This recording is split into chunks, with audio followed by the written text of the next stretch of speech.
Hey guys, it's TWillHD here, and today we're covering all the glitches in every single mainline Pokemon game for the Nintendo DS. This classic dual-screen handheld had 4 main releases, all of which I've covered glitches on. Pokemon Diamond, Pearl, and Platinum, HeartGold and SoulSilver, Black and White, and Black 2 and White 2. All these games feature some very cool glitches like surfing on land, getting out of bounds, a form of missing no, crashing the game just by using a Pokedex, and a whole lot more. There are also some overlapping glitches that exist in multiple games, like skipping trade evolutions by using the GTS, yes it still exists, causing multiple weather conditions at the same time, the Void, and even a few that exist in about half of all Pokemon games, not just the DS. As you can tell by the length of this video, we have a lot of awesome DS Pokemon glitches to cover, but if you want to skip around, there will be timestamps for each game in the description. So without further ado, let's get into all the DS Pokemon game glitches.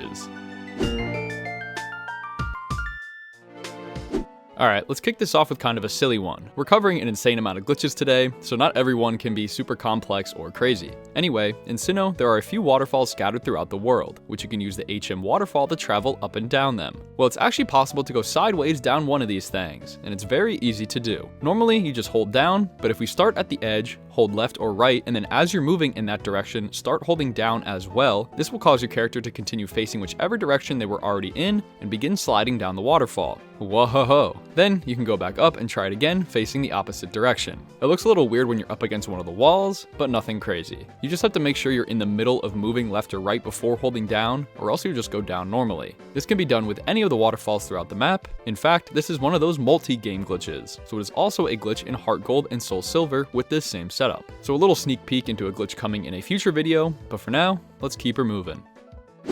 Alright, this is a pretty neat way to cheese friendship levels and evolve Pokemon faster. So friendship is a fairly hidden stat each of your Pokemon have and does have some impact into how they perform. But one of the main components is that certain Pokemon will only evolve when your friendship is high enough. Certain items and actions will raise or lower a Pokemon's friendship, which is what we'll be abusing for this demonstration. So this footage is all one continuous take, and we'll be evolving a Baneri with friendship by only entering one battle. I'll kind of explain as we go here, but first things first, I want to catch a fresh one so we start off with 0 friendship. The reason I'm using a Baneri is because it's one of the Pokemon that will only evolve with friendship, but mainly because it starts off with a base friendship of 0. Most of the other Pokemon give you a little head start with a base of 70, which isn't ideal, as we're actually going to be lowering the friendship to glitch it out. Anyway, with our new Baneri caught, I went to the Pokemon fan club in Heart Home City just to prove that we are not friends with this guy yet. The friendship checker in the back says, "It seems to dislike you a little," which is not good, but actually is for our sake. So with a Baneri that hates us, it's time to do the glitch part. All we gotta do is have an energy root or energy powder in our bag and get into a battle. We need to take damage but not die during this fight, so find some wild Pokemon that have similar levels to your Pokemon. Once in battle, all we gotta do is get hit once. Doesn't really matter how this happens, so I just click Defense Curl until the Badoo finally hit me.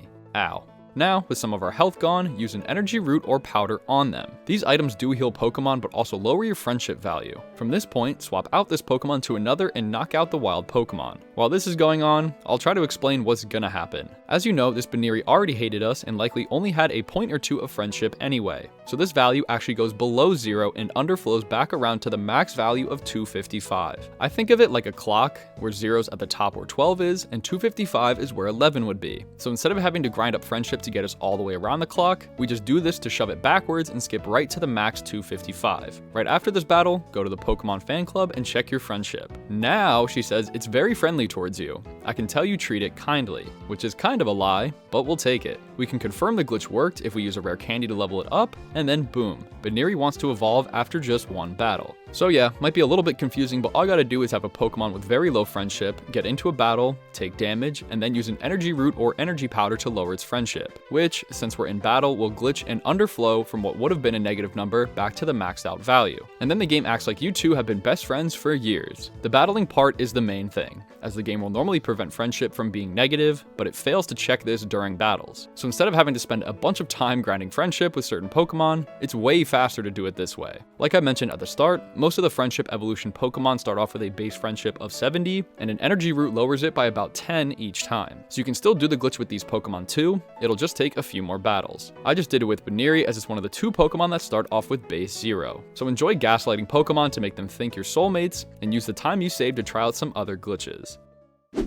This one is weird, considering the last glitch I covered with Giratina in Sun and Moon. So it's actually possible to alter Giratina's stats in a way never intended using its signature Grisius Orb. This orb can normally change the form, ability, and stats of Giratina. Without the orb, they are in their altered form with legs, have the ability Pressure, and are more defensive heavy. When you give them the orb to hold, they will play this transformation animation and change into the origin form, where they'll be a flying snake thing. This also changes their ability to levitate, and their stats become a little more attack heavy. This is what normally happens and what the game expects. However, it's surprisingly easy to break this. All we gotta do is go into our PC and select Move Pokemon or Items. You'll see here this first Giratina in my party is holding the orb and in the origin form. However, keep them in your party and select them to bring up this menu. Go down to Item and take the orb from them. You'll see this immediately snaps the sprite back to its altered form with no animation or anything. This is important, and by doing it this way, the game never got a chance to recalculate Giratina's stats. As you can see, the ability changed over to Pressure, but their stats remain like they were still in the origin form. So now you have an altered form Giratina with origin form offensively heavy stats. This will remain this way for as long as you want it to. You can go into battle,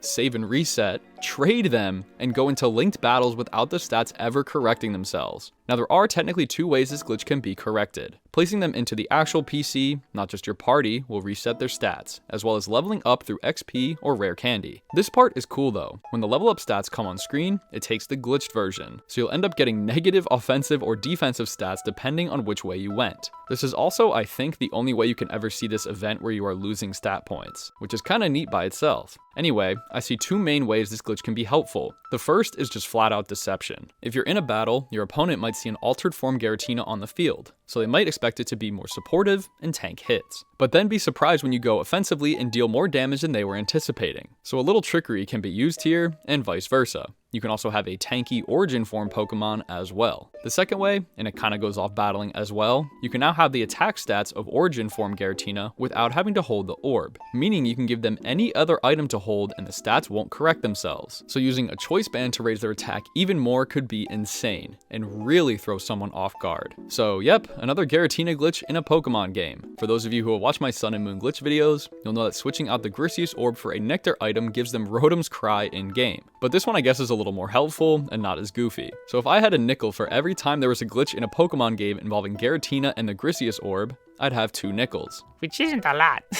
Which isn't a lot, but it's weird that it happened twice, right?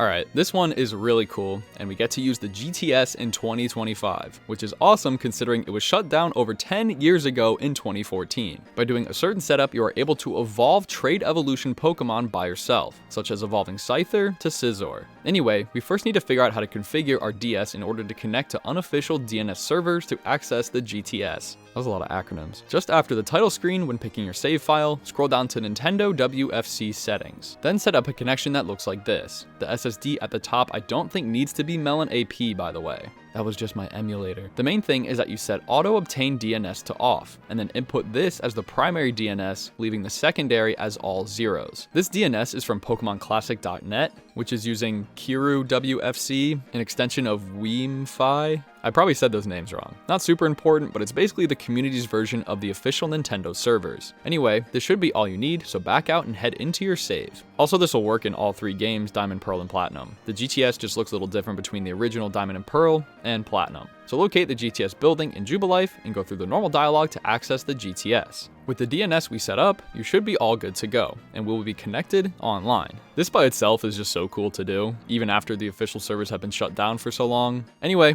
we need 2 Pokemon to actually have this work. So once you've made sure that your connection is working, you might need to back out to get Pokemon ready. The 2 things we need are a Pokemon that would normally evolve if you traded it, like this Slowpoke holding a King's Rock. If I were to trade it with a friend, he would evolve once he was sent over. Anyway, the second Pokemon we need is a sacrifice. You'll see why more in a moment, but start by finding a trade that you can complete, giving someone on the GTS a Pokemon that you don't mind losing. For me, I found an Abra trade and all they wanted was a Bayleaf level 10 or above. So all I gotta do is find where I have a Bayleaf and also get the trade evolution Pokemon ready. Once I had both, I went back into the GTS. So now it's time for the glitch itself. First, we need to deposit our trade evolution Pokemon. So in my case, it's a King's Rock Slowpoke, but offer it up. As for the wanted Pokemon, you need to request an impossible Pokemon, like a Mewtwo level 9 or under. While it is totally possible someone hacking would be able to fulfill this trade, the odds of someone completing this trade within 5-ish minutes is way lower than asking for a Bidoof or something. The idea is to just create a trade request that someone won't immediately fulfill.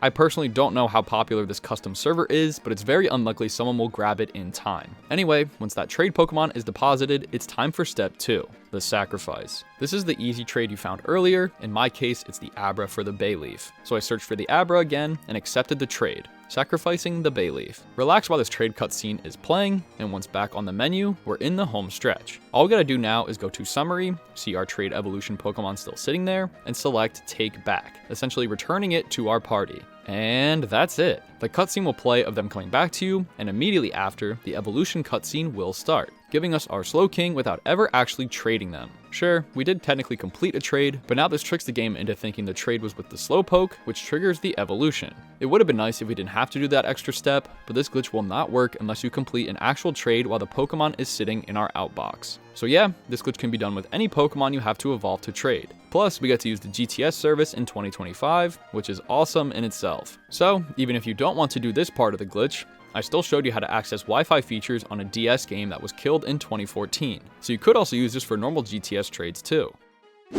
So this is probably one of the coolest glitches in this game, however, it's a Japanese exclusive. There are 2 really cool Japanese exclusive glitches that I wanted to at least showcase, even if you guys don't have access to these copies. But you will need a Japanese copy of the game in order for this to work. But even if you don't have one, it's still a really neat glitch to see in action. By doing this, we're able to catch Darkrai, Shaman, and beat the Elite Four early. And don't worry, I'll talk about how to catch these Pokemon and Arceus in any version of the game later on, so stick around. Anyway, all we need to do for this glitch is to access the Pokemon League and the Elite Four, with a Pokemon that knows Surf, and a Pokemon with Fly as well, which you'll also see why in a second. Enter the Elite Four, but we aren't actually battling them, don't worry, so we don't actually need to have like a high level Pokemon or anything. Once you enter the first main room with Aaron, turn around and face the door. Believe it or not, we can actually surf on this tile that we're looking at. Usually pressing A on a water tile will ask if you want to, but it doesn't here. You have to manually go into your Pokemon menu and use surf from here. This, for some reason, allows us to hop on our Pokemon and clip through the door. Pressing down once will kick you off the surf, and we've now entered the Void. Ooh. Well, from this point, we have 3 options: Darkrai, Shaman, or auto beat the Elite Four. Let's do Darkrai first, because he's my favorite. Using your Poketch, switch to the step counter if you're not already on it, and reset it back to 0. We now need to walk 146 steps right. Not too far, but you do have to run as the bike is disabled in this state. Anyway, once at 146, stop, clear your step counter again, and run 254 steps down. A little bit further of a journey, but it should only take you like a minute. Once here, congrats, we are on New Moon Island where Darkrai resides. But in order to see them, we have to save and reset our game. I believe you can also use the Explorer kit and then come back up, but I'm just going to save and reset. Once you load your save back up, boom, we are actually on New Moon Island. You'll notice the graphics are still kind of messed up, with the water being really pixelated, some random cave tiles replacing the ground, and some patches of just plain white rectangles. This actually doesn't interfere with us at all, so simply walk into the trees and you'll run right into Darkrai. I'd recommend saving your game here in case you accidentally knock it out, or want to shiny hunt for it. You can just reset and retry from this point as many times as you need. They're level 40, so not too bad, but they can be tough to catch. But yeah, now you have semi-legitimately caught Darkrai by surfing through a door. Once you're done here, you can either fly away or speak to the man outside and take the boat back. I chose the more scenic route personally. As you remember, we are not done yet though, and there's still more we can do from that spot. So fly back to the Elite Four and surf through the door again. This time to catch Shaman, we need to reset our step counter and go 903 steps right. Kinda wish we could use our bike for this one, but still not a huge deal. Once at 903, clear it again and go down 363 steps. Just like Darkrai, we only have to do 2 different paths to reach them. Again, once at this point, save and reset your game. Once back in, you'll see that the Flower Paradise is pretty messed up and just full of white. We need to run up a good bit, but eventually you will reach the area with Shaman. For those of you who really want the actual graphics, and you could have done this with Darkrai too, all you have to do is open and close your map from your bag. Then everything will be back to normal. You can save in front of them too if you want to shiny hunt or not unalive them as they're only level 30. So sweet, now we have Darkrai and Shaman in our party. Once you're done here, there is no way to get back without flying, so that's why I said we needed a Pokemon with Fly earlier. Unless you aren't going for Shaman, obviously. But yeah, fly back to the Pokemon League and let's get these guys into the Hall of Fame. Surf through the door one last time, and this route is the easiest of the 3. Simply walk around the outside of the room until you're directly behind the door you would take once you beat Aaron. From here, clear your step counter and walk up 64 steps. That's it. Now save and reset your game. Once Once you load back in, it may not seem like it yet, but we're actually standing just before the Hall of Fame room. Simply take one step in any direction and the cutscene will start, eventually transitioning us into the room, and the graphics will finally come back. So yeah, now we've got all these guys registered into the Hall of Fame without ever having to fight a single Elite Four member. You can watch the ending credits play out and end up back in Twin Leaf Town. So technically speaking, you can beat the Elite Four just by bringing a single level 1 Pokemon that knows Surf, just by clipping through this door. I have no idea why surfing on land glitches keep getting restricted to Japanese only versions. If you watch my glitch video on Ruby, Sapphire, and Emerald, you can only surf on land in the Japanese version as well. But anyway, for those of you that are watching and still want to catch these Pokemon and don't have a Japanese copy, you're still in luck. There is a way to catch Darkrai, Shaman, and even Arceus in any version of the game, but we'll get to that a little later in the video. Before we move along, I'd like to cover the only other Japanese exclusive glitch that's worth showing off. It allows you to duplicate held items, so it's pretty useful. We need 2 Pokemon for this and to find a double battle. What you see on screen now is technically English footage, but it's the exact same save file. I just wanted you guys to see it translated so I can explain the setup a little easier. Anyway, first, the Pokemon need to be a Ditto and any Pokemon that can learn the move Thief. So I just chose Mightyena. Your Ditto also needs to be holding the item you want to duplicate, in my case a Master Ball, and then the Pokemon using Thief needs to not be holding anything, because then they can't steal any items. So that's really all you need. Now all that's left to do is get into a double battle. On turn 1, you need to have Ditto use Transform into a Pokemon you are facing. I don't think turning into your partner Pokemon would work, so I just did the Bonsly. Then we need to burn a turn with the Thief Pokemon, so I just used Double Team to stall. This is only because my Mightyena would outspeed my Ditto, so I can't use Thief just yet because I need the Ditto to transform first. But now on turn 2, with my Ditto turned into a Bonsly, attack the opposing Pokemon and then have my Mightyena use Thief on the Ditto. So as this turn plays out, Mightyena steals the Master Ball from Ditto, and I do some damage to their Pokemon. Kind of forgot to mention earlier, but an important factor of this glitch is that you must win the battle without either of your Pokemon dying. These 2 must stay in the whole time and win. So I did use a healing item to ensure that, but yeah, just win. Once out of the battle, check your Pokemon and you'll see that both are now holding items, meaning the Master Ball in this case was now duplicated and I now own 2. Sweet. As you might have picked up on, while this is pretty nice and simple to set up, you do need to do this with a double battle, which aren't super common in these games. You can sort of farm them using the Versus Seeker though, so just a little more setup is required if you want to stay in the same location. Alright, we're all done with Japanese glitches. From here on out, all are possible in all languages. Let's stick with Ditto because there's a really cool thing you can do with Rage. You know how normally Ditto's only move ever is Transform? Well, using this glitch, you can actually teach Ditto a wide range of moves, and it's pretty easy too. All you need is a Ditto and another Pokemon that knows the move Rage. Doesn't really matter what it is, but you will be copying these moves onto the Ditto, so choose wisely. Anyway, we need to get into another double battle, so find one of those. Once in the battle, have Ditto use Transform on your Rage Pokemon. Then it doesn't really matter what the other one does. You need to win this battle eventually, so I just knocked out one of them quickly. Now on turn 2 is when it gets important. We ultimately need to have this Ditto use Rage at least once, then have them get hit by a Pokemon so the Ditto's Rage is building message pops up. Then use any other move other than Rage. So in order to not end the battle against a level 9 early, I had the Ditto use Rage on my own Charizard. Then with my Charizard, I just spammed Pokeballs at the trainer's Pokemon to stall it. Now, after using Rage and getting hit so the message displays, which was on turn 3 for me, use any other move. Since there's only one Pokemon left, and this was the last turn needed for the setup, I just targeted the opponent's Mon. It's important that this move goes off though, and this Ditto is the one defeating the final Pokemon. So basically, this other Pokemon is just there to get their moves copied, potentially hit your own Ditto so the Rage message is triggered, and then stall. So what happens now that the battle is over? Go into your summary, check Ditto's moves, and boom. This does not look right. We've now successfully copied Charizard's moves onto the Ditto, and it will stay like this forever. Now we can fly around cities on a tiny pink blob. It also looks really funny in battle seeing it spew flames out of its mouth. Like I said, this Ditto permanently has these moves now, so you can go into battles, the Elite Four, trade him, whatever. The only thing you won't be able to do is transfer them to other games, as the legitimacy check will obviously fail because Ditto is never supposed to have any other moves besides Transform. So they are permanently stuck in this game, but they are still really cool to have. So our journey with Rage actually isn't over yet. That was only one of the sub-glitches you can do that falls under this Rage glitch. You may have also noticed I didn't explain how that glitch works. So let's get that out of the way before moving on to some other really cool effects. In all the Generation 4 games, Rage tries to do what it's supposed to do and give the user a volatile status condition of Rage that builds when they get attacked, and will remain until the user switches to a different move, swaps out, or dies. However, these games are sort of broken, so instead of breaking the rage condition when you use a move, it breaks any other volatile status conditions you had, while rage will remain. You know what else is a volatile status condition? Transform. So basically, when we broke the rage by switching moves, it glitched the transformation, and now the game thought Ditto actually had these moves to begin with. So there was a brief overview, but now what else can we do with it? Well, like I said, any other volatile status condition can be broken using this setup. Binding, curse, confusion, infatuation, substitute, torment, transform, and trapping. Most of them aren't super interesting, like you can break confusion using this glitch, which is kind of useful, but my personal favorite besides transform is substitute. It's possible to turn your Pokemon sprite into a substitute doll and attack as them. You just need a Pokemon that can learn both Rage and Substitute,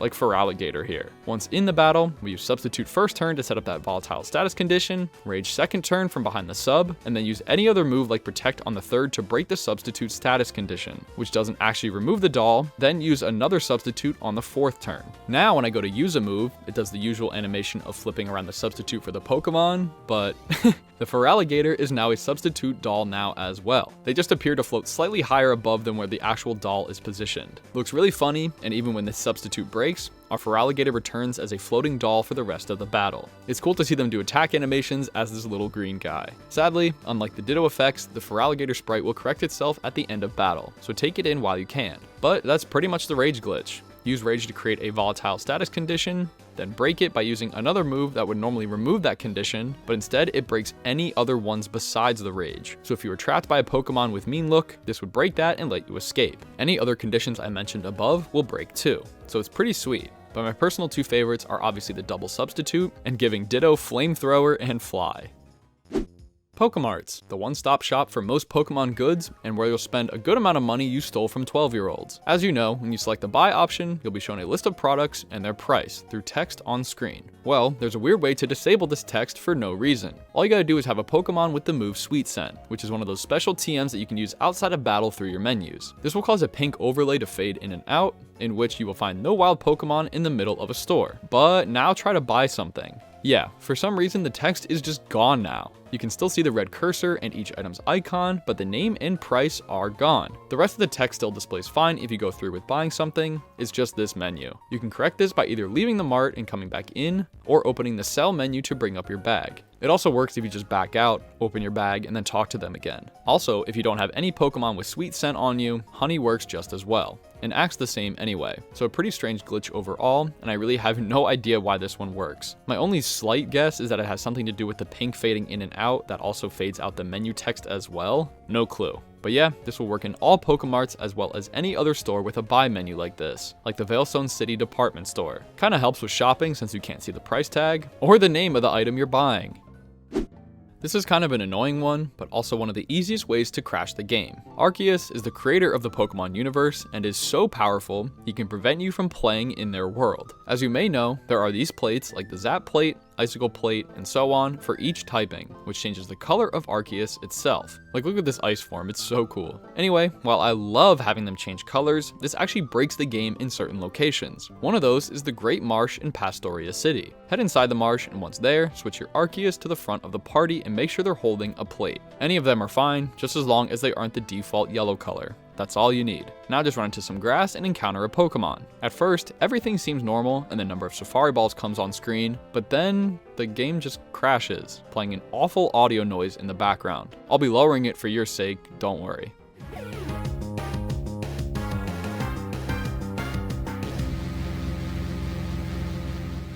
Yeah, pretty gross. You are now stuck in here until you shut off and reset your game. So say goodbye to any progress you made up to this point, as you'll be back at your previous save. Yay! I'm now going to play what would happen if you had the same Arceus in the front of your party, but this time they aren't holding any plate or item. Notice anything odd? You never throw out the Pokemon in the marsh anyway. It's just you standing there in front of this Pokemon. So how on earth does that even crash the game? It would make a million times more sense if it would crash if you threw out the different colored Arceus, but in the marsh, you never do anyway. And this is one of the two places you can get into a Pokemon battle and not have to throw out a Pokemon. So why this causes the crash? I have zero idea. Like I mentioned before, this is also possible in the PAL Park, but I don't have any Pokemon to transfer, as my emulator doesn't do that, but the same thing happens there if you just have Park Balls instead of Safari Balls.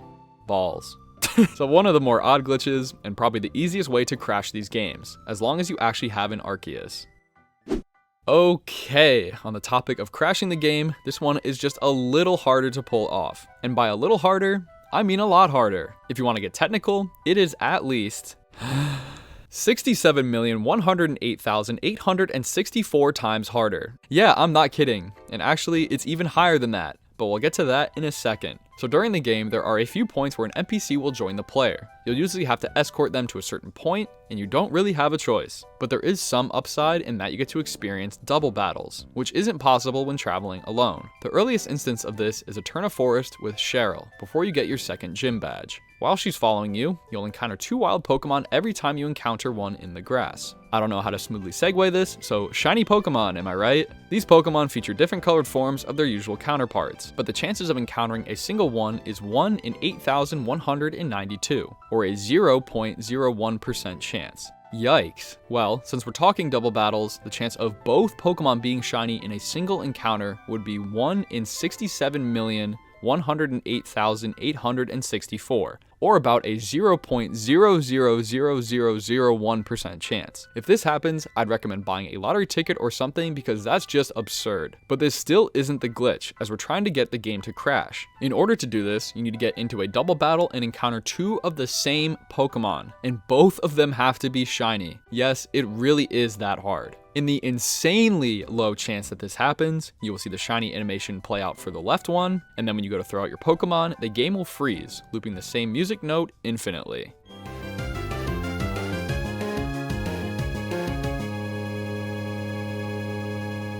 Again, the only thing you can do from this point is take one last look at the luckiest moment of your life and reset the game, leaving not 1 but 2 shiny Pokemon behind. Now I did kind of brush past the odds of this glitch actually occurring, so let's break down the math. First, the chance of encountering a Baneri in Eterna Forest is a 19% chance, and this is one of the more common spawns here. So that means just encountering 2 regular old Baneri in a single double battle is 19% times 19%, which comes out to about 3.61%, or about a 1 in 27 chance. That's not so bad, right? That should only take about 10 minutes. Well, let's factor in the shiny odds now. To find one single shiny anywhere in the game is 1 in 8,192. But you gotta remember, they both need to be shiny in one double battle, which is the number mentioned before of 1 in 67,108,864. Combining the odds of encountering a double Baneri in Eterna Forest and both of them being shiny is...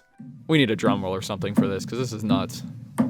Good enough. A 1 in 1,826,218,265 chance, or 0.0000005% chance. 1 in almost 2 billion. That is the most insane odds I've ever heard of, even in real life scenarios. To give you some not even close context, winning the lottery is around 1 in 300 million, but I feel like that's the most common statistic everyone wants to know. Let me try to express this in other ways. I ran a stopwatch and determined that it takes about 25 seconds per encounter. From the point you start running in the grass, encountering a double battle, and running away from it is about 25 seconds. So if you yourself had a single DS with Pokemon Diamond, it would take 760,924,277 minutes, or 12,682,071 hours, or 528,420 days, or 1,447 years. So that DS would have to be a family heirloom for at least 14 generations, with every single person running encounters in Eterna Forest from the moment they are born until they're on their deathbed at 100 years old.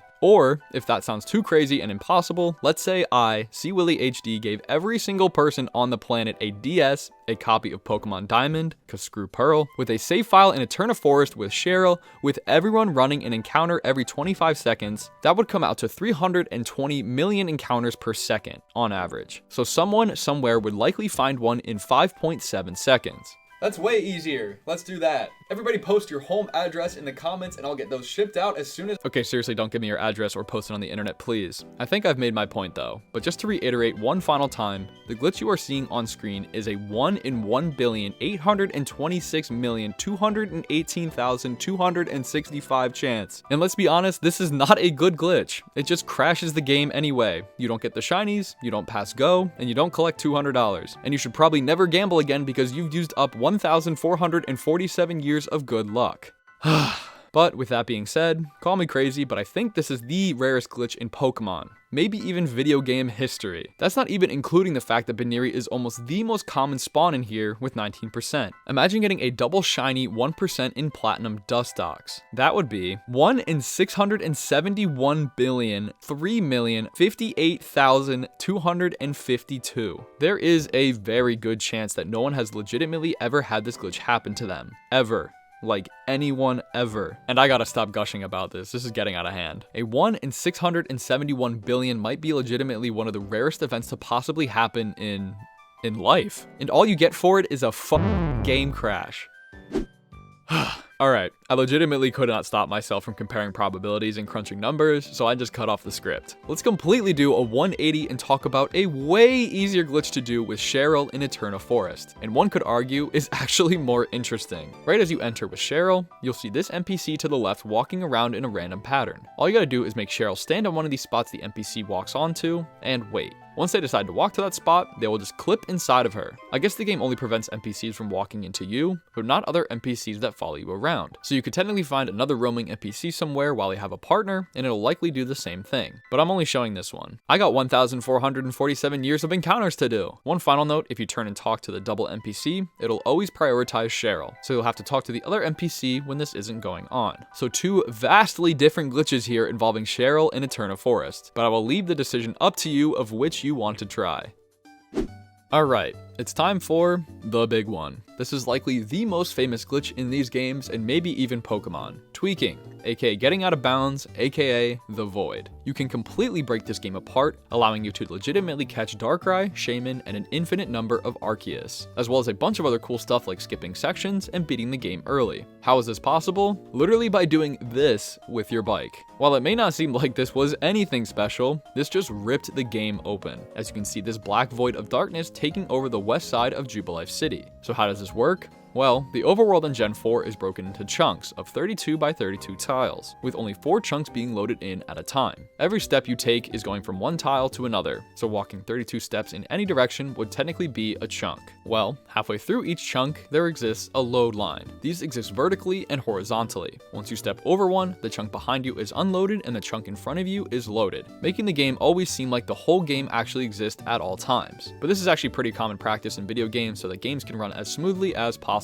However, using a bike, we can rapidly cross over these load lines and cause the game to load multiple chunks at once, meaning some chunks that were supposed to load never do, or are loaded in the wrong location. This is known as tweaking, which allows us to essentially get out of bounds and access the Void. The Void is basically just getting out of bounds and are coordinates that were never actually meant to be walked on, causing some very insane side effects. So let's show you how to do this easily. While tweaking can be done in hundreds of areas throughout the game, as all we have to do is cross over load lines too quickly, we want to perform it in Jubilife, as we can access the Void easily and ultimately go catch event locked Pokemon, beat the game, etc. So just below the Pokemon Center by this old man is this building. We need to stand on this tile pushed up against the top right corner of the building. This is the magic starting spot. From here, pull out your bike and set it to the lower gear. Earlier versions of tweaking involved using the faster speed, but luckily strats were found on the slow gear, which makes our lives way easier. From this point, we have to do a specific yet pretty simple movement. I'm going to do this one tile at a time, then go up to full speed. Start by holding right, so you begin going across the street, and as you reach the white line or curb on the other side, press down, up, then left on the D-pad.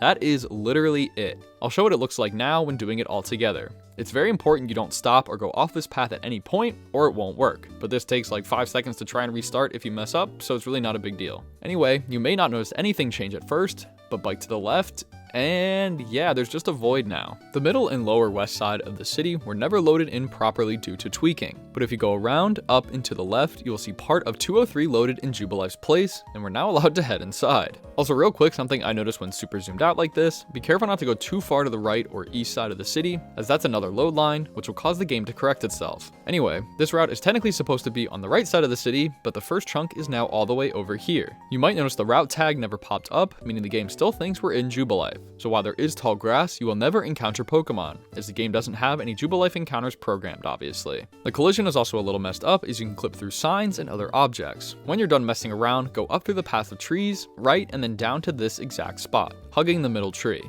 It's important you are on this exact tile, and you'll see why momentarily. From here, we need to refresh the graphics, technically correcting the glitch, but just hold on. We can do this by entering any sub-menu like the Pokédex, Pokemon, Bag, or others. Basically just not the save option, as that doesn't bring you to another menu. Now, when you close back out, the game will correct the graphics while keeping you at the same location. So by standing on that specific tile, we are now literally inside of the Pokédex building, but standing on the opposite side of the door. We do this to trick the game, as when we walk down to trigger the load zone, the game makes us take a step down instead of up, like normal, which essentially places us out of bounds. Taking one more step down will allow you to freely run around in here. Well, kinda. You can easily get yourself completely stuck or cause the game to crash. Neither are a super huge deal though, as you can just reset the game from your last save. So you do have to be careful and do not save the game when you're in here, or you could end up stuck forever. If you just run straight up, you'll end up passing through locations like Floroma Meadow and the Veilstone store, as well as the oh so common Mystery Zone. You might have noticed I haven't really been giving you guys much guidance as to what to do once out of bounds in the void, and that's because I won't be covering that in this video. I am very sorry, and I know it's kind of a pain as this video is supposed to be about glitches in Diamond, Pearl, and Platinum, but I already made a 20-minute video solely dedicated to this glitch and what you can do with it. So I don't want half of this compilation video to only be this void glitch. Plus, that video still holds up today, and I cover everything in detail there. So I'd literally just be saying the same exact words and steps I already said in that video. If you're interested, I highly recommend checking that video out after this one, as I make it as quick and easy as possible. If you've been around the glitching scene long enough, you might remember that catching these Pokemon took hours of riding your bike through the void, but with the new routes, you can catch them all in about 10 to 20 minutes. But I still wanted to show off this glitch, as a video on these games wouldn't feel complete without it. Again, by doing this glitch, you can legitimately catch Darkrai, Shaman, and an infinite number of Arceus, a Pokemon that was never possible to catch in Diamond and Pearl without hacking. You can technically catch hundreds of them using this glitch. So please check out that video if you want. I explain everything in detail there. But like I mentioned before, you can do this bike route in other places throughout the game. You basically have to either know or find where horizontal and vertical load lines intersect, then do this bike route of holding right,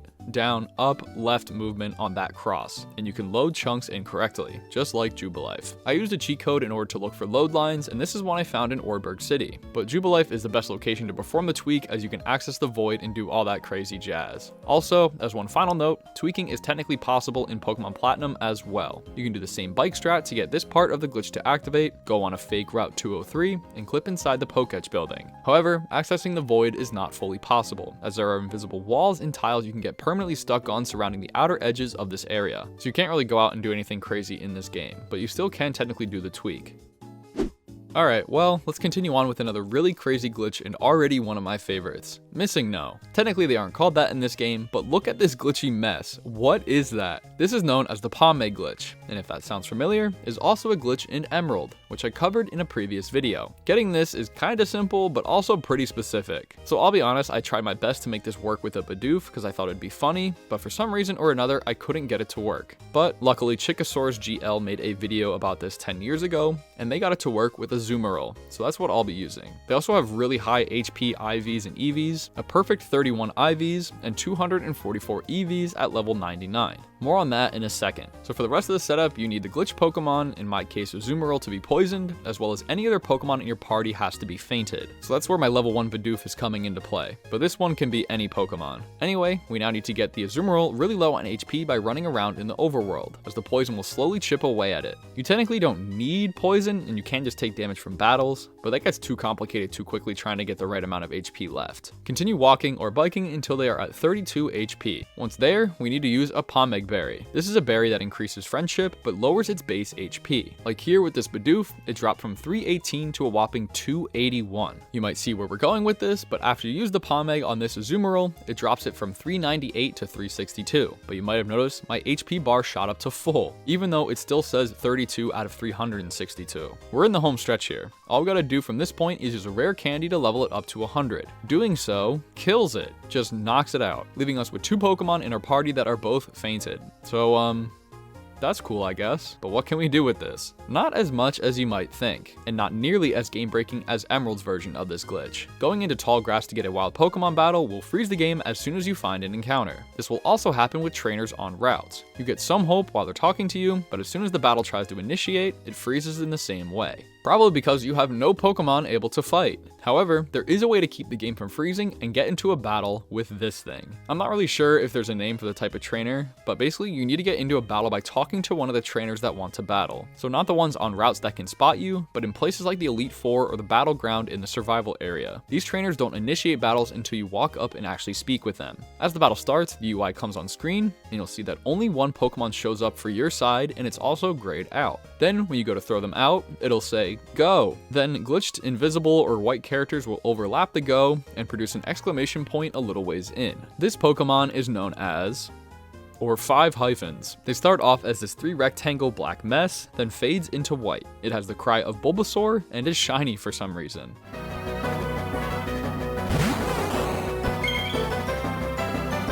Even the icon on the bottom screen has a question mark, which I think is really cool. This thing causes all kinds of problems with text boxes. You'll see it says, what will blank do? With a lot of invisible characters covering this text. You technically don't have any moves, so it tries to come up with the Pokemon has no moves left text, but as you can see, this is also really messy and littered with these glitchy question marks. It will then use struggle with a bunch of exclamation points littering the text box, and going into your Pokemon tab will display the first slot of your party as blank, with the second fainted Pokemon just chilling there. You can't view the summary or interact with the first slot no matter what you do. As for options for this point, that's really it. The chances of you winning a battle with a level 1 Pokemon that can only hit with struggle causes more damage to yourself than the other Pokemon, so I really don't see a world where you could win a battle. As soon as this one gets knocked out, you will black out to the Pokemon Center like normal. I did try to revive my Bidoof, which did work, but he's also level 1, so it really just delayed the inevitable. And to my knowledge, this is all you can really do with the Pomade glitch in Gen 4. But having a party of fainted Pokemon and pulling this thing out in battle is still really sick. Like I mentioned before, triggering this glitch is a little weird, and I really don't fully understand it. I would like to imagine you can do this with other Pokemon other than Azumarill, but I tried the same setup with the Bidoof, and it didn't work. When I got to using the rare candy part, it didn't faint. I don't know if it's because of the evolution or what, but it just didn't work. I would also like to assume it doesn't have to be level 99. I think the main thing is just having a Pokemon with high HP EVs and IVs, then using the Pomade Berry on it. I'll leave a link in the description for more details if you want to do some research yourself, as it is pretty interesting.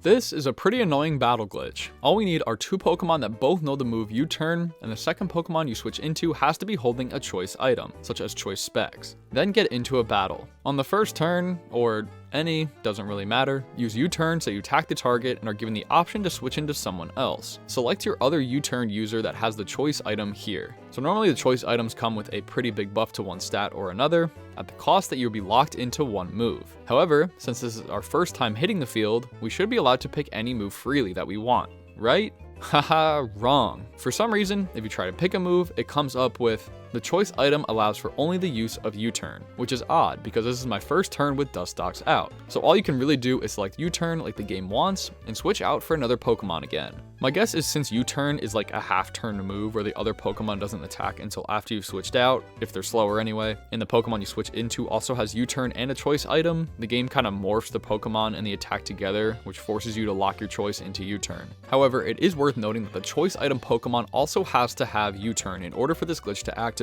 If I use U-turn with the first Pokemon and swap into a choice item holding Pokemon that does not know U-turn, the game behaves perfectly fine unless you choose any other move on your first turn. So something with both of them knowing U-turn combines the turn and the attack used into the choice item, which is very strange, but the odds of you having this setup are pretty rare to begin with, so I really wouldn't worry about it too much. If this glitch triggered with any Pokemon knowing any moves were swapped in, this could be a real problem, especially in the competitive scene. So good thing that's not the case.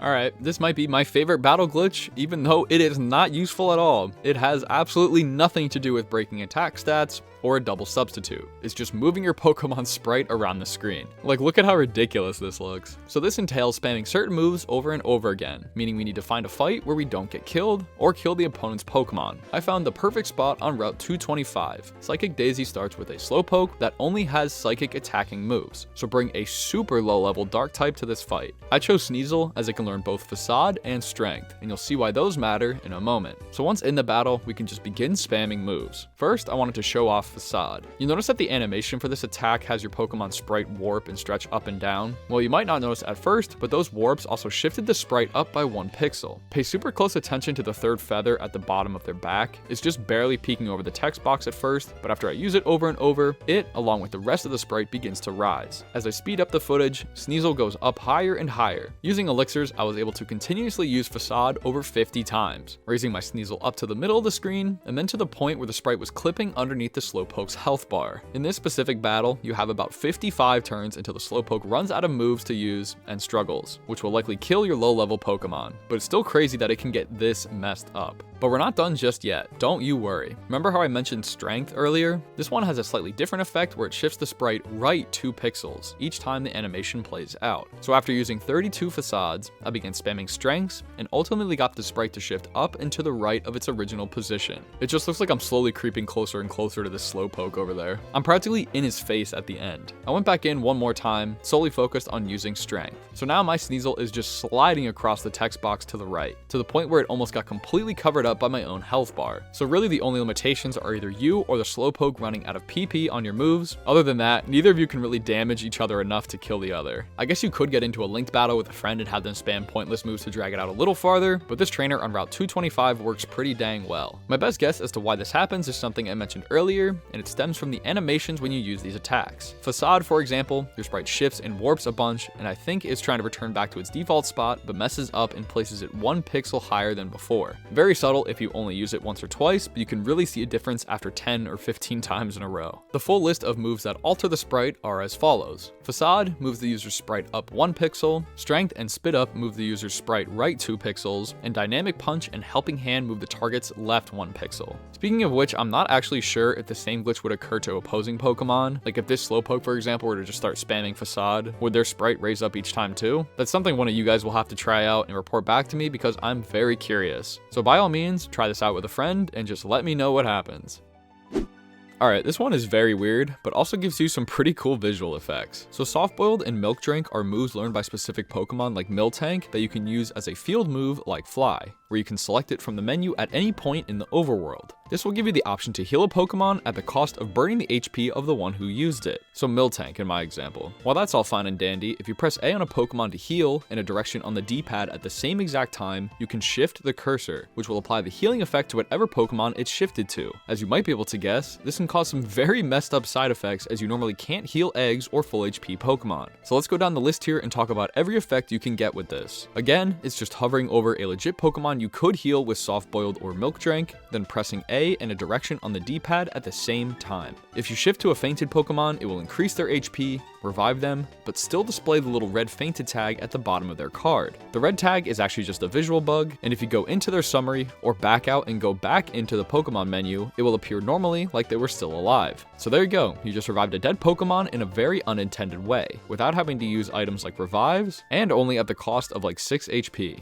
Next is an egg. The glitch will cause them to magically have an HP bar, as well as the value of their HP. Sadly, this one is purely visual and doesn't just magically bring the egg to life, as if you go back after a refresh, it'll be back to normal. So no battling with it sadly, but still weird looking though. Glitching onto the Pokemon that's using the healing move will drop their own HP, and then restore it by whatever amount they were going to be doing to another Pokemon. So in my case, 6 HP. So this one's not super interesting, you could just spam it over and over on loop, and the HP will remain the same every time. Healing a full HP Pokemon one time will raise their max HP to however much was going to be given. So my Bidoof went to 22 out of 16 health, which looks kinda odd, but it did stay this way after checking the summary and backing out, so it's actually stuck like this now. I went into a battle where I took damage and it seemed to sort of correct itself, dropping down to 10 out of 16, but then I got hit again and the HP bar looped back to full before dropping again. So visually it was pretty bugged out, but I think it actually did count as me having 22 HP before, and then the 2 attacks dropped it down to what it would have been. If you start your cursor over top of the last Pokemon in the bottom right of your party, and then press A and down at the same time, which would bring the cursor to cancel, the game will crash immediately on the spot. So that's great, but it gets even weirder,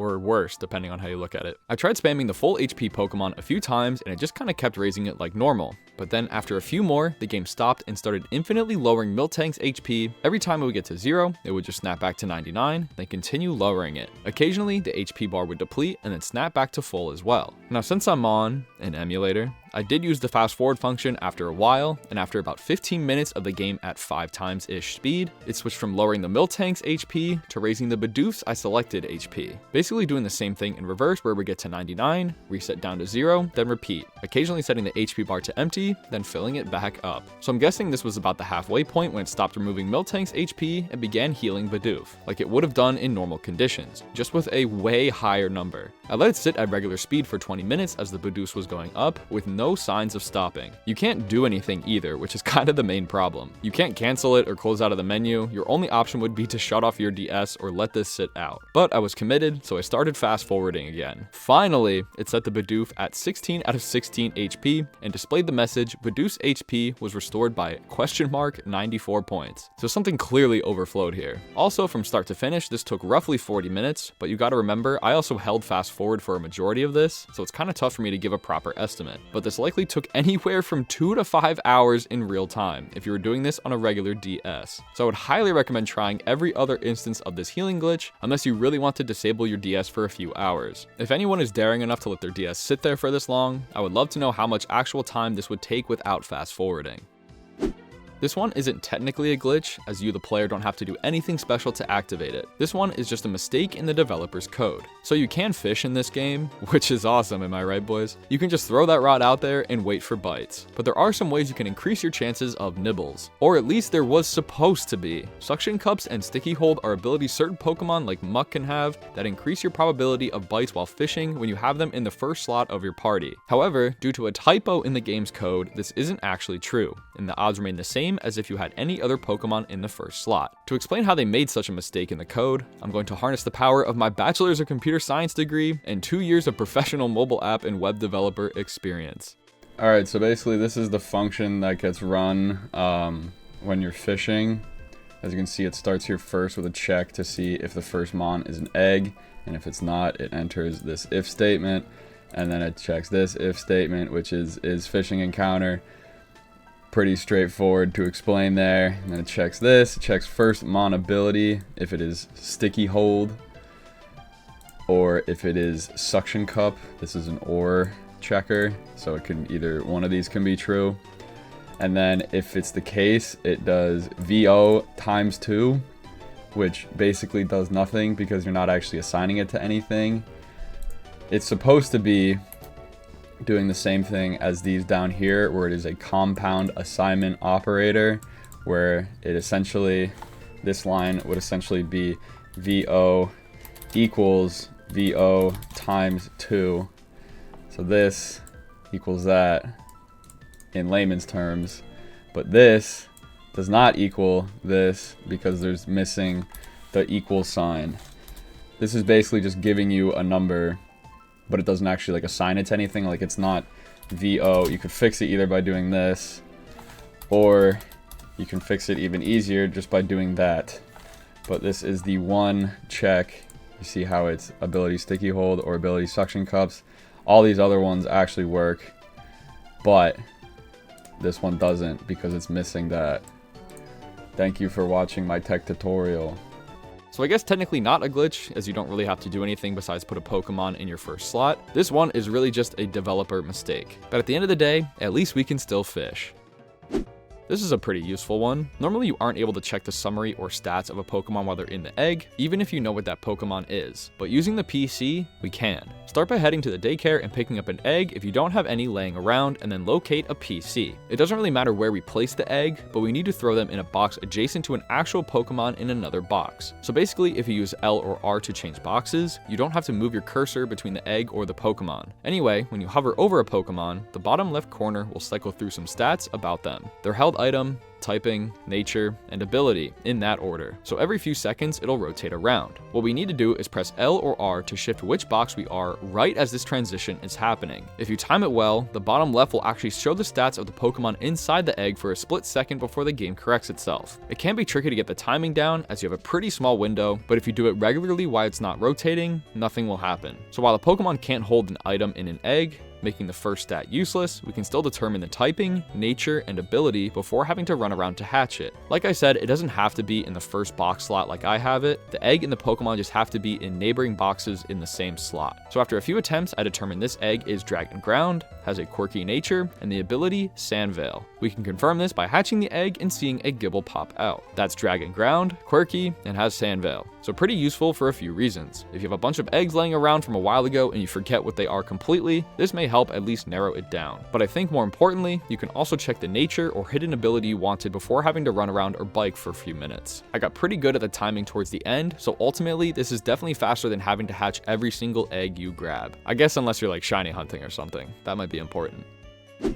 On the topic of eggs and checking things, this one's kind of similar, but way less useful. Once you unlock the resort area, the island in the top right corner, there's a building called the Ribbon Syndicate. Here you can enjoy a spa to boost friendship and purchase insanely expensive ribbons. But first, we gotta get inside. They don't just let any schmoes in here though. You gotta have at least 10 combined total ribbons in your party. So as you'll see here, my Manaphy has 72 by themselves. However, I have an egg sitting in my first party slot, which shouldn't matter, right? Why do you think I'm bringing it up? For some reason, any Pokemon in a party slot behind an egg will not be counted. So we go inside with 72 ribbons, and the lady is crying over the fact that we are not good enough to step foot in this place and throws us out. So all I have to do is reverse the order of the Manaphy and the egg, walk back inside, and boom, she finally opens her eyes and lets us in. There is no reason it had to be that complicated. So yeah, a very strange and annoying glitch. I only had an egg and one other Pokemon for this demonstration, but even if I had 6 party members, with the first 4 being Pokemon with 9 total ribbons between them, and an egg in the 5th, and this Manaphy batting 6th, the total should be 81 ribbons, but the egg is either misinterpreted as the final party slot, or since the egg doesn't have a ribbon summary screen, the game gets confused. Whatever the case, you only need 10 total ribbons between your party members, so if you still can't get into this dang building, make sure you don't have a giant egg blocking the security lady's vision. This one's kinda cool, but also kinda creepy. South of Veilstone City is Route 214. Well, about halfway down on the right side is the entrance to the Spring Path, which only appears once you beat the Elite Four and get the National Pokedex. Then, these trees will open up. Well, step a foot or two inside so the music transitions over, then open up either the Pokedex, Pokemon, or bag. Any option here that just brings up a menu. Close out and then run back to Route 214. You would expect the cheery music to come back, but it just never does.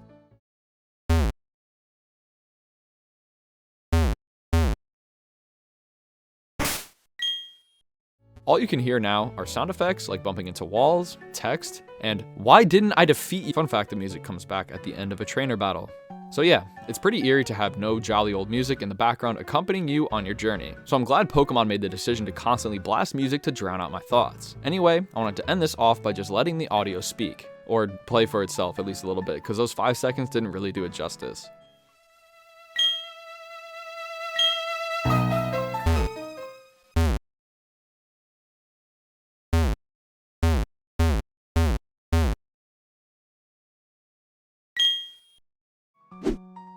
That's much better. Let's look at some more weird stuff though. Normally, if you get knocked out by a wild Pokemon and have others in your party, you'll be presented with the options to either use the next Pokemon or flee, aka the same as choosing running away in a battle. When you do, it'll normally come up with the text, "got away safely," or "can escape." However, if the wild Pokemon's ability is run away and you click flee on this menu, it'll say the wild's Pokemon name fled. The easiest spot I could find was Route 210 with Ponyta, as they're the most common spawn here and have a good chance their ability is run away. So when I ran into one, I let it knock me out and then chose to flee. As you saw, it said the wild Ponyta fled. No, this isn't a coincidence that they chose to run away at this exact moment. It's the game fumbling as it knows you want to end the battle, but it displays this message instead. While this is kind of a specific scenario, it's not that rare for you to be in this situation, so it's likely it's happened to one of you, even if you didn't catch the glitch text. Okay, this one is pretty crazy and is one of, if not the most recent glitch discovery in Pokemon Platinum. A huge thank you to Etchy and Retire for solving this glitch and why it happens. I've personally worked with Retire before on the whole Void glitch video to catch Darkrai Shaman and Arceus, so it's nice to hear his name pop up in a video again. Anyway, not going to steal his spotlight, but I do want to cover what the glitch is. So in the battle frontier is the battle tower, where you can enter a few different styles of battle, but for the sake of this, I'll be going into the multi-battle room and saying no to teaming up with a friend. So I get taken to this room to pick a battle partner. Doesn't really matter who you pick here, as we'll be leaving this challenge in just a moment. Anyway, once you've selected one, you'll be escorted to the battle room. Before this happens, and as you're exiting the elevator, begin mashing the B button. Once you enter the next room and the screen fades, if you hit B on the exact right frame, the screen will remain black. If you continue to mash B, you will hear text boxes cycling through. Where we are right now is back in the lobby of the battle tower talking to the same lady we were when we signed up. We can confirm this after a little more time of mashing A and B. I luckily was able to bring up the Pokemon registration screen before backing out and canceling the dialogue completely. So this basically just killed our battle tower streak and kicked us out to the main lobby. As Etchy and Retire figured out, this glitch was likely leftover debug code when developing the game. That way, a developer or tester could try out the registration sequence, then reset to start it over again. But like I said, this is a frame perfect B press, meaning the exact 1/30th of a second. If you press the B button, this glitch will trigger. Personally, I found the best luck when picking Buck as my doubles partner, but I'm pretty confident this plays no real part in the glitch triggering. I think I accidentally just hit it the most common when I picked him. So just start mashing B when on this screen in the hallway, walking to the battle room. When the glitch does trigger, we'll warp back to the lobby right away with the registration speech starting, meaning if you actually keep mashing B, you will decline the challenge and be free to run around blindly. You can still correct this by pressing X to open your menu and then going into most of the options. Like here, I opened my bag, then closed it out to bring the graphics back. As a little challenge to myself, I triggered the glitch and was able to walk down and out of the building, which also corrects the graphics. So yeah, a really strange glitch that's likely just leftover debug code. Again, a huge thanks to Etchy for this. He technically wasn't the first person to come across this glitch, but he was the first to solve it. This video he made covering the process from start to finish was also really good, so I'd highly recommend checking it out along with his other content. There's a lot of interesting Gen 4 videos on his channel. Sticking with very odd battle tower sequence breaks, this one is only in Diamond and Pearl, with a little different battle tower. It's also one you really don't want happening to you, as it prevents you from receiving really good rewards. But there is also a way to escape the glitch, so it's useful to know. So in the battle tower, the lady in the middle offers single and double battle challenges. I chose singles, but I'm pretty sure it would work on double too. Anyway, once entered, we need to battle our way through a wave of trainers to get on a win streak. You get kicked out to the lobby every 7 battles, but you still need to keep winning each one to keep your streak alive. Anyway, once you get to a 20 win streak, the 21st battle is supposed to be against the Tower Tycoon Palmer, as he is so impressed with your skill. If you were to continue on normally by selecting keep going, he'll come out with a real slow walk and give you a little dialogue. Turns out he's also the father of Barry, or whatever you named your rival in this game. This battle is fairly difficult as he has a Milotic, Rhyperior, and Dragonite. If you're able to defeat him, he'll have a little more to say in the room before warping back to the lobby, where you are rewarded with 20 BP, and the Pokemon used will receive the ability ribbon. So pretty sweet rewards. Well, this glitch prevents you from getting these rewards, and is actually very easy to trigger. All you have to do is right before the Tower Tycoon comes out, and the nurse gives you the menu of options, if you click on rest, but then say no to saving your game, when you click keep going, this random average looking dude walks out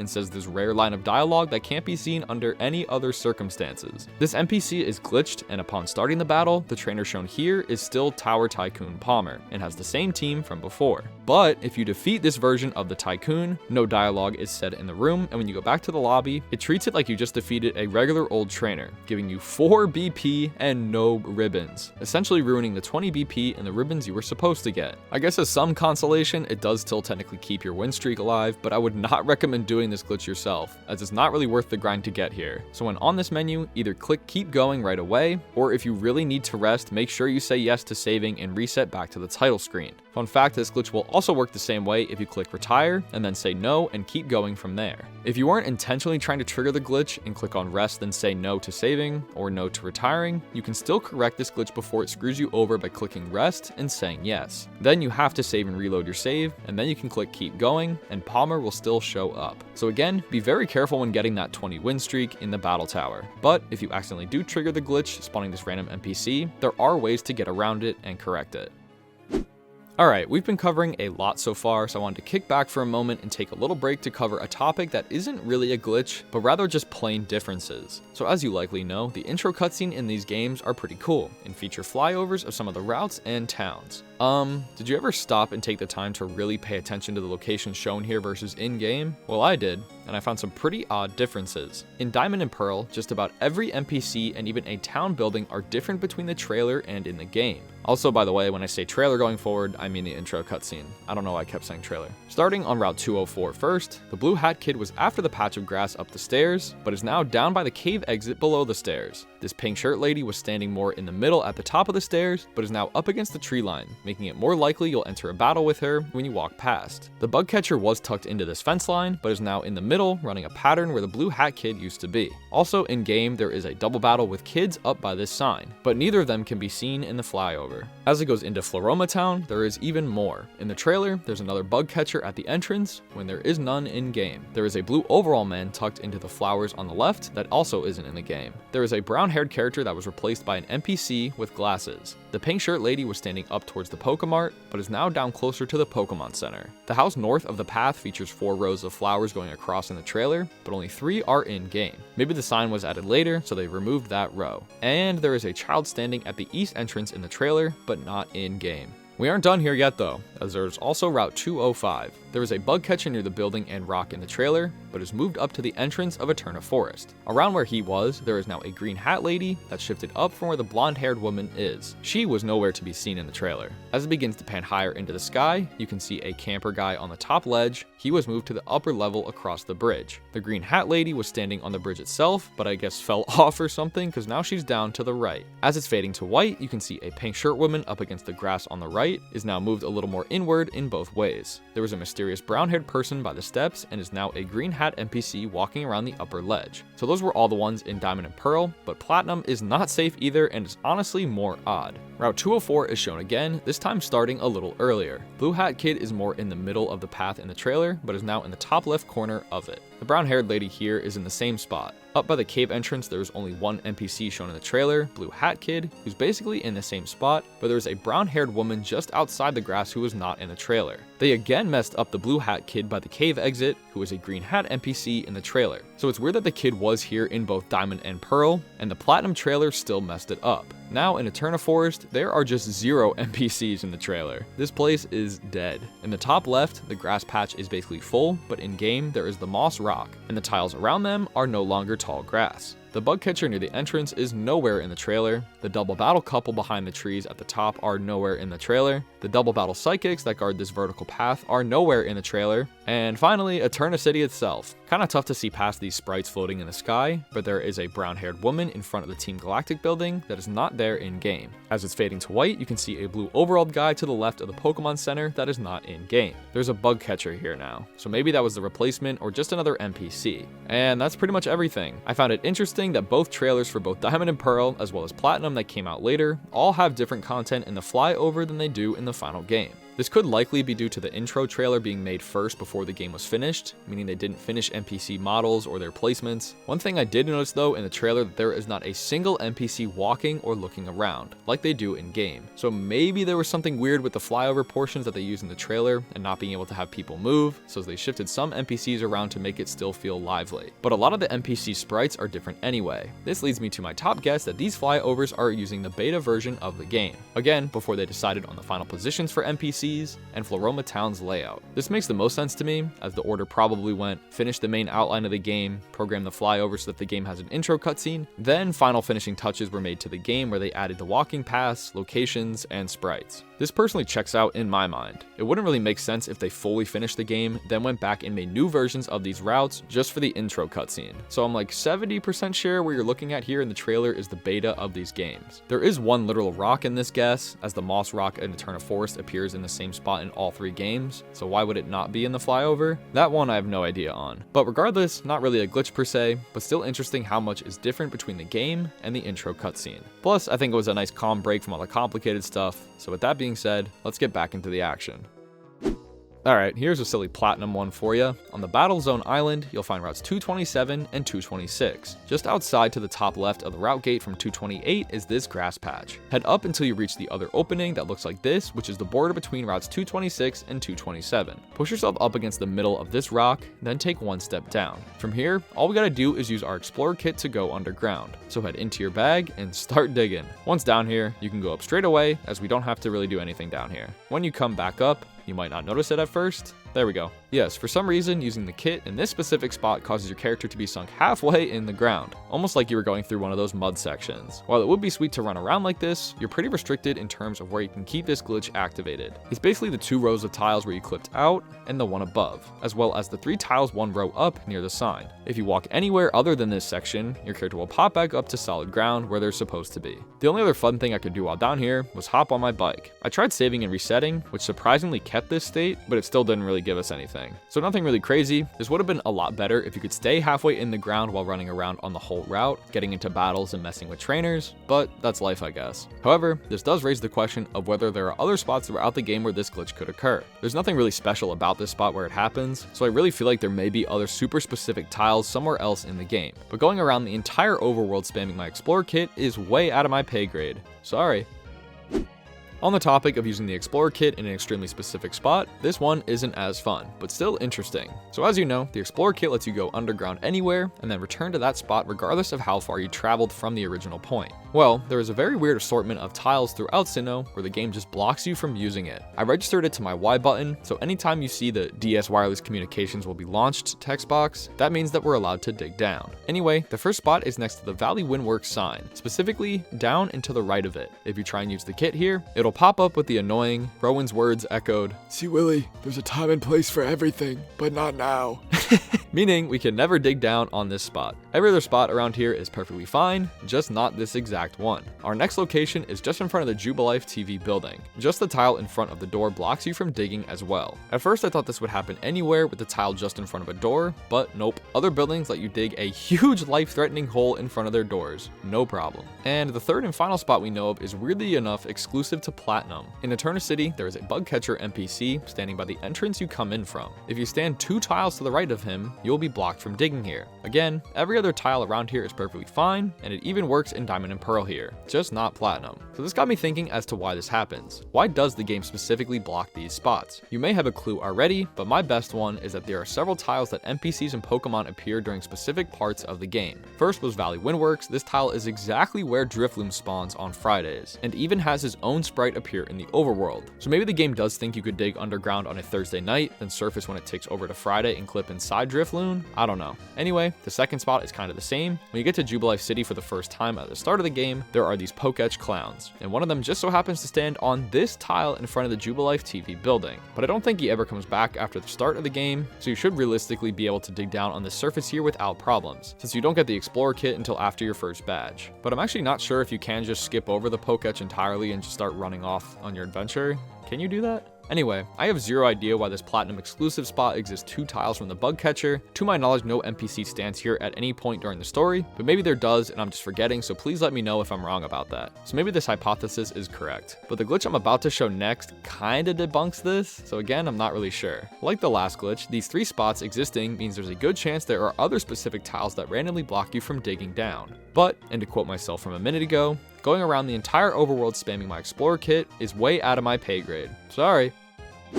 More Explorer kit glitches. This one's kind of funny and lets you stand inside of your rival. Late into the game, after you return the Magma Stone to Stark Mountain, Barry, or whatever you named your rival, will appear in the fight area on weekends, aka Saturday and Sunday. Take a mental note of the tile he's standing on, then come back on a weekday when he isn't there. All you gotta do is stand on the exact tile Barry was on, which is here, and then save your game. From this point, reload your save on a weekend when he would normally spawn in. You'll notice he isn't actually here, and that's because we saved on the same spot, so the game didn't want to have you guys both on this tile. To get him to spawn in, all we gotta do is use the Explorer kit on this same tile that we saved on, where he would appear. Once down here, just go back up right away. Doesn't matter. It might take a second to notice, but the game was like, oh, he's gone. Get Barry in here, and placed him on the tile. But we just dug back up from the underground, meaning we're now standing inside of him. You can kind of see him sticking out the sides of our own sprite. From here, you can turn in any direction, get on your bike to spin around some more, and save your game. Which looks kind of funny, as it appears like you're playing as Barry and saving the game. If you were to reset and reload your save, the same thing would happen where they don't spawn him in since you're standing on this tile. And you can do the same thing where you use the Explorer kit, go down, and come back up. But other than that, there's really nothing else to do. You can't talk to him while you're standing on the same tile, but you can easily walk in any direction, then battle him like normal. But I think that concludes our little Explorer kit glitch showcase, so let's keep moving. So this is a very weird battle glitch, but one of the most interesting. Acid Rain. By doing a specific setup, you can trigger other weather effects without ever using a proper move or ability to set it up. This will likely never happen in a random NPC battle. You would need to be battling a friend or someone online. I don't have any friends, so I ended up running a local server and connecting my PC and laptop with different save files to get this working. That took 4 hours, by the way. I probably could have found someone by then. Okay, but actually, once in a battle, have one Pokemon set up a weather status either by using a move or an ability. I just picked Tyranitar because he sets up Sandstorm with his ability. Once that's up, we need to have a Pokemon that knows Pursuit use it on a Pokemon that will be knocked out if they get hit by it. So in a singles battle, I subbed out my T-Tar for Darkrai, Bidoof missed his sheer cold, and now we're good to go. We need to have the Pokemon getting hit with Pursuit switch out on that turn, and then obviously have the other Pokemon use Pursuit. This will double the damage, but my Bidoof was level 5, so he's dying either way. So he tries to switch out and gets knocked out in the process, effectively activating Acid Rain. What does this mean, you ask? All 4 weather effects are now activated at once. You can see this as soon as the switched Pokemon comes in. It comes up with Rain continues to fall and plays the rain animation. But as you saw, we never activated the rain, nor did we have any Pokemon that could even do so. I also get a taking damage message, then the Sandstorm message appears and I take even more damage. So I took 2 things of damage, which were technically the hail and sandstorm. So the 4 weather effects are hail, rain, sunlight, and the sandstorm. Even though the game doesn't display all 4 weather messages or animations, they are all still here and active, which is why the Darkrai got hit twice. You may have noticed though, the Sandslash didn't take any damage at all. That's because it's a ground type that ignores sandstorm, and the game got a little confused, so it ignored the hail damage disguised as sandstorm damage as well. If I did this with hail instead of sandstorm, it would likely play rain and hail animations, and both these Pokemon would take double damage. So yeah, pretty annoying taking twice as much damage as you normally should, but I still think it's really cool. I tried to prove the harsh sunlight weather effect was also in place by using Solar Beam, which would normally pop in 1 turn instead of 2, but then I remembered there's also rain up, so this means I would have to still take a turn to charge it anyway. So while it does seem like it could be useful to abuse 2-turn weather moves, the other ones activated will likely just cancel it out. Still, it can be useful if you have a ground type Pokemon and did Sandstorm to activate the glitch, as your opponent will take double weather damage while you just sit there chilling. I'll leave a link in the description for this one, as there are other conditions and side effects depending on what you do and what Pokemon you have, but I was pretty limited getting this to work on 2 emulators, and this was pretty much the main gist of it. Here's a pretty easy, but pretty funny glitch in Platinum. It takes place in Victory Road and in the 1F back 2 floor, which can only be accessed after entering the Hall of Fame and obtaining the National Pokedex. Then this path behind this guy will be unlocked. So pretty far into the game, but no real setup is required from this point. Anyway, once down here, you'll eventually run into these 2 trainers, a black belt and an old guy. Fight them and take down their Pokemon. What matters is that you pay attention after taking down their final Pokemon. They'll begin the normal defeated sequence of saying some final sentence or phrase. Well, Black Belt Eddie has this to say, DNIOEN, or done in. But the characters are all messed up, alternating between the first and second lines. I have no idea why this happens, like this will happen to everybody who comes across this guy. I tried checking in Diamond and he says totally done for. So A, no clue why this was slightly changed, and B, why was such a simple 2-word phrase messed up this bad? And C, how did no one catch this? I had access to Platinum's code through the Platinum D compilation project, so I went digging through the files. Sure enough, it shows up as D space N space I, new line, space O, space E, space N, ... new line, in there too. So it's very odd. Not fully sure if this is legit code pulled from the files or if this was manually added by the team creating the decompilation, but I'm pretty sure this was in the legit code. Either way, it shows up in production copies of this game, so it's very weird. Okay, this one's just funny. In the fabulous Jubilife City, there is a TV building towards the back. Run inside and up the set of stairs to the 2nd floor. Once in here, head into this door above. Here, you'll find a man that wants to dress up your Pokemon. That part doesn't really matter, don't worry about it. Agree to do it, but then when he asks if you should explain how to dress them up, say no and then immediately start tapping left or right on the D-pad. The final text box gets auto-dismissed, but it also takes your input and rotates your character. The man will try and walk out of your way, but instead stands right in your path. You miss the door, and the load zone still activates. Yeah, very odd looking. It also will occur when you exit, and you'll phase right back through the dude. Even if you do this the opposite way, he'll still just walk right to where you're going. Finally, if you do this and phase down, you can still select your Pokemon, but after this dialogue is over, nothing happens, and you have to restart the conversation all over again. So next time you're in the mood to dress up a Pokemon, why not phase through a man to get there as well? Did you know the developers messed up programming one of the HMs and is actually incorrect? Sorry, I tried to make that sound as interesting as I could. It's actually really dumb. HM5 Defog is a move used to defog fog, so it makes sense it's a flying type move. However, the disc icon itself is a shade of blue, the exact same disc as the water type HMs, like Surf and Waterfall. Fly is a flying type HM. What the? Oh my god, I thought I escaped this. And the disc is more of a gray blue than a deep blue. Yes, that's it. Everything else behaves perfectly fine, but obviously the developers never caught this, as it was also transferred over into Platinum as well. I guess they had better things to do than change the shade of blue on an icon. So this is one of those classic battle glitches that are so incredibly rare due to the obscure setup you have to trigger it. This causes the game to completely ignore Wonder Guard using Fire Fang. As you may know, Wonder Guard is an ability exclusive to Shedinja that blocks any attacks unless they're super effective. But since Shedinja is weak to fire type moves, Fire Fang would still hit anyway. This means we have to find a wild Ralts that has the trace ability so it copies my Shedinja's Wonder Guard onto itself. Since Ralts is a psychic type, only Dark, Bug, and Ghost moves should break through it. Right? No. As you can see here, my Garchomp tries to hit it with Flamethrower and Earthquake, but are both ignored due to Wonder Guard. But for some reason, Fire Fang is a special case, and it just breaks through and damages Ralts anyway. This is the only move this glitch is possible with, by the way. Even the other Fang moves, Ice Fang and Thunder Fang, this will not happen. So it's just very strange overall. I can pretty confidently say there is no way any of you have ever experienced this glitch before, by the way, as it's incredibly rare to find yourself in a battle where someone copies your Wonder Guard, and you happen to also have a Pokemon with Fire Fang that you decide to use it anyway. So just take this glitch for what it is, and let's move on with our lives. Sticking with insanely situational battle glitches that have probably occurred only a handful of times ever to anybody, this one's just as strange and also involves changing abilities. So basically the glitch is you have to have a volatile and non-volatile status condition and use an ability to clear the volatile one. The non-volatile status tag that appears on a Pokemon's HP bar will be removed with it, despite it being present and active. So in this example, I had Confusion and Paralysis on my Slowking. Then its own tempo ability cleared the confusion and removed the yellow paralysis tag off my HP bar. But see Willy, how did Slowking even get confused in the first place? Well, see Willy, I'm glad you asked. To set up this glitch, I took these steps using a Slowking and a Togekiss. Turn 1, I used Skill Swap with Slowking to swap his and Togekiss's ability, and had Togekiss paralyze Slowking. Slowking's ability was Own Tempo, which would normally block confusion, but since we swapped, he can get confused now. Anyway, turn 2, I used Skill Swap and Sweet Kiss. My Togekiss went first, which made the Slowking confused on top of Paralyze. Then my Slowking somehow broke through both statuses and swapped the abilities back, giving him Own Tempo again. This immediately brought up the Slowking cured its confusion status with its Own Tempo message, which if you noticed also removed the yellow paralysis tag on screen. So yeah, a very complicated set of events need to occur in order to even trigger this purely visual glitch. Yes, even though the tag is gone, the game still knows you're supposed to be paralyzed. You can still see the status at the top of the bottom screen where you see the one Pokeball on your team is darkened. Also, if you go into your Pokemon menu, you can see it on the overview and summary screens. And if you really don't believe me, this was a turn later where Slowking couldn't attack because it was paralyzed. So again, just a very long and complicated setup for very little payoff besides looking cool. But you know, I still gotta show it off, because it was cool to see yourself be paralyzed without the tag on screen. You can also correct this by completely swapping out that Pokemon, then throwing them back out. And by correcting, I just mean it brings the tag back. If anyone watching ends up trying either of the last two glitches I just showed, I would be shocked, as they just are not worth it, and both involve swapping abilities.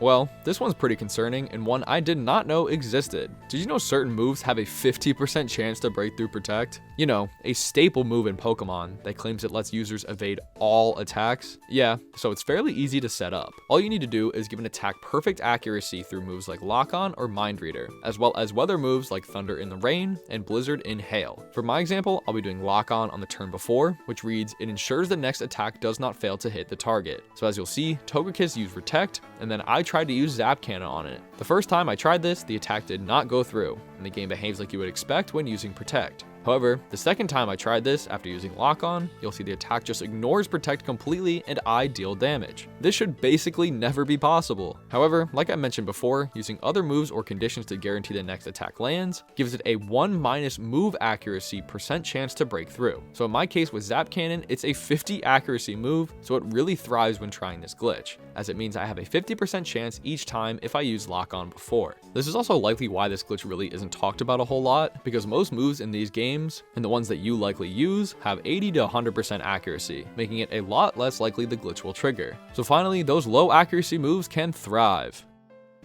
So this is probably one of the most pointless glitches in the game, but it also kind of involves Darkrai and New Moon Island, so it gets a pass. So in order to unlock that stuff, you would need to travel back in time and get an exclusive item called the Member Card, which was hosted through a Nintendo event that ended in 2009. But anyway, I promise this glitch is nothing crazy, so please don't bend over backwards trying to get this one, and you'll see why in a second. Anyway, I hacked this save file to trick the game into thinking I just attended this event and got the gift. Now go into a Pokemart and you'll see a green guy standing by the counter. This guy gives you gifts, and if you went to the event, he'll give you an item called the Members Card. The text you're seeing on screen is literally the glitch. It's not the Members Card, it's the Member Card, as you'll see it from my key items now. So yes, I told you this glitch is nothing crazy. It's literally just a punctuation mistake for a super exclusive item. But ultimately lets you unlock the Harbor Inn, sail to New Moon Island, and catch Darkrai, which is one of my favorite events and Pokemon from Gen 4. Shout out the Rise of Darkrai Pokemon movie. That boy was goated back in the day. Again, you are looking at all this glitch has to offer, so please don't go out of your way to try and do this, only to see an extra apostrophe S at the end of a word. I'm usually all for trying glitches I show in these videos, but this one is straight up not worth it. I'll keep it a buck, this likely is not a glitch, but is something I noticed when playing. So when accessing your PC and selecting Move Pokemon, you can go to the bottom and open your party. When this is open, you can close it by moving your cursor to the right when it's on the right column. Makes sense, right? Well, if you try and do this on the left side with the left column, nothing happens. It does not close. Only moving to the right will do it. I personally don't understand why they couldn't have both directions close it, and I'm really only bringing this up because I did a lot of moving Pokemon around during this video, and accidentally went to the left to close it at least 15 times. So just venting some of my annoyance at an insanely minuscule thing. Again, there is a very good chance this is not a glitch, but this just drove me nuts. I would love an action replay code or something to fix this, as this drives me nuts. Why did I say that phrase twice in back-to-back sentences? I have no idea. Hey, present day C Willie checking in here. Hope you guys are enjoying the video so far. If you are, or even if you aren't, I ask that you please consider subscribing to the channel. It's free, obviously, but it also helps out the channel and myself a lot. Plus, it also lets YouTube know I'm not wasting hundreds of hours of my life creating these videos to document glitches and for you guys to enjoy. I honestly really just want a YouTube play button, so I'm hoping that maybe next year or the following, I can finally earn that at 100K subs. So please help me achieve a lifelong dream of mine by subscribing, and let's get back to the video.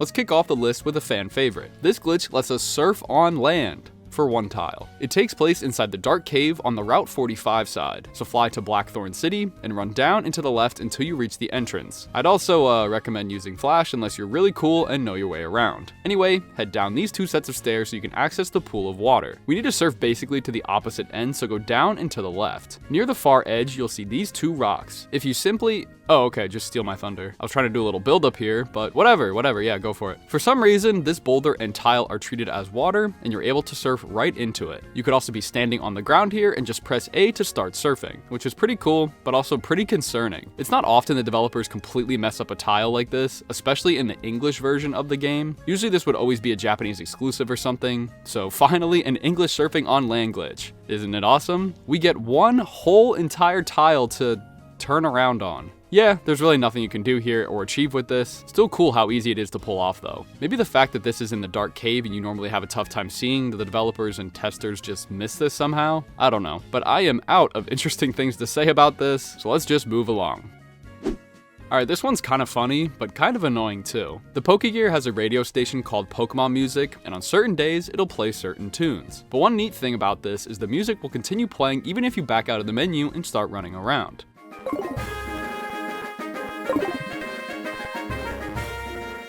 It will only revert back to the track that's supposed to play when you enter a new load zone or encounter a Pokemon. On Tuesdays, Thursdays, and Saturdays, unless you have the national dex, then it's only Tuesday and Saturday for some reason, it plays the Pokemon Lullaby, which sounds like this.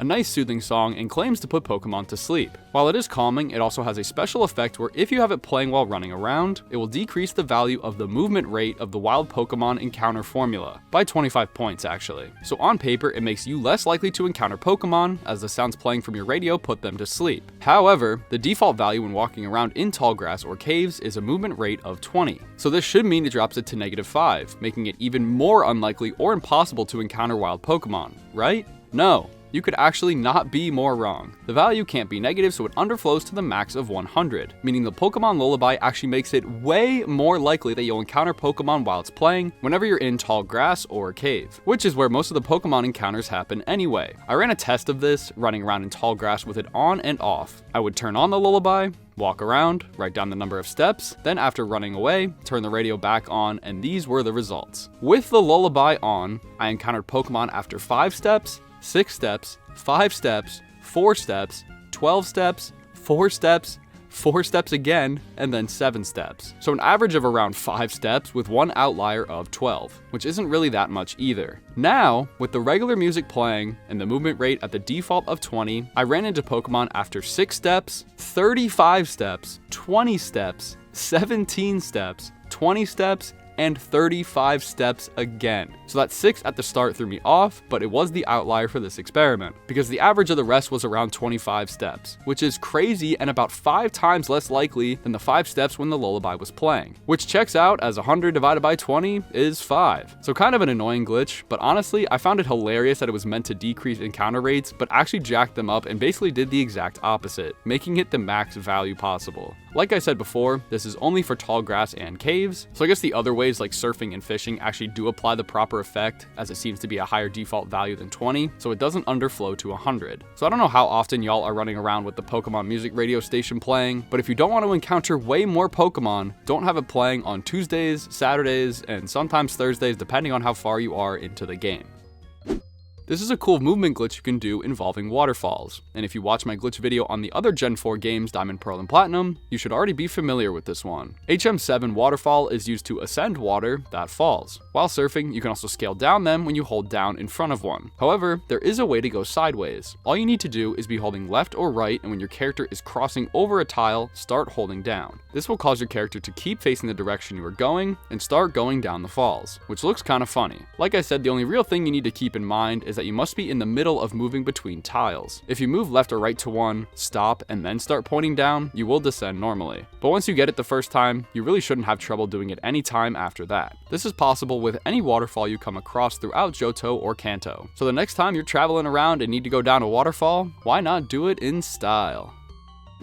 This is one of the most interesting battle glitches from Platinum, and luckily it got carried over into HeartGold and SoulSilver, Acid Rain, which basically sets up way too many weather conditions at once, causing so much damage to Pokemon in between turns. The setup is pretty specific, so I went into a local battle with myself to create it. All we need is a Pokemon that can set up a weather condition other than rain, so I'm using Abomasnow with the Snow Warning ability so the hail gets set up right away, and a Pokemon with the move Pursuit, so I brought a Murkrow. Then it doesn't really matter what the opponent's Pokemon are, but I would recommend them to not have an ability that sets up weather, as it might override the glitch. So when in battle, like I said, we first need to set up a weather effect other than rain, so I led with Abomasnow. Not really any Pokemon that can set up weather and no Pursuit, so with the hail up, I switched into Murkrow. It doesn't really matter what the opponent does at this point. Now on turn 2, you want the opponent to switch out and we use Pursuit. This also needs to knock out that Pokemon, which wasn't a problem when facing a level 3 Totodile. So with Pursuit KOing the Pokemon as it switched out, and with a weather condition other than rain activated, Acid Rain will trigger. What does this mean, you ask? Just take a look when they throw out their next Pokemon. It starts off with the rain falling animation, which is odd because we never said it, then both Pokemon take damage. Coming up with the messages, Murkrow is hurt by its insomnia, and the foe's Quagsire is hurt by its damp. It then repeats the same thing for Sandstorm, with the animation playing and both of us taking damage, then does the same thing with Sunlight and us taking damage, and just to finish it off, the hail we started finally shows itself and we take even more damage. So in a single turn from just weather alone, my Murkrow went from 72 HP down to 56. And this is basically the Acid Rain glitch. By using Pursuit on a Pokemon switching out to kill it, while a weather effect other than rain is active, this glitch will trigger, causing other effects to just start out of nowhere. Thanks to a comment on my Platinum video, a viewer explained to me that the weather effects that activate are any lower in the priority list than the base weather Acid Rain was triggered in. So in my case, since hail is here on the list, it triggered Sunshine, Sandstorm, and Rain, along with the pre-existing hail. Last time I triggered it with Sandstorm, which makes sense why they only got 2 messages in between each turn, instead of 4 like I did here. So enjoy losing a bunch of HP in between turns and having to sit through all of these weather animations. Now one thing I can't figure out are the messages when the Pokemon take damage. They don't say the usual damage by weather or whatever, they say they were hurt by their abilities Insomnia and Damp, which makes 0 sense as Insomnia prevents the Pokemon from falling asleep, and Damp prevents Pokemon from self-destructing. They don't damage the user in any normal circumstances. You can even see it in the turn before we activated Acid Rain. My Murkrow was buffeted by Hail, but then later with the Acid Rain activated, it says it was hurt by Insomnia. It does mention this on the Bulbapedia article, so I guess it's just a side effect of this glitch, but it's still very odd to see too. And I think that's everything to do with Acid Rain. It's not super likely you'd be able to trigger this glitch in a normal battle, unless you perfectly predict when a Pokemon is switching out and you KO them with Pursuit. Plus, this glitch causes a lot of damage to your own Pokemon, so it's not really a strategic thing either. Still, it's probably the most interesting battle glitch you can trigger in these games. So if you want to mess around with it, grab a friend or another DS with a copy of SoulSilver or HeartGold.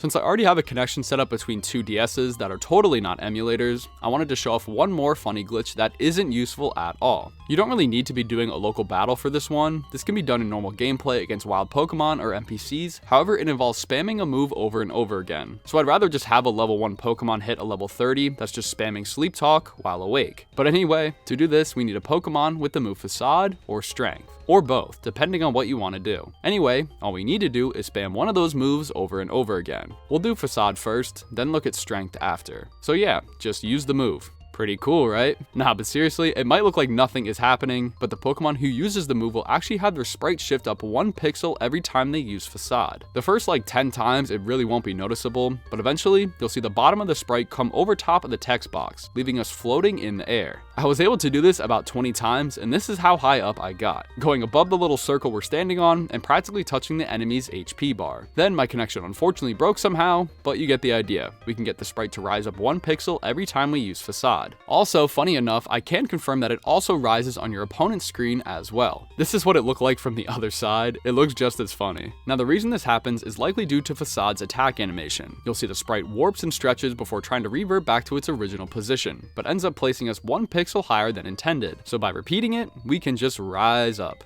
Like I mentioned before, Strength is another move that does this effect, but instead of going up, we shift right 2 pixels. The same thing is happening here. The animation of us shrinking down and then exploding back up never places us back in the original spot, so we get to slide across the text box, inching closer and closer behind our own HP bar. I was able to do this one about 40 times before running out of PP, and this was the result. Again, it looks just as funny on the opponent's screen, as it looks like we're trying to slowly sneak away from the battle, until all that's left is Zangoose's arm, which looks a little weird just sitting on the side of the screen like that, but a really funny and unique glitch. Like I said, you could do this during normal gameplay, but you need to find a Pokemon that you won't knock out, and they won't knock you out either due to spamming this move 30 times. It was just easier for me to do a local battle against my other save file. Plus, I got to confirm that the sprites shift up on the other screen too. Anyway, it's not just Facade and Strength that cause these effects. The full list goes as follows. Facade shifts you up 1 pixel, Strength and Split Up shift you right 2 pixels, and Dynamic Punch and Helping Hand shift the opponent's left 1 pixel. So this is likely a better glitch to try out with friends if you really want the full effect of getting the sprite to shift all the way up or over here. Alright, this is one of my favorites. Not useful in any way, but it is funny, so yeah. So as you probably know, Pokemon can follow you around in this game. It's seriously one of my favorite things in any Pokemon game, and it's a shame that it wasn't a thing in more games. Especially with how they do the different sized Pokemon. It's awesome. Anyway, when you hop down ledges, they will quickly follow in hopping over them. There's actually 2 glitches you can do with this, but the first one is hitting X to bring up your menu right as the Pokemon sprite is in the middle of the jump. This can be very tricky to get, as it seems like there's only a split second where the game actually lets you bring up the menu in the middle of running. So you can try mashing, but it's basically the halfway point in the animation. Anyway, once the Pokemon looks like this floating off the ground, we've done the hard part. All that's left to do is open anything in the menu here that brings you to another screen, like your Pokedex, Pokemon, or bag, and then back out of it. Just like the last glitch, the first time it might not seem like anything happened, but if you keep going in and out of a submenu without fully closing the menu, each time you do this, your Pokemon sprite will rise higher and higher into the air, which just looks ridiculous. You can get them however high you'd like, to the point where their legs are the only thing showing, or just completely off screen, leaving only their shadows behind. Now unfortunately, this effect only does last until you close out of the menu. This immediately snaps the Pokemon back down to the ground behind you again. I really wish you could at least close out of the menu. I totally get why we can't walk around like this, even though that would be way better, but maybe, I don't know, maybe that's the next glitch, I don't know, maybe. But anyway, it would be sweet to be able to unpause and have the Pokemons bobble around in their standing animation. But yeah, I really like this glitch even though it's not that crazy. You can do it with ledges going down or side to side, so you can see the side of a Pokemon sprite rise up as well. It just looks really funny to have a massive Pokemon floating above you like a guardian. Imagine being an NPC and seeing this going on. Also, one note, this will not work with Pokemon sprites that naturally float above the ground anyway, like Togekiss. They were actually the first Pokemon I tried this with, and I was getting super confused why it wasn't working. But after standing there for a moment and just looking at them, it finally hit me that they are already floating. And when you hop over a ledge, they just float on right behind you, never playing an animation anyway. But yeah, I'm pretty sure I know what's going on here. When you pause with a Pokemon floating in the air for the first time and go into a menu, when you close out, the game refreshes the graphics. We saw with the tweaking glitch that you can reset the graphics just by opening and closing a submenu. But anyway, I don't think the game kept track of the fact that the Pokemon was floating already. Since the ledge hopping animation didn't get a chance to finish, it likely thought the Pokemon was still on the ground, but it noticed it was over top of a ledge, so it gave it a little extra height as it normally does during the animation. So by repeatedly doing this, each time the game refreshes the graphics, it adds a little bit of extra height on top of the current height, creating an infinite loop of adding height as long as we don't close the menu. Then when you finally unpause, it finishes the ledge hopping sequence and updates the Pokemon's position back to where it was supposed to be. So yeah, pretty funny. Pretty useless, but pretty funny. Like I mentioned, any menu will work, and you can even save your game, which looks odd with the Politoed floating on this cliff. Sadly, it won't still be floating when you load your save back in. I checked. So this is a cool way to gain infinite height while standing still, but what if you really want to keep a Pokemon floating in the air?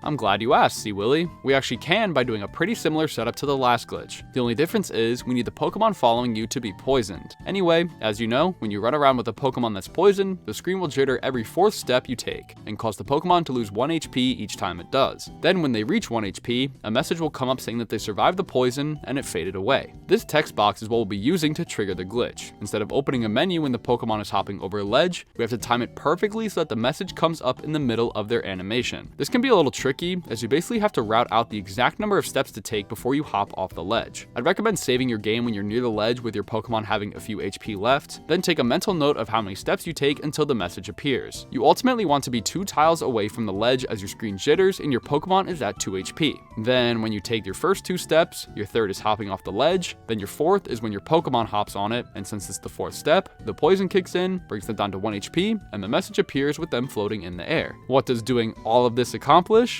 Well, as soon as you close the text box, the Pokemon will remain floating in the air, meaning we can finally run around without the glitch correcting this time, which is sweet. You can basically run around anywhere you want, talk to NPCs, and even the Pokemon itself while it remains floating. The only thing that will really correct it is if you enter a load zone, whether that be going through a door, entering a cave, or that sort of stuff. Like the last glitch, the same sort of rules apply. We can do this with large or small Pokemon, but they can't already be normally floating Pokemon. Speaking of the last glitch, we can actually combine them together, as the game is technically in the same state of halfway through the ledge hopping animation, meaning at any point while this glitch is active, you can go into your menu, open the Pokemon submenu, back out, and the game will add extra height to the sprite. So now we can do the first glitch anytime or anywhere. We don't need to be right next to a ledge anymore. This means we can place the Pokemon in funny locations, like on top of the spinning Pokemart sign, or put Groudon in his favorite thing ever, water. But yeah, like the last one, you can do this in any location that has a ledge with a Pokemon poisoned. Really funny to see the heaviest of Pokemon defying gravity, and combining it with the last glitch, you can get some really funny screenshots. We actually aren't done with walking Pokemon elevation glitches. There's one more that instead of putting them higher than they're supposed to be, puts them lower. We need a really big Pokemon as a walking partner, basically anyone that doesn't follow you when inside of a building. Smaller Pokemon are able to, but larger ones would cause property damage. Anyway, I'll be using Groudon again since he's already in my party, and put them in the first slot. Then go to the Cyanwood City Gym and head inside. Go up the right side of the cliffs until you reach this shelf where you can run underneath the waterfall. Then go into your Pokemon and switch the larger one for a smaller one that will follow you around in buildings. Now when you back out, stay in these 3 middle tiles and notice that the sprite is now down below the water, essentially a whole layer lower than we are. You can keep them down here as long as you stay within these 3 tiles, but as soon as you walk too far to the left or right, they will pop up behind you like normal. So not a whole lot of room to work with here, but it's still funny. You can also switch around the Pokemon standing down here by simply swapping their positions. You can even trigger the glitch again without having to walk outside. Just switch to a large one while standing around here, then switch them back. I tried to find other places this glitch could be possible in, but the requirements are pretty tricky, as you need to be in a building so large Pokemon can't follow you, and have a similar layout to this where there's tiered ground that you can stand on without any below you. So unfortunately, Cyanwood Gym seems to be the only place you could do this at.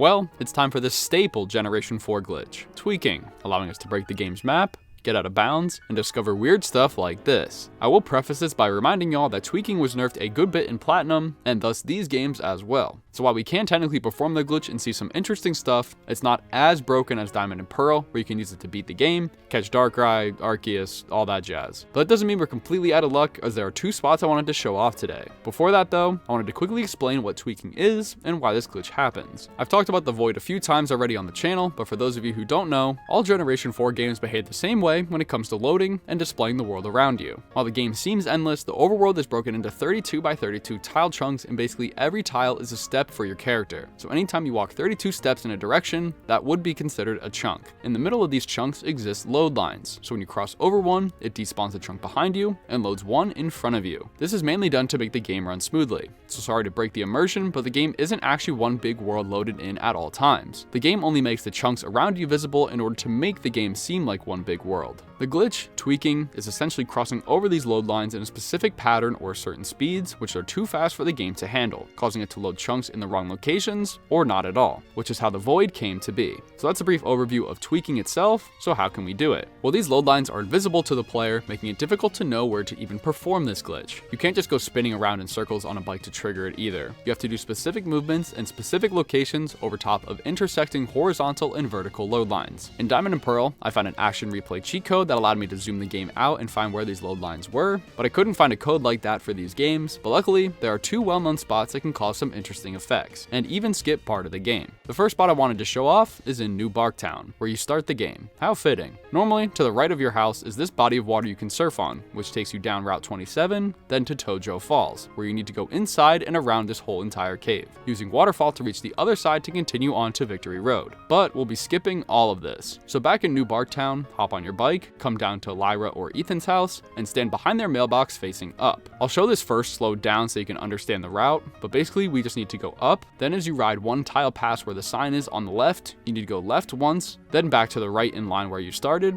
then back down. Now here it is at full speed. And again, this route has to be perfect and without slowing down. Doesn't seem like anything happened at first, but bike to the right, and yeah, this looks a little different than before. Instead of a big river, there's now only 3 tiles of water, then a random chunk of a route. Surf across, and you might notice we actually loaded part of Route 29, which is normally to the left of New Barktown. But now it's over here. You will also notice that the collision is pretty messed up, as our character and Pokemon are now halfway in the ground when running around over here. There's still more to this skip, but I first wanted to quickly give you guys 2 warnings. Since we're technically on a route, this grass can have wild Pokemon in them. If you do end up encountering one while this glitch is active, when you finish the battle, the graphics will correct themselves, forcing us to stand on whatever tile was actually at these coordinates. In my case, it was the middle of the water. You can't just go running around on it, sadly. You're stuck in this single spot. But you can use fly or surf to get yourself back to safety. We do need to run through some of this grass to get to the other side, so you might think, oh, I can just go into my bag and throw a repel on.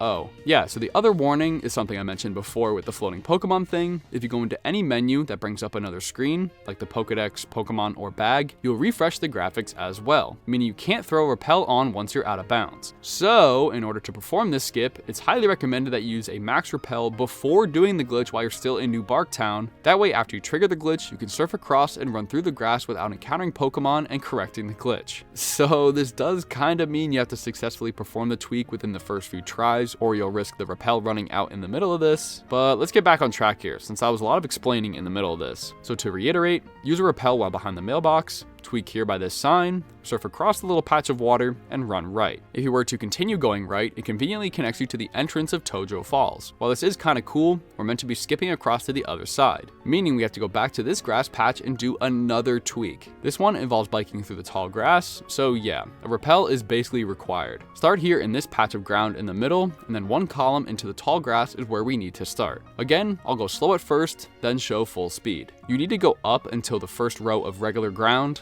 right, left, then hold right. So once again, you really need to get this second tweak within the first few tries in order to keep that single repel active. You may end up having to go back to the start if you can't, but at least doing it multiple times will help you get better at the movement. So once you get this tweak successfully, the area to your right will now be glitched and turned into the void. Cool. From here, continue going directly right until you see this NPC with the dark hair. If you're familiar, this is the same NPC that stands on the other side of Tojo Falls. So all I gotta do now while standing by them is refresh the graphics intentionally by opening up a menu like the bag. Then when you close back out, we'll be all back to normal, but I've successfully skipped past the whole cave section, meaning we have just skipped the use of HM7 waterfall entirely. You can now traverse the bridges and cliff sides through routes 27 and 26 until you reach Victory Road. So a pretty handy skip and also a cool way of crossing over to Kanto without having to surf through this big body of water and going through the falls. But like you saw, this also means you'll have to get pretty good at tweaking, as you need to perform 2 of them with a single rappel active. A max rappel is good for 250 steps, and biking around can burn through that pretty quickly. But that's all I really wanted to show off for this one, so let's go to the other spot. This one's just as cool in my book, but not really as useful. Even if you didn't do it for the first spot, I highly recommend having a Pokemon in your party with Fly in case you get stuck somewhere and need to escape. Also, I wouldn't recommend saving when performing this either, as you could completely soft lock your save file. Anyway, this one takes place in the National Park, which is awesome because the music here is fantastic. So we need to be in the center here by the big fountain and then stand here with your bike. Performing the tweak here is just a little more annoying, as you have to wait for this NPC to move out of the damn way. But start here, bike right once, then up a few tiles, left, right, then left again, ending up on this dark siding. If you do all this without hitting any walls or slowing down, bike to the left and the void should be there to greet you. You can enter it, but there are a lot of invisible walls in seemingly random locations. We ultimately want to go down and to the left, and you'll see in the footage I was kind of just spamming the D-pad in that general direction until I finally reached this patch of trees and grass, which we can bike on. It seems like nothing is really here, but go all the way down to the bottom of this section and then ride back up. Weirdly enough, this section becomes longer than it was, and eventually you'll run into this. A bunch of NPCs standing in a line with an extra one off to the right. I don't know about you, but this is kind of creepy seeing them all standing here. You can talk to each of them, and you might notice that the dialogue is saying something about you winning. These NPCs are actually the ones that appear at the end of the bug catching contest in National Park, as confirmed by the fancy looking NPC. They literally say, "We hope you'll take part in a bug catching contest in the future." I then spoke to each of them on the left hand side to make them all stare off into the void. I just felt really off while in this glitched area with all these NPCs lined up. It made the game feel fake. Well, it is a video game, so yeah, it is kind of fake. But honestly, the closest thing it reminded me of was the Truman Show. Like, these NPCs were all actors hiding far away from the player until we decide to participate in the bug catching contest. Then, without us seeing, they all travel over through the void into their assigned places once it ends. I even double checked and won the bug contest, and sure enough, the same NPCs gathered around and said the same dialogue they said when finding them out here in the void. But yeah, that's really all I could find when performing the tweak in this location. To end off here, I just wanted to say I wish there was more we could do with this glitch, but sadly, the developers seem to have caught on before Platinum, as that game, as well as these, have a nerfed version of the void. They placed a lot of extra invisible walls or something to prevent you from traveling too far away from where the game wants you to go. Like here, for example, with a line of NPCs, I went down a little bit, then tried to run off into the darkness and was immediately locked in place. I couldn't move in any direction and couldn't even escape back through the way I entered. There's really nothing I could do at this point besides use Fly to head back to solid ground. But in a nutshell, that's tweaking and the void glitch in these games. Like I said, there are other places besides these 2 spots I showed that you can perform this in. All you have to know is where the load lines are and where they intersect. So on paper, you can cause the game to load the wrong areas in hundreds of spots throughout the overworld, but with the void being infested with invisible walls, there's not much use anyway.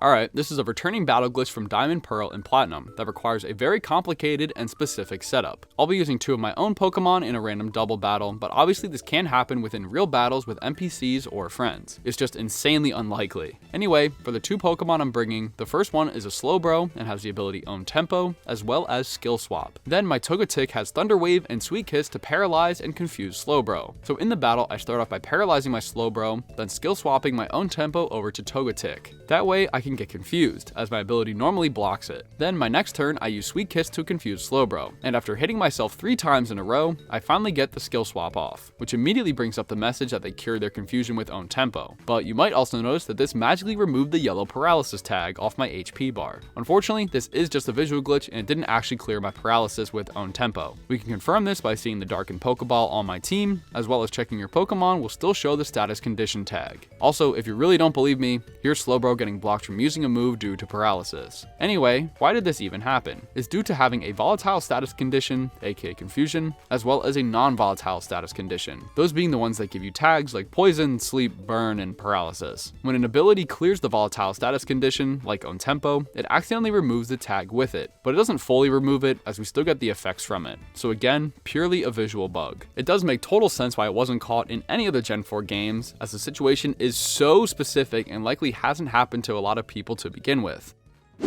On the topic of weird battle glitches, this one is way more useful and allows you to give Ditto almost any moves you want. Normally, Ditto's only move they will ever learn is Transform, turning them into any Pokemon on the field. However, that's a thing of the past in these games. All we need to do is get into a double battle and have our other Pokemon on our team know the move Rage. Technically, it doesn't have to be your doubles partner with the move Rage. You just need to transform into a Pokemon that has the move Rage. So you better be sure of that, or do what I did and just bring another Pokemon that has Rage. Also, the moves that the Rage Pokemon has are also the ones you'll be copying, so make sure you slap some good ones on there. Anyway, let's get into the battle itself. There's 3 crucial steps needed to copy the moves. 1, we transform into the Rage Pokemon. 2, we use the move Rage with that Pokemon, and 3, use any other move after that point. So honestly pretty simple as long as the Pokemon you're facing don't knock you out within the first few turns. So turn 1, I use Transform on my Salamence so I turn into them and get all their moves. Then turn 2, I use Rage. I know in my Diamond, Pearl, and Plat video, I said you have to have the Rage's building message appear in order to trigger the glitch, but I've tested it without it and it still worked. So just a little correction from the last video. Then all you have to do is use any other moves to win the battle, making sure you don't get knocked out in the process. I believe your other Pokemon can be swapped out during this, just not the Ditto. So after a few more turns of going back and forth, we won the battle. And that's it. Check Ditto's summary, and you'll see that they never remove Salamance's moves. And we don't just have Transform anymore. Awesome. Now we have an insanely unique Ditto that anyone else looking at it would just think it's hacked. But this can all be done on original hardware. I went into some more battles to terrorize trainers with Draco Meteor, which looks crazy to be coming from a Ditto, and flew up into the sky to dodge my opponent's attacks. Speaking of fly, we can now use Ditto to fly around the region. Or regions, I should say. Looks really funny when they're the walking Pokemon and you just hop on them and fly away. So now I have a really unique Ditto in both Diamond and SoulSilver. Also, while this glitch is really cool on its own, this is actually one of the side effects of the Rage glitch. Sorry if some of this sounds like a repeat from my Diamond, Pearl, and Plat video, but it's a really cool glitch, and I want to explain again why it happens. I'll try and cover it a little quicker this time. Basically, using the move Rage gives your Pokemon a volatile status condition until they use a different move. In Generation 4 and onward, each time the user gets hit while their status is active, they'll see a Rage's building message, and their attack will rise. However, using any other move the Rage Pokemon has is supposed to cancel the volatile status condition, basically meaning you would lose the attack boost. However, instead of breaking that volatile status condition, it breaks any other volatile status condition the Pokemon has. Some examples of volatile status conditions are Curse, Confusion, Substitute, Torment,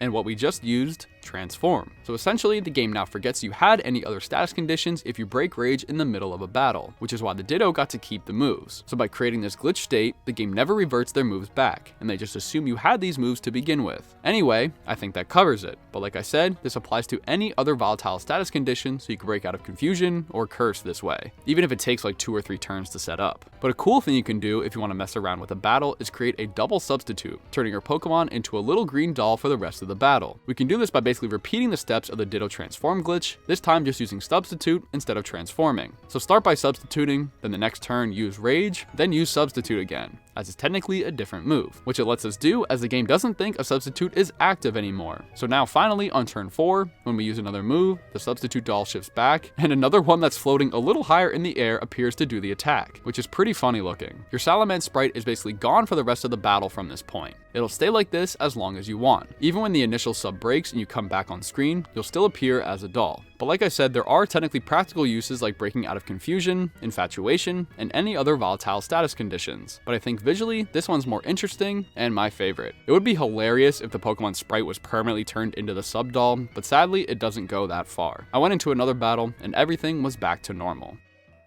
While I do love all the routes and locations these games have to offer, with it being both Johto and Kanto, there's a good amount of places that have an interesting glitch. Some of you who have played these games before likely came across it as well. Invisible grass tiles. These are tiles where there are no tall grass on them, but they still behave like tall grass when you walk over them. The first example is Route 44, east of Mahogany Town. In the middle of the route, there are bodies of water surrounding a little island in the middle that has a bunch of tall grass. In the top right of this, it looks like there are 3 tiles in a row of just regular ground, but when you walk over them, it still shows the grass rustling animation, and you can encounter Pokemon on these tiles as well. The next spot is north of Mahogany Town on Route 43. Towards the upper section of the route on the left-hand side are these two ponds. In the middle of them, there are very clearly 3 rows of tall grass, with a strip of ground all the way at the top. The same thing happens here, and you can see the same glitchy grass sprite when walking around or standing. On Route 28, there's actually 2 spots, one at the bottom near this pond, and one directly above up against this smaller one. And the last spot I know of is the Safari Zone, specifically in the swamp section. Just like the rest, it's up against a body of water. As you run across, the invisible grass only appears when below the water. Again, you can encounter Pokemon in these areas as the game thinks it's tall grass. There may be other spots this happens in, as the pattern seems to be pretty consistent. It's basically anywhere where there's a chunk of tall grass near a body of water. It seems like the devs purposely remove the row of grass before the water starts so the player can actually see where the ground transitions. However, these strips still behave like grass and play the animations. I thought at first maybe this wasn't a glitch, but it doesn't seem like it's intentional behavior either. When walking through regular patches of grass, they clearly only rustle when on their specific tiles. Standing one tile above in any other regular circumstance does not trigger it or Pokemon encounters. It's only when there's water above it does it do it. So maybe there's something weird about the game's engine, or these tiles used to be grass but then were changed closer to the game's release, leaving the type of tile as tall grass. Not sure, but either way, it looks weird.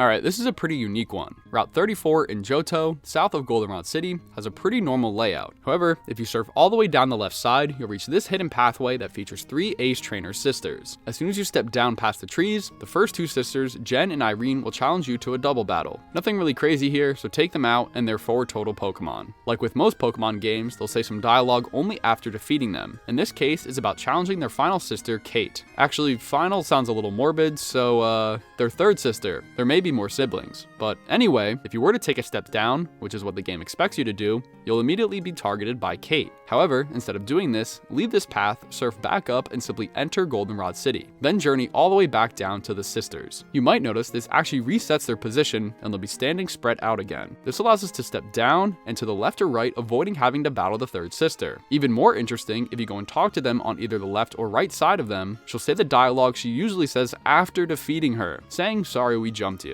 She'll say this if you talk to her on either side, behaving like you defeated her already. It is only when you stand in line above her that the exclamation point pops up and the battle will actually start. I also thought it was interesting that she locked onto us while facing to the side. Her peripheral vision must be pretty good. But yeah, it's a little weird to see this happen. I can't really think of any other NPCs that spot you without directly facing you, so the game really just expects you to defeat the first 2 sisters, then take one step down. But by simply refreshing their positions, we're able to get 2 little glitches in one here. Reading dialogue that usually only plays after defeating her, as well as having an NPC lock onto you without technically walking in their direct line of vision. But you do get a power herb from actually defeating her, along with reading the same lines of text that we already saw earlier, so it is worth it to eventually defeat her. Now that I'm thinking about it, some of you watching might have accidentally triggered this glitch. There's a pretty decent chance that some players took on the double battle, had their Pokemon take too much damage, forcing them to surf back up to the Pokemon Center in Goldenrod to heal before taking on Kate. They are Ace Trainers after all. But yeah, just a neat little thing you can do to trigger 2 pretty unique glitches that I can't recall happen in any other games.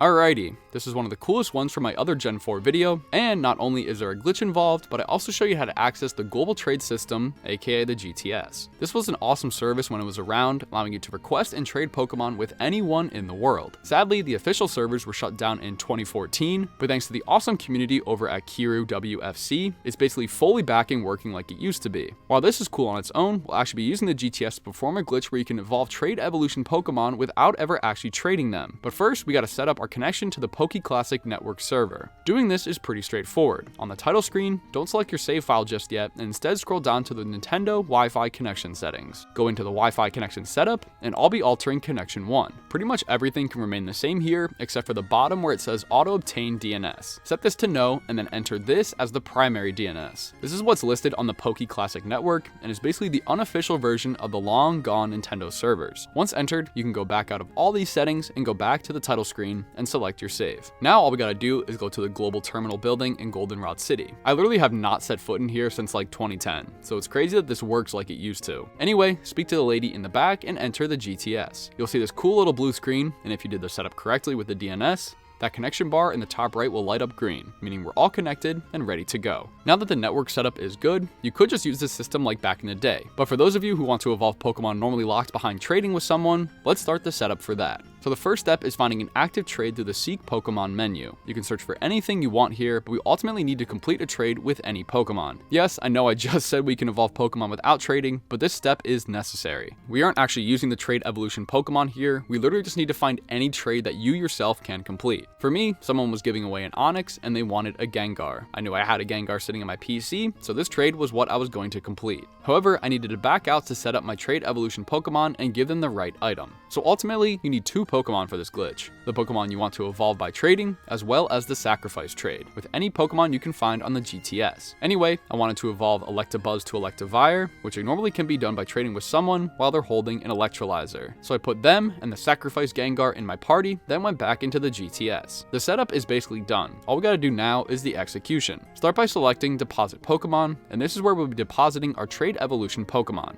In my case, the Electabuzz. Don't worry, we shouldn't lose them as long as we request a really ridiculous trade like asking for a level 9 or under Darkrai. Ultimately, we're just letting this Pokemon sit in the GTS for a few minutes while we do the sacrifice trade. So as long as somebody doesn't come along and happen to have a level 9 or under Darkrai, we should be okay. Now that they're sitting in the deposit box, we now need to go and locate that trade we found earlier. For me, the Onix for the Gengar. Luckily, no one else completed it between the few minutes I was setting it up, so I chose them and initiated the trade. I loved this cutscene as a kid. I'd spend so many nights just browsing the GTS and asking for ridiculous trades, hoping someone would come along and give me a Lugia for my Pidgey. Anyway, with this trade over, we're basically home free. Back out to the GTS menu, go up to summary, and then see them still sitting there, and select to take them back. This will start another cutscene of them coming back to you, and immediately after this, we'll go straight into the evolution cutscene, with the game treating it like you just got this Pokemon from someone else, and it evolves. Sweet. Only took like 10 minutes to set this whole thing up, which is way less than it would have taken to find a friend who still plays this game,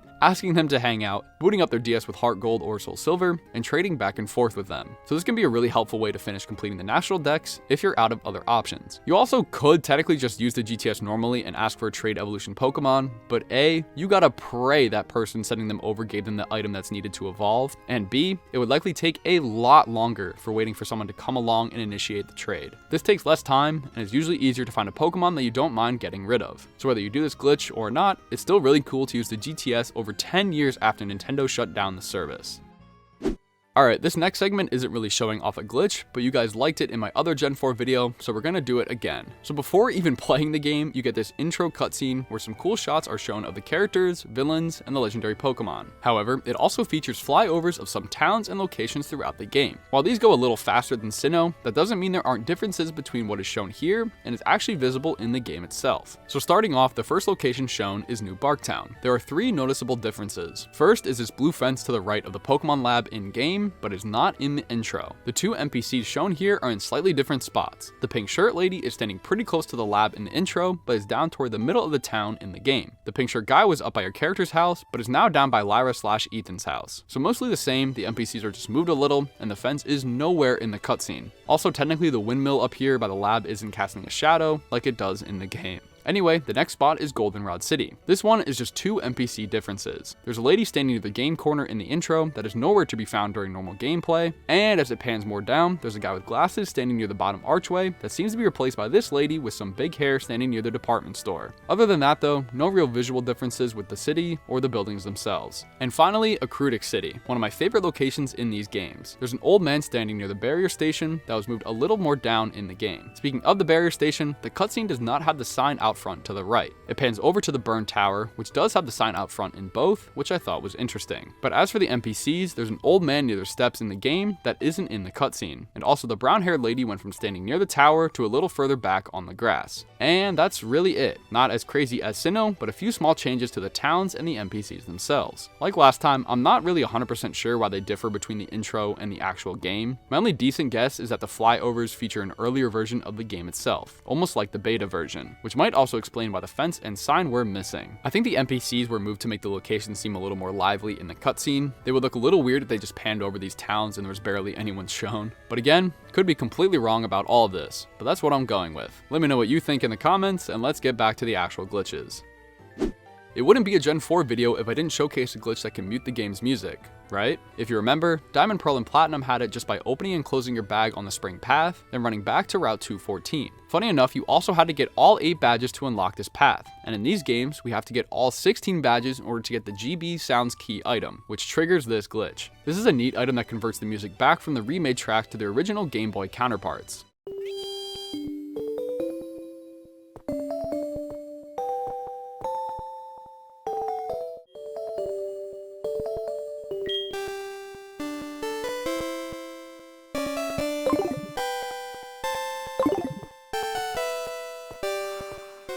In order for the glitch to activate in these games, you need to be on Cinnabar Island in Kanto with the regular music playing. Then we need to walk down and surf to the right to reach Route 20. Anywhere on this route, go into your bag and turn on the GB Sounds. Then close out of the menu and surf back so the Cinnabar Island tag appears at the top. Then go back into your menu and disable GB Sounds. You might notice there is now no music playing.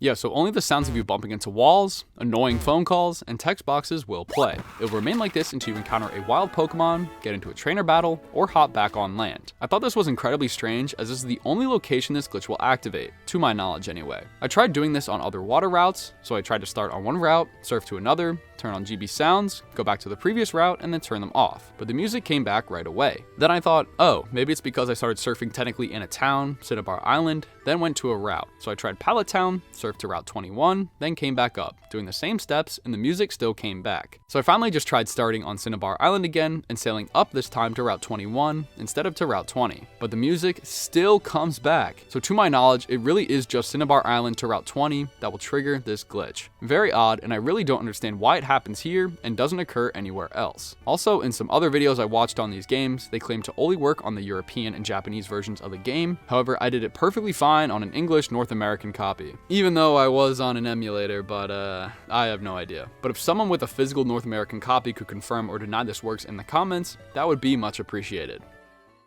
So if you watch my Diamond, Pearl, and Platinum video, you'll know that it had some pretty interesting Japanese exclusive glitches, like surfing through the Elite Four door to access the Void, and also duplicate held items. So what crazy ones do HeartGold and SoulSilver have to offer?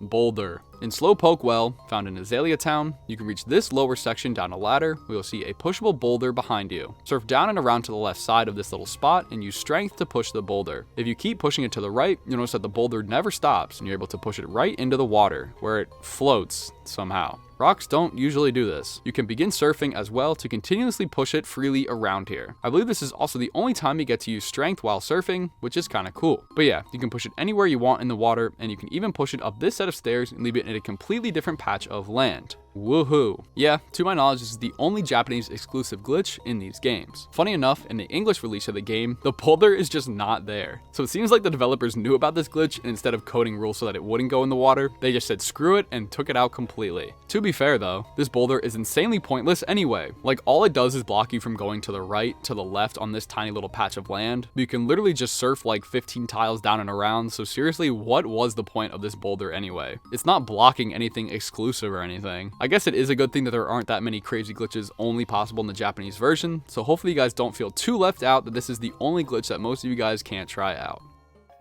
So this glitch is, in my opinion, one of the most strange these games have to offer. It takes place at the Indigo Plateau where you face off against the Elite Four. Once inside, if you speak to this guard at the top of the stairs, he'll warn you about how difficult the challenge is ahead, and then move out of the way of the door he's blocking. Pretty standard stuff here, right? Well, instead of talking to him right away, so he's still guarding the door, stop and talk to this lady on the right first. Go through the dialogue and select Battles for 2, then for the battle mode, select Flat Battle, then for the rules set, select GS Cup, and then finally on this menu, select Check Special Pokemon. She'll list off a bunch of Pokemon that you can use, and once this dialogue ends, simply back all the way out of the menus and walk away. Now go talk to the guard and try and enter the Elite Four. He'll say the same things, but once it ends, he just never moves out of the way. No matter how many times you talk to him, he just stays bolted to the floor. This on its own is very weird, but what I thought was crazy is that it only happens if you speak to this specific lady about the special Pokemon in the Flat Battle GS Cup. Literally, if you do any other options or settings, this glitch will not trigger. I tried talking to every single person in here, selling items at the store and going through a bunch of different menus. The guards still wouldn't move out of the way. It is only if you do this specific option will they not move. So I'm not sure what's so special about checking special Pokemon here that makes the NPC not move, but it's really strange to me. Anyway, you aren't permanently locked out of the Elite Four now, do not worry. All you have to do is walk in and out of the building. Then he'll finally move out of the way. Overall, just really weird though. I have no idea why this happens. Alrighty, this is one of those insanely situational battle glitches that probably have only happened to a few of you. Firefang mistakenly hits through Wonder Guard. As you may know, Shedinja is the only Pokemon that has the ability, and it makes it so only super effective moves will do damage. So since they are Bug and Ghost type, they are weak to Fire, Flying, Rock, Ghost, and Dark type moves. So a pretty big handful. But wait, if they're already weak to Fire, why is Firefang connecting a big deal? Well, in the rare chance that Wonder Guard is copied to another Pokemon, such as Ralts with Trace, they are not weak to Fire, but only the move Firefang will still connect. To demonstrate, we'll need to find a Ralts. I did cover this glitch in our Diamond, Pearl, and Platinum video, but they were a lot easier to find as they just spawned on a normal route. However, in HeartGold and SoulSilver, they only spawn during a swarm, which is like an outbreak in the newer games. And you can only find out about these by going into your Pokegear and tuning into the Pokemon Talk radio station. Here they list off rare Pokemon spawning in various routes, landmarks, and other locations. These are entirely random and reset once per day. There are around 20 random Pokemon that can be chosen from this list, so having the Ralts spawn is roughly a 1 in 20 chance per day. I personally just kept changing my date and time, tuned into Pokemon Talk, waited a while for the whole list to be read off, then repeated. This took an entire month. I had to change my date roughly 30 times in order for the Ralts to finally appear on Route 34. Then, I not only had to encounter one, but there's also a 50% chance that they have the Trace ability. So after almost 2 hours of doing all of this, I finally ran into a Ralts and boom, it used Trace to copy my Shedinja's Wonder Guard. Now, it's finally time for the glitch. Ralts is a Psychic type, so with Wonder Guard, only Bug, Ghost, and Dark should deal damage, right? No, sir. You'll see here that I tried Flamethrower, which was blocked, Thunderfang, another Fang move that was blocked, and Iron Tail. All of these came up with the same blocking message because of Wonder Guard. But then when I use Firefang, it just connects and knocks out the Ralts. Very odd. Again, this is the only move this will ever happen with. Regardless of the Pokemon you swap Wonder Guard to, this move always lands. Now when I first covered this, I had no idea why it happened, but I found a forum post from 2020 that explains why it does. It weirdly all has to do with charge or 2-turn moves. So when a Pokemon uses one of these moves like Fly, Dig, Solar Beam, etc., the game doesn't want the Wonder Guard to block it yet. It lets you use the first turn of the move since you technically aren't attacking. Plus with moves like Fly and Dig, you can use them to dodge attacks while you're in the air or underground. Then on the second turn, if it's not super effective, it will block the damage like intended. However, the devs made a goof and you can see it in this function IDs of moves that this condition applies to. All of these are 2-turn charge moves like I mentioned before. However, the last one is 273, which is supposed to be Shadow Force, another 2-turn move similar to Fly, but Shadow Force is actually 272. So given all of this information, I want you to take a wild guess what move the ID 273 is tied to. I'll give you a hint. It's Firefang. Yeah, so to sum this up, the game mistakenly thinks Firefang is a 2-turn move, so it thinks the first turn in the move is a charging turn and doesn't do damage, so it essentially lets you bypass Wonder Guard because it doesn't expect it to deal damage. But surprise, surprise, it does deal damage on the first turn and only turn it needs anyway. So a really weird programming oversight, but also is totally understandable because the setup for this is so complex, it's not often a Pokemon other than Shedinja would have Wonder Guard anyway. Since Shedinja is also weak to Fire, this likely went unnoticed during testing. So there you have it, a very overcomplicated explanation for such a minor glitch that is equally as overcomplicated to set up. Nice. So this is another glitch that carried over from the other Gen 4 games. However, I feel like a Pokemon glitch video wouldn't be complete without a Giratina Grisius Orb screw-up. Plus it's also pretty neat and can be useful. So as you know, Giratina can come in 2 forms. Altered, which is the default one with legs, and the Origin form, where he floats around. Both have different abilities and stats. Altered is more tanky with defense, while Origin is attack heavy with less defense. Also, in order for them to be in their Origin form, they must be holding the Grisius Orb. However, using a very simple setup, you can actually have all the benefits and stats of one form while looking like the other. How is this done? By simply going into your PC and selecting Move Pokemon. They must be in your party as well, by the way. It won't work if they're in the box. However, simply hover over the one that you want to glitch, select them, and choose Held Items. Now you can either take or give the Grisius Orb to them. For this first one, I'll be taking the orb away. As soon as you do, you'll see the sprite snap to the altered form and the ability will change. Seems normal, right? Well, the game actually never got the chance to recalculate their stats. I don't know if it was because they weren't visible on screen like the other info like ability or what, what, but if we check their summary, they should be identical to the other altered form mon that I never messed with, but you can see that they still kept their offensive stats, having a combined 70 points higher in regular and special attacking than the normal one, which is very odd to see.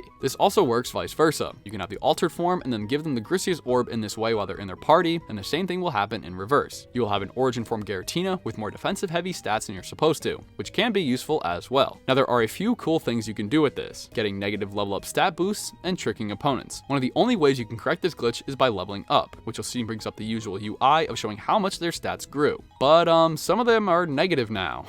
This was an origin form one originally, so you see their attack and special attack dropped, which makes sense as they're in their altered form now. But it also shows a crazy boost to the defense. This doesn't actually give you higher stats than if you just had this exact same Giratina without the glitch and leveled them up. This is just the game recalibrating the stats to what they should have been. The other fun and more useful thing you can do is tricking friends or opponents, because to them, it looks like a normal Giratina, so if they see an altered form, they should expect it to tank more hits and use less offensive moves, but then be shocked when you do way higher damage than anticipated. To add even more salt to the wound, this fake origin form Giratina now has a free item slot, as you normally need the Griseus orb to have higher attack stats, but now you don't. You can give them a choice item to boost their attack stats even more, which is insane. This can be done the other way around, where you have an origin form that can tank more hits than anticipated, meaning it might give you the edge needed to get an extra attack off. Like I mentioned earlier, leveling up is one way to correct the glitch, but another way is placing them in the PC outside of your party. This gives the game a chance to recalibrate their stats. But other than that, you have free range to save and quit, battle, and do whatever else. If they're already level 100 and can't level up, then they will never correct themselves until they leave your party. Really cool overall, and can be a really funny trick to play on friends. It's not very often that there's a glitch in only one of these games themselves. We saw it in Ruby and Sapphire with a Pokédex entry, and this one's kinda similar. Interestingly, HeartGold and SoulSilver have some Pokédex entries that are the same between the games, and others vary. Specifically, from what I looked at, Pokemon from newer generations, aka 3 and 4, have the same dex entries in both games, while ones from Gens 1 and 2 differ between the games. Well, there's actually one exception to this rule, and is the glitch we're looking at, Frostlass. The Pokédex entry in SoulSilver states, legends in snowy regions say that a woman who was lost on an icy mountain was reborn as Frostlass. However, HeartGold says, legends in snowy regions say that a woman who was lost on an icy mountain was reborn as Frostlass. Notice any differences in the text? Me neither. It's actually much less interesting than that. It's simply the punctuation at the end. For some reason, SoulSilver's is missing a period at the end of the entry. That's it. It's very minor and almost impossible to notice unless you already were looking for it. It's a weird mistake in general because, like I said, all Pokemon from Gen 4 had the same Pokédex entries in these games, so it's not like they had different text and the developers just forgot to add a period when typing it. On paper, it should be the same code pulled from both versions, so it's really strange. This also seems to be the only entry in the entire National Pokédex that is missing a period at the end, so that's cool, I guess. So for those of you who are playing on SoulSilver, you get access to one extra exclusive glitch, which is just a period missing from a string of text. Nice. Let's start off by showcasing a strange bug in Nacrene City. In the top left section of the town is this cafe. All we gotta do once we enter is turn around and interact with what's supposed to be the door to leave. Instead of doing nothing, it will read, "It looks like a cabinet full of Pokemon goods." For some reason, the center and right tiles of the exit will display this text if you press A while facing it. It'll also occur on the wall to the right as well. It's very strange as there is a cabinet in the opposite end of the room that will read this same text. So maybe there was supposed to be another cabinet here at some point in development, and the entrance was going to be on the bottom section with the white tiles, and they just forgot to remove the text from here. Who knows, but there are going to be a few other oddities like this that showcase changes that the developers may have made before the final release. There is one more text-related thing that Nacrene City has to offer. In the back of the museum, you'll find the second gym of the game. It has you going around these bookcases to solve a puzzle. Well, the final step is to challenge this trainer standing on the ladder. Upon beating her, you'll be able to access the final book in the puzzle and the bookcase will shift, revealing the staircase down to the gym leader. Instead of progressing on, save your game while still facing where the bookcase was and reset the game. Once you load back in, interact with the area you're facing and it'll spit out all the text like the bookcase was still there. You can step off the ladder and it'll still occur when you come back. The shifting animation doesn't play again or anything, this text just stays behind. But this glitch will only occur if you save and reset while facing the bookcase's original spot. So I'm honestly not sure how that works code-wise. Maybe when you reload your save, the game thinks, oh, you haven't beaten the gym leader yet and you're still in this room, so the bookcase and text should still be here. I don't know, just my best guess, but it's still weird. Moving a little further into the game on Route 7, you'll stumble across the Celestial Tower. Nothing out of the ordinary will happen until you reach the 3rd floor. For some reason, anytime you press B, all of the NPCs in the room will change which direction they're facing. Just all at once, they shift to the next position to look. This will happen on both the 3rd and 4th floors of the tower, except for the nurse near the staircase on the 3rd. So for a practical use, you can skip past all the trainers by standing near them, pressing B once to shift them, and then run right on past. Or, if you just want something funny, spamming B will cause them to break out into a little dance. There's something for everybody here, and all you gotta do is press B. Not sure why this happens, as the 2nd floor has the same kind of setup, and it does not work. Backtracking a little bit here, but Route 4 contains the Desert Resort, and more importantly, the Relic Castle. Navigate down the building until you're on B3F, which is 3 floors down, and you should be in this room. Come near the pile of sand falling from the ceiling and hug the wall below. After smashing your face a couple times, one tile of the wall doesn't stop you, and we can clip inside the building. As you can see, our character's head is visible on every other tile, but this specific one lets us step inside. You can't do anything special in here, so this was likely either a scrapped path, or the room layout was slightly different during development. To my knowledge, this is the only hole you can find in this castle, so it raises some questions.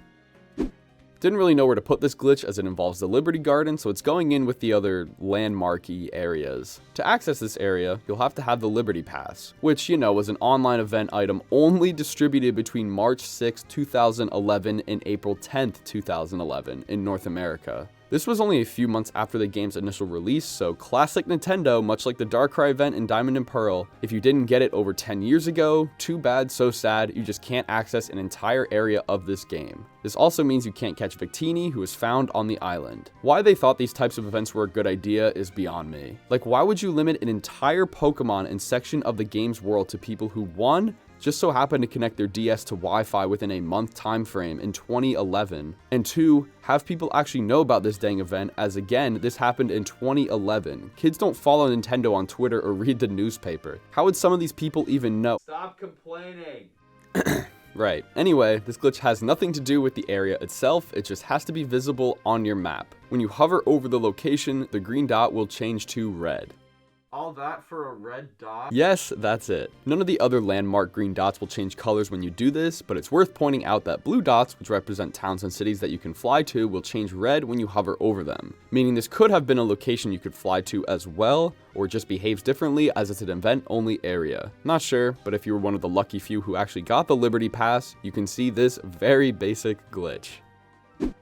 Okay, that was way too much explanation for such a minor thing, so I'm going to make it up to you by showing you how to stand inside NPCs. This is one of the more known glitches in this game, but it doesn't mean it's any less fun. What we need is an NPC standing right next to a section of water, like here on Route 6. We then need to surf on the water and travel in the same direction for at least 4 tiles. This will give us enough speed that if we pull a sharp turn towards the NPC on land, your character will hop up and clip inside them like they aren't even there. This just looks funny as we can pivot around inside the person. You can't interact with them, but we aren't stuck either. We can just walk out or begin surfing again. Like I said, the only real setup is that we have to be surfing at max speed and then turn 90 degrees instantly. So you need a bit of a run up as it takes a few tiles to reach that. Another spot I found this works in is under the village bridge with this lady. So start a little ways down, hold up, and then a sharp right when you're in line with her. While this glitch does seem like it could allow us to clip inside walls and buildings that are near water, I don't believe it's possible. Something is different with the NPCs that allows this glitch to work. Still, I kind of enjoyed it and allows us to get a little more entertainment out of the game. The 7th gym in Unova is located in Isurus City. Isurus? I think it's Isurus. And funny enough, it involves a whole lot of ice. Well, for a nice change of pace, this glitch is useful and allows us to skip a trainer battle while in here. After defeating the girl trainer here, you'll have access to the last section before the leader. Follow the steps I take by spinning up and around twice until you're in this backwards L section. For some reason, and defying all laws of rocks, these 2 on the right are not solid, so we can just walk right through them. While this is fantastic on its own, it also allows us to skip the karate-looking trainer that we're supposed to fight up there. Walk through either rock to slide to the right, then head up and hit the switch on the left. Slide back and spin around twice, which should place you on this little platform, allowing us to walk up and fight the gym leader. It may have looked a little complicated on screen, but I promise you when you're doing it there yourself, it makes a lot more sense, and allows us to fight the gym leader early. Speedrunners use this trick in runs, so if you want to fit in with the cool kids, all you gotta do is phase through a rock.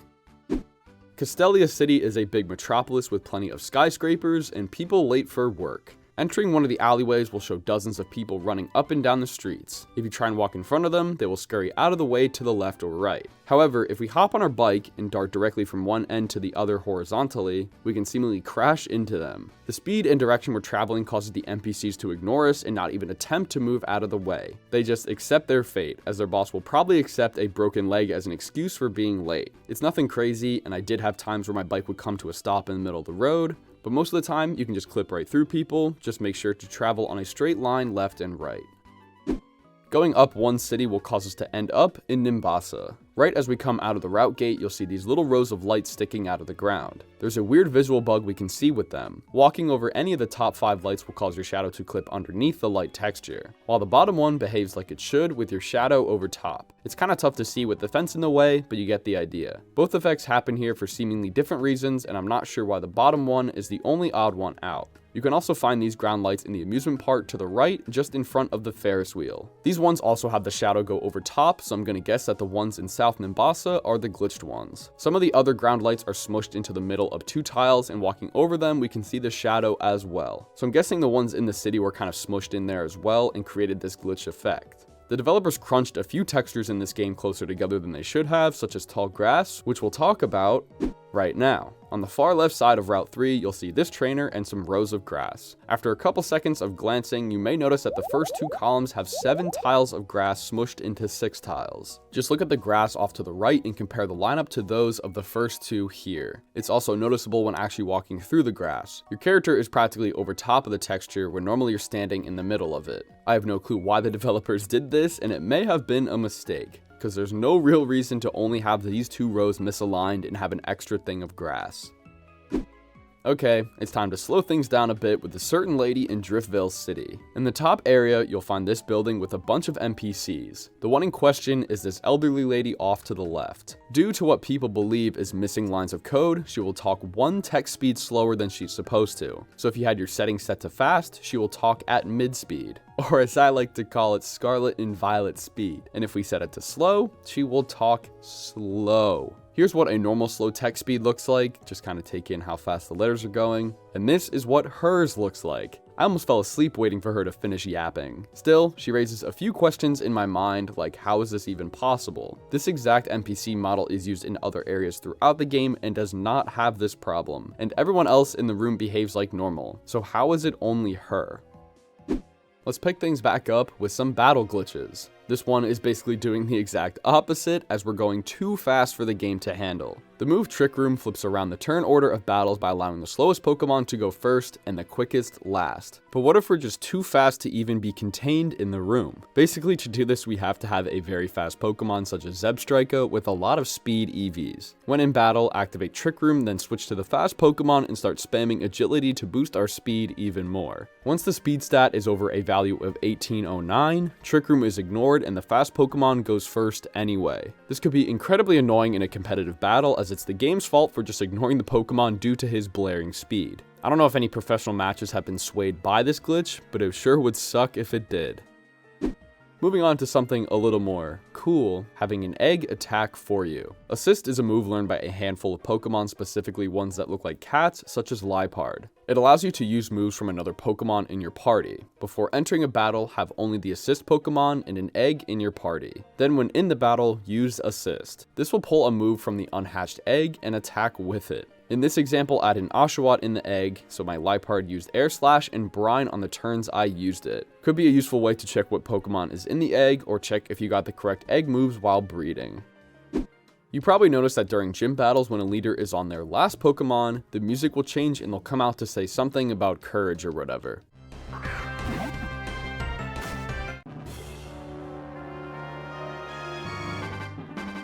The music gets all fast and intense, but if you really hate this track, there's a way to never trigger it at all. When killing the second to last Pokemon the leader has, use a multi-turn move like Rollout. When they go to throw out their final Pokemon, since the multi-turn move kind of skips over the option for you to input anything and just rolls over to the next turn, this also skips over the trainer being allowed to come out. So the music never changes and stays on the opening track until the battle is over.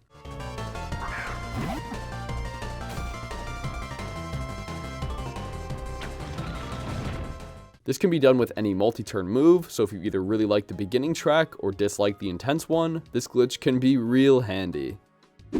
Ever wanted a Pokemon to just never attack you again in battle? I'm sure you have, and it's possible during double battles. Have one Pokemon with the move Skydrop and another with the move Gravity. Use these two moves on a single Pokemon with Skydrop going first, followed by Gravity. Skydrop brings the Pokemon up into the air for a turn, while Gravity is supposed to ground everything. However, this creates a glitch state where the game thinks the targeted Pokemon is stuck in the air, and is never given the option to attack again. As you can see here, the following turn it goes around to Articuno, Dusknoir, and Pidove, while Blitzel is completely ignored, turning them into a sitting duck. This effect can last multiple turns until the Gravity effect ends, the Skydrop user is swapped out or killed, and obviously if the targeted Pokemon is killed. It's actually pretty useful and again makes me wonder if any competitive matches abuse this glitch to completely freeze a Pokemon.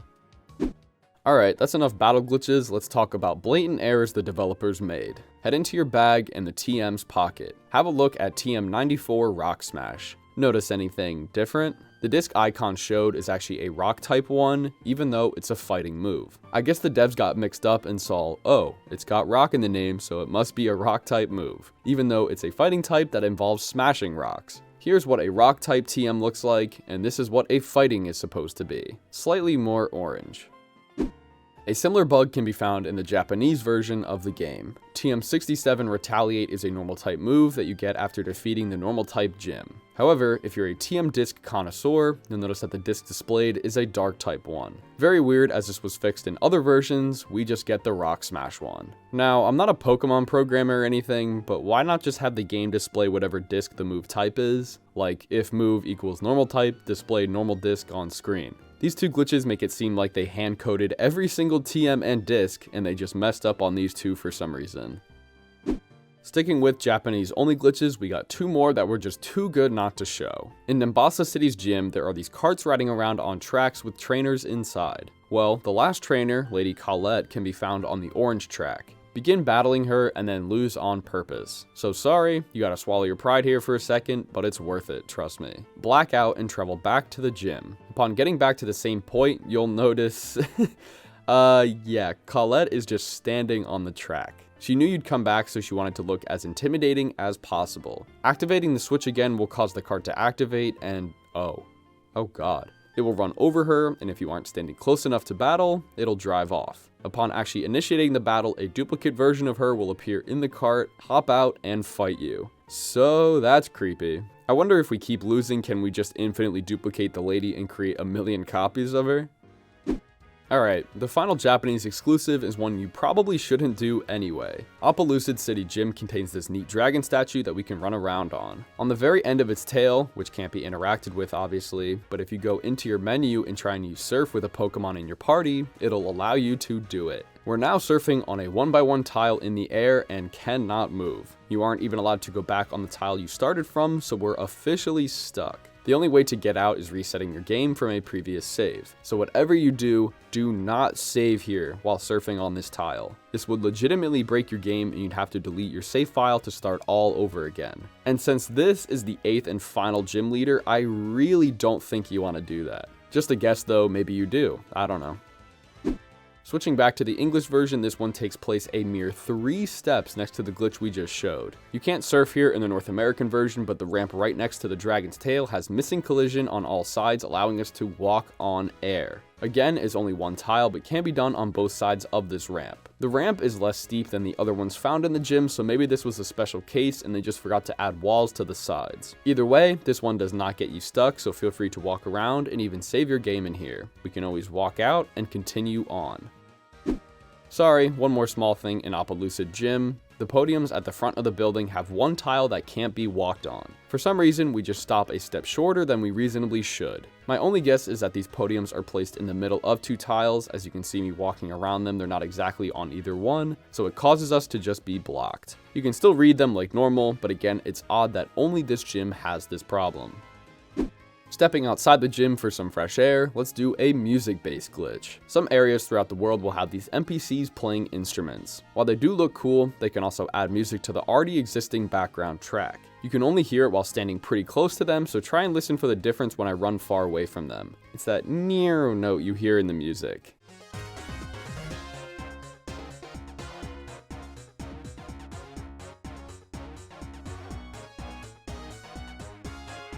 Well, if you really wanted to hear that at any point in the city, simply stand near them so you can hear the notes, and then fly to the exact same city that you're already in. Upon landing back in, the music will now always contain that extra instrument, no matter where you run.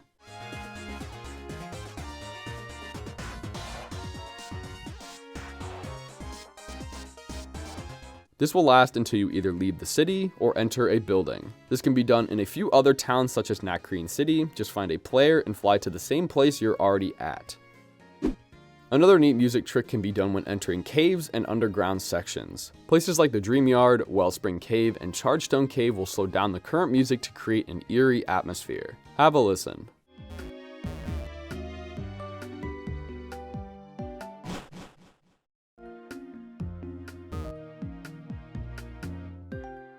Again, the track is the same as above ground, but just slower. Well, if we save our game while the slow track is playing and reset, upon coming back, the music will be sped up again, allowing us to explore areas without the creepy music.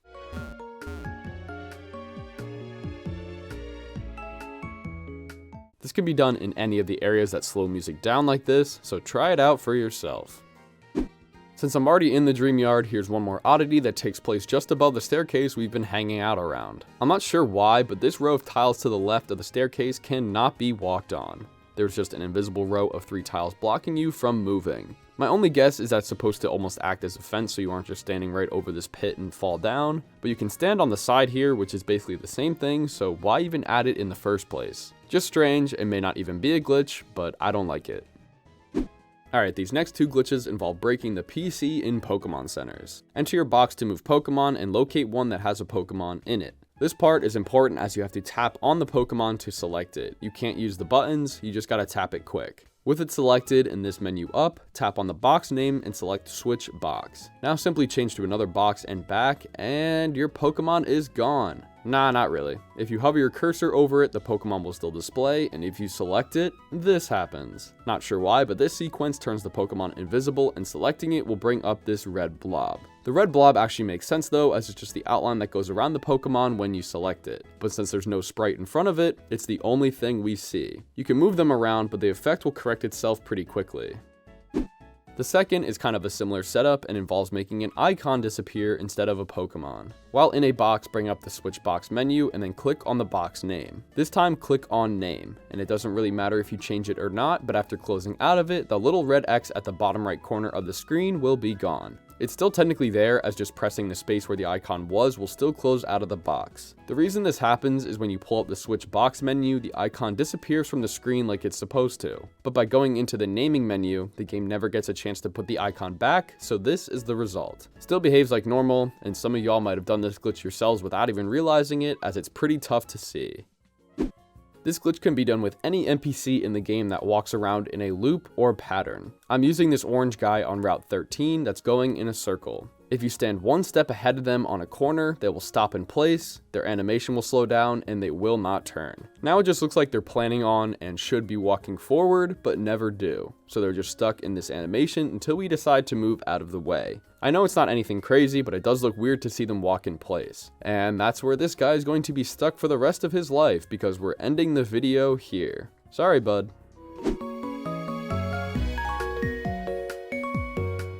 Well, just like our last video on HeartGold and SoulSilver, we're going to kick this off with another surfing on land glitch that you can only do for one tile. This takes place in PokeStar Studios, and we just need a Pokemon with Surf. Duh. All we gotta do is run over to the right side near the theater and this balcony. There's a row of trees, and if you simply walk up to the right side of them and press A, the usual question will pop up and ask if you want to use Surf. Say yes, and we just hop on our Pokemon, clipping through the tree, and more importantly, surfing on land. I guess it's more just floating on land, not surfing, as we can't really move from this single tile. As you'd expect, the rest of the surrounding tiles are treated as solid objects, like this one should be. So, all you can really do is spin around a few times and press down to hop off. While it's pretty anticlimactic, it's still odd that this even exists. My only guess is that the body of water to our right extends underneath the ground here, and there's just a ground tile missing. I have no idea, but it does raise the question of, are there other spots throughout Unova that you could do this at? Since one exists, there is a chance that another one does too, right? I personally will not be going around mashing A near every single wall to find out, but maybe one of you know of another spot that this is possible in. On the topic of clipping through trees, we don't even need to surf for this one. We just gotta show up on our own 2 feet. Getting to the location is the hardest part. We gotta go to the giant chasm and find this cave exit, which brings us down into this mess of a forest. A bunch of trees are knocked over, restricting your movement a lot, but we basically need to get to the top left corner of this area, which you should stumble into eventually. Once in this section, there will be 2 rows of trees, and if we walk up here, we just phase right through them. For you to walk to the other side and collect this carbos. Doesn't matter if you enter from the front or back, probably could have worded that better. The trees just don't block you for some reason. I promise I'm not using an action replay walkthrough walls cheat code or something, it is literally just this row. My only guess is that there originally was an opening here that you could just walk through, and then they changed their minds without updating the tile type. But then I went back and checked on the original black and white games, went to the same spot in the giant chasm, and sure enough, these games have the trees stop way earlier than black and white too. And the glitch literally takes place in front of the first column of trees they added. So they must have just forgot to update the one set of tiles here, giving us this glitch in black and white too. I wonder if there's any other glitches like this where there's residual code left in from the original black and white games.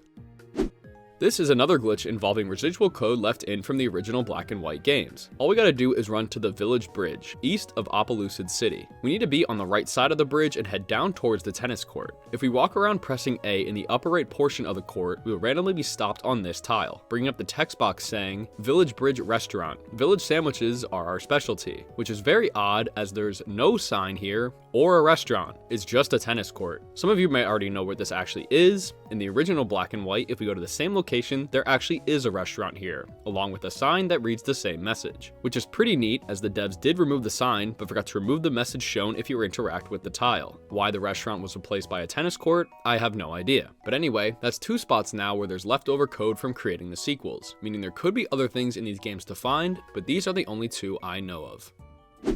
So this is a pretty crazy one. Did you know you can literally crash the game just by messing around with your Pokedex? It's not even hard to do either. Start by going into your dex and making sure you're on the Unova dex, if you have the other dexes unlocked. Then find a Pokemon you've seen or caught that can be found on the same route as a non-Unova Pokemon that can be found by fishing. That was a little confusing, but I'll use Azurill, but there are other options like Psyduck. Anyway, select them, press right to switch to area, A to bring up the cursor, and then hover over the route that they can be found, and press A again to view details. Once on this screen, switch tabs so you can see the list of fishing Pokemon. Then again, select a Pokemon that's outside of the Unova Dex, so in my case, Poliwag on Route 20. Press A one more time to bring up their Dex page, and as long as the number next to their name is just question marks, we should be good to trigger the glitch. From this point, just click B twice to go back to the area map screen, but you might notice it now says area unknown, and for some reason, we're looking at Victini's Pokedex entry and area. No clue why this happens, but the game likely tried to load Poliwag's entry, but since we're outside of the Unova Dex, it couldn't, so it just defaulted back to 000,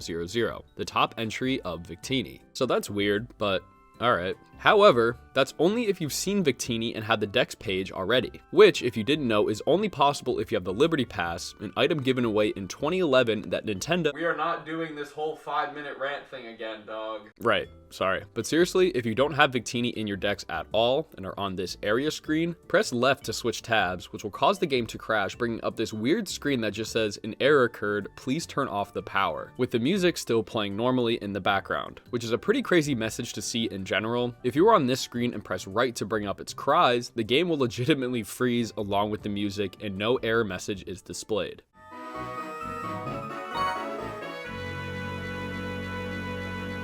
This is pretty crazy to me. I've never seen such an easy way to crash a Pokemon game, especially because it's just pretty standard menuing. We were just looking at some Pokedex entries and the game defaults back to Victini and also crashes. So 2 little glitches in one here. So if you're really bored and feel like crashing the game, it's pretty easy to do so. So this one's very odd and has to do with partners following you around. It's actually possible to desync them and create this very weird scenario, but in order to do it, we need to be at a specific point in the game. After defeating Skyla and getting the 6th gym badge and talking to Professor Juniper in Celestial Tower, you'll be able to take a flight over to Lentimus Town. From here, we need to head east to enter Reversal Mountain from the west side. By the way, if you're playing on Black 2, it'll be like mine where it's dark and full of water, but White 2 is more volcanic and has lava. That doesn't really matter though. All that matters is when you enter the main part of the cave, Bianca joins you as a partner and begins following you around. From this point, all we gotta do is run down, taking down these 2 trainers and then continuing down until you reach this entryway. Go in it and then take the path down to end up outside. This will be important in a moment as we've now set a new place for an escape rope to take us. Now head back inside and we need to go back to where we entered from originally. Once we reach this entryway, Bianca will say that she still wants to look around, so she'll be waiting for us when we get back. Then when we're back out in this section of the cave, use the escape rope. You might see where we're going with this, but since we stood outside for a moment, the escape rope will send us back outside on this cliffside. So now the glitch is basically activated. When you go back inside and pass this section into the main room, Bianca's text will pop up like you entered back from where you left her. After the dialogue, the game is now back in partner mode, but where's our partner? Bianca is still in the top left part of this room, so we're incredibly separated. The game will try and reconnect you by having Bianca take a step every time you do so, slowly getting closer and closer back to you. So if you were to go back up, she'll literally clip through walls to reconnect with you and keep mimicking your movements, which is pretty neat on its own. But eventually, after some more disconnected running around, she will end up right behind you again. So that's pretty neat, but I wanted to test this out some more. While still disconnected, if you enter any load zone, she will end up right behind you again, no matter how far away she originally was. Creepy. Same thing with wild battles. Even though she was nowhere near us, she immediately comes to our aid in a double battle. But after that, she actually won't be caught up yet. So you can still run around a good amount without having her actually be next to you. And even when she's close, you can keep running to make her clip through just about anything. NPCs, walls, rocks, and whatever else. She will stop at nothing to be by your side. So overall, pretty funny and a pretty unique glitch involving partners. Don't think this is possible with any other partners in these games, as we need this specific scenario where a partner will follow you outside and give us the ability to escape rope away to mess where we are when we rejoin them. Well, I lied to you guys. I said at the start we're covering 37 glitches, but there's actually a secret one I wanted to mention. It's how many of you aren't subscribed. Haha. I know every YouTuber asks at this point, but subscribing really does help out the channel a lot and lets YouTube know I make videos worth watching. If you really want to know, it's been a dream of mine since I was like 14 years old to get a YouTube play button, and I'm almost halfway there. So if you like Pokemon games, glitches, or other Nintendo glitches in general, please help me achieve a bucket list thing for me. Still got a long ways to go, but I know I will hit it one day. Okay, enough of personal me, let's get back to glitch guy me. This next one technically is a battle glitch, but we don't actually have to use any moves to trigger it. We simply have to be in a battle. So every Pokemon has a unique cry and it plays when you throw the Pokemon out.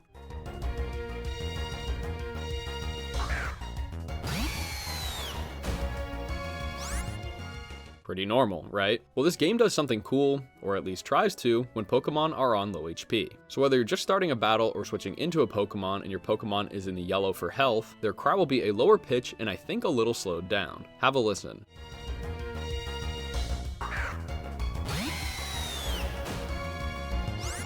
This is done to signify the fact that the Pokemon isn't in the best shape. So you would think that throwing out a Pokemon in the red would play the same weakened cry, or even lower, right? No, it actually plays the normal cry like you were perfectly healthy.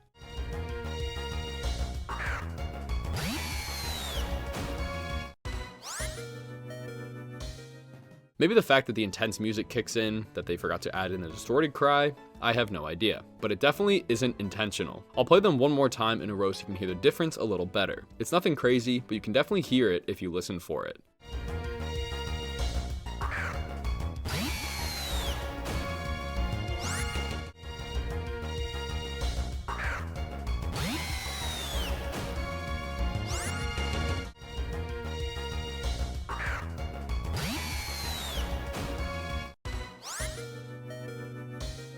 So yeah, just really odd and kind of a shame, as it would have been neat if it actually played the really distorted cry when in the red.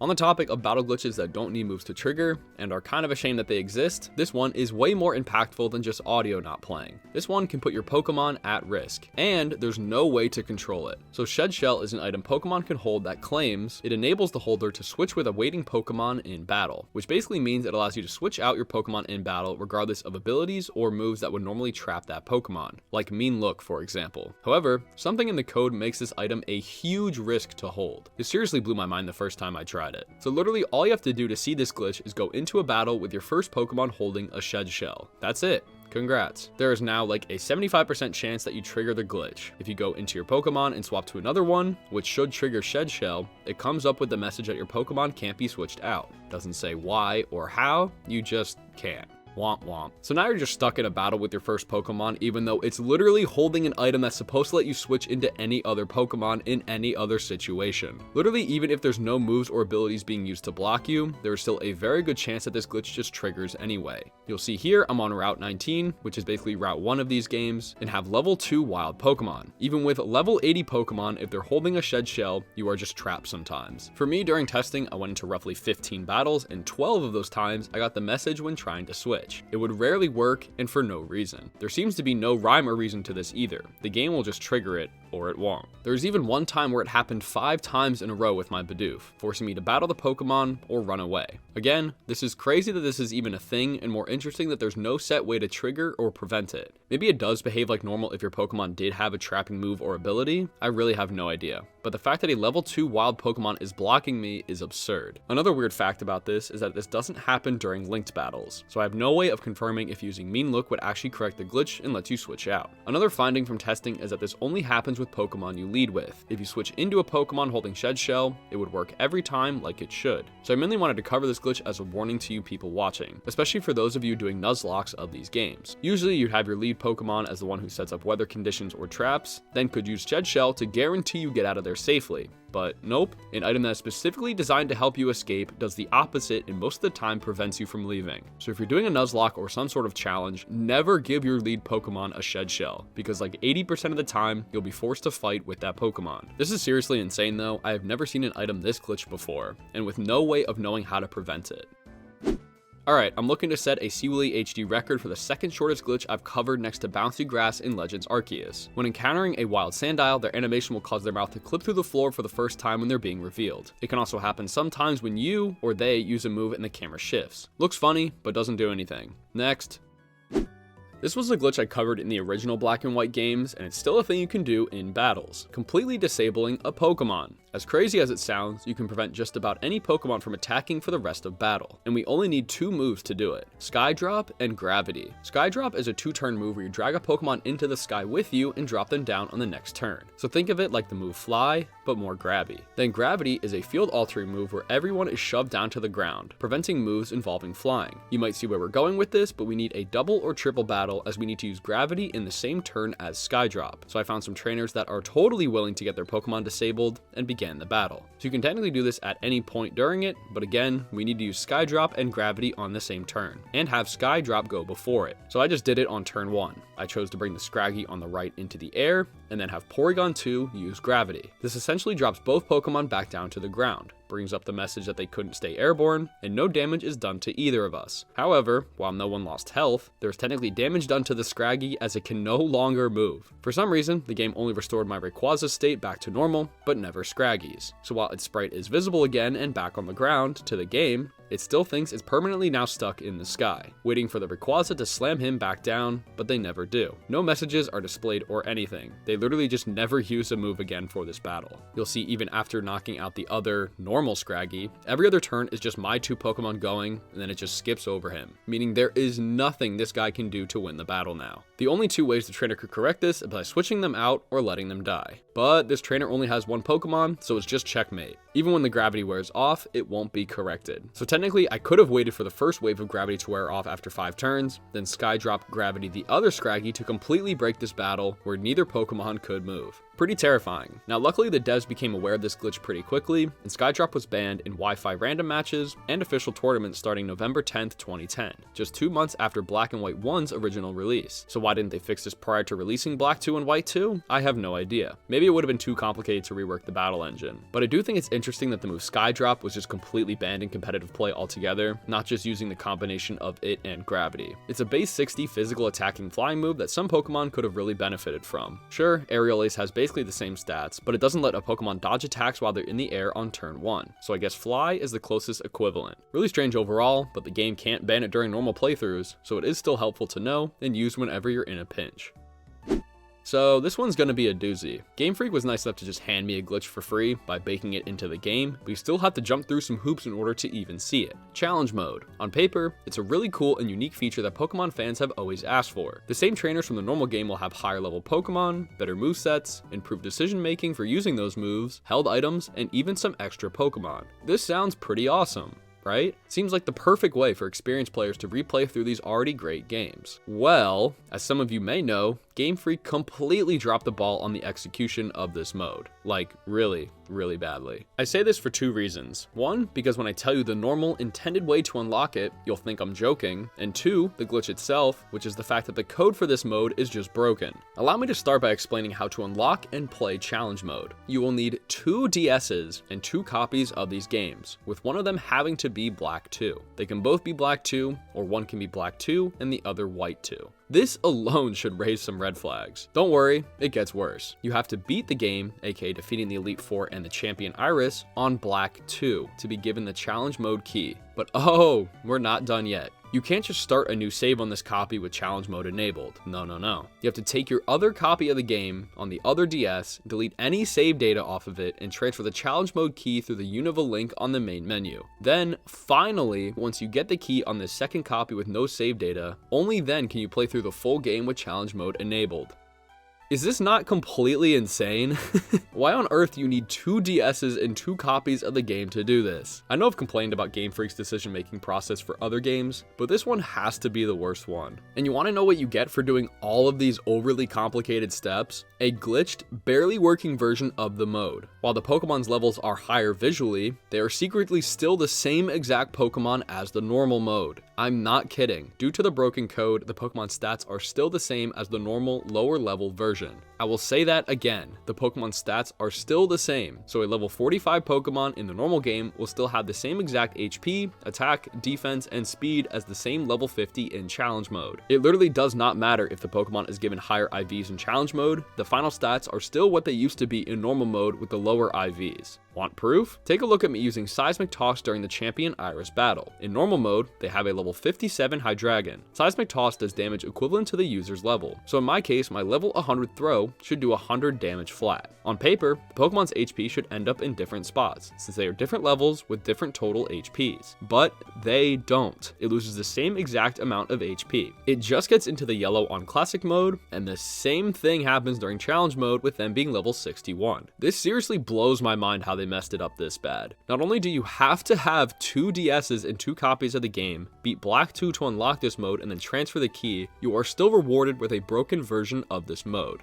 So let's try and look at some positives though, shall we? The trainer's decision making is better. They have more and better held items and sometimes more Pokemon, so it still makes the battles a little more challenging, right? Plus, since the Pokemon are technically higher leveled, you do get more experience and money. Also, one other side note, the same glitch happens in White 2's easy mode as well. So a level 25 Pokemon might become level 20 in easy mode, but the stats are still calculated for a level 25. So it actually makes it slightly harder, technically. Anyway, with all this being said, for those of you who really want to play a form of challenge mode, I can recommend a few options. If you don't have 2 DSs or 2 copies of the same game for some reason, like most normal people, you can either try and find a save file online that hasn't started the game but has the challenge mode key transferred to it, or simply find a ROM hack or mod of the game that fixes the coding, allowing for the stats of the higher level Pokemon to actually be higher. Both of these require you to have knowledge in altering cartridges though, or using an emulator. So all I can really recommend for those of you who want to play on clean original hardware, you could just make up your own version of challenge mode. Just boot up a regular old game and try and pick Pokemon with bad stats or stay under leveled. You could also do the classic Nuzlocke challenge or something. Up to you. But regardless, this is one of the most obscure and unique glitches in any Pokemon game, as there are no other games that have this kind of challenge mode, nor this insanely complicated setup to even play it. Speaking of keys, this one's not nearly as annoying, and not really anything crazy either. So the White Forest is a post-game area, and if you're playing White 2, already just exists in your game, similar to how Black City is the default for Black 2. If you are playing Black 2, like me, you will need to do a similar setup to the challenge mode thing and get a key. Someone else or yourself on a second DS will need to beat White 2, reach the White Forest, clear Area 5 of the White Tree Hollow, which is like the Black Tower in Black 2, cool battling area where you fight through regular trainers, nurses, and boss trainers to progress through each floor. But anyway, in White 2, once you beat Area 5, you will get the Tree Hollow key. And like challenge mode, you'll have to transfer it to a Black 2 save file by using a second DS. What's a little nicer, I guess, is that you can use a completed save file this time. You don't need to start fresh. Simply go into the Unova link and toggle which area you would like to be in that location, Black City or White Forest. However, if you're playing on Black 2 and really don't care for the White Forest, I wouldn't jump through hoops in order to do this glitch, and you'll see why in a moment. All this glitch is a single missing shadow from one of the trees, specifically this top left one just outside the Tree Hollow entrance. sense. The rest of the trees around here all have this dark circular shadow, but this one just doesn't for some reason. Again, could have been a last minute addition and there was originally nothing here, but unlike the others, this is pretty easy to spot from a developer's perspective, or spending all of 2 minutes in this area. So anyway, if you're playing on white 2, go check this one out, and if you're on black 2, I'd just pause the video and stare at this for a few moments to see all this glitch has to offer. So we have a few music-based glitches to cover in these games, which is totally fine by me, as I always love the Pokemon soundtracks. Anyway, let's kick this off by messing with the music's tempo. So when you enter certain caves that have multiple floors, you'll hear this music track on the top floor, which is usually where you enter.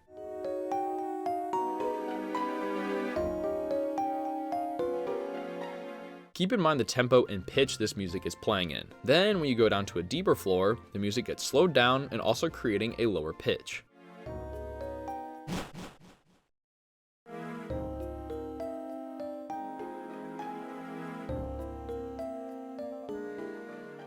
This is cool on its own and kind of creates a sense of dread or fear as you dive deeper into these caves, like you might get lost or something. Anyway, while this lower speed track is playing, save and reset the game. Then just reload your save file. Since we're still on the lower floor, we should expect to hear the deeper, slower music, but we just don't. It plays the one like we were on the top floor again.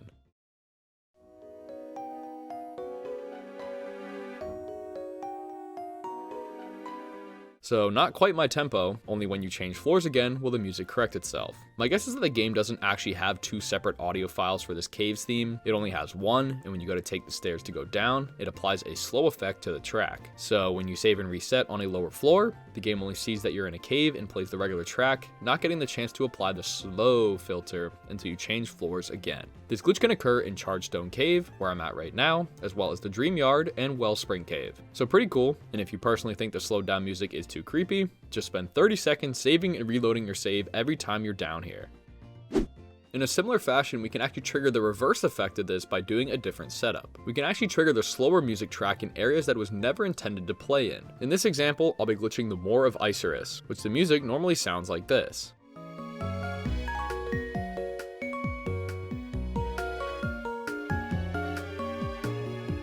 I'll do this again in Chargestone Cave, but it can be done in Wellspring Cave as well. Anyway, we need to be on a lower floor so the slower music track is playing, then either be surfing or hop on our bike. This will trigger different music to play.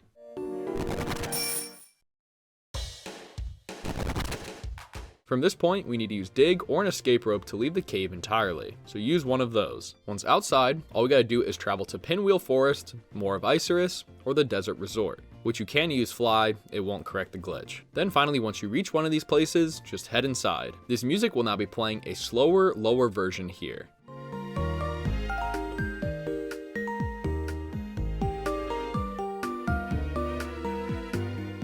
This was never intended, and seems to be a residual effect from leaving an area with slowed down music. I guess since we were on a bike or surfing with the different music playing, when we escaped rope out, the game never undid the slowed down effect. So when we enter an area that plays the same music that can be slowed down, it applies the effect here instead. So here we are, with music that should never play in this area, as there isn't an underground or lower area we can reach to trigger this music normally. I like this one a lot though, as the slowed down music is such a vibe.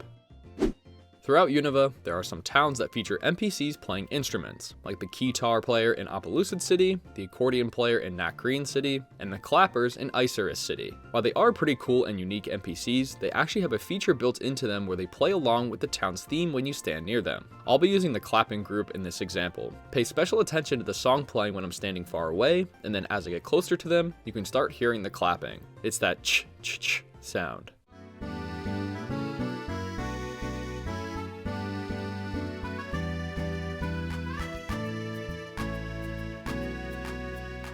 You hear how it only plays this extra track in the music when I'm standing near them? Well, we can actually keep this extra instrument playing anywhere in the town/city. All we gotta do is stand close enough that you can hear them already, and then pull out your Pokemon menu, select one with fly, and fly to the same town/city you were just in. So in my case, Isurus City. Seems weird, but when you land back in, the clapping portion will permanently play anywhere in the town. You no longer have to be standing near them to hear the ch-ch-ch sound.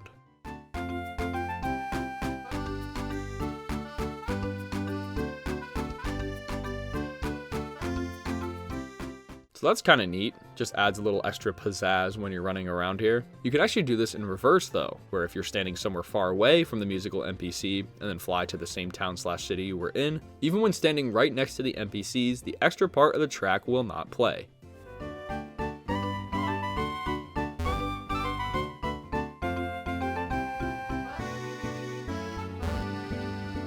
In both cases, the audio glitch will not be corrected until you reload the music track by either leaving the area and coming back, or entering the Pokemon Center to trigger a different track completely. Not exactly sure what's going on here, but clearly flying to the same town you're already in causes the music track to remain locked into whatever state it was at the time. So whether you like the extra instruments playing or not, there's ways to keep it on or off permanently.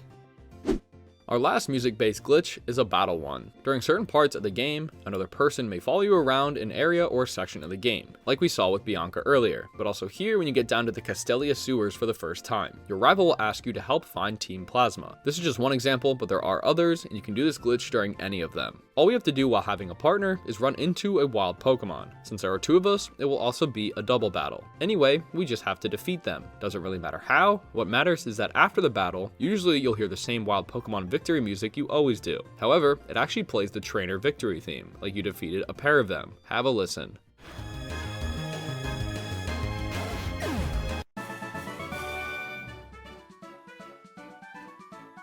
Now have a listen to the music if you yourself won a wild double battle.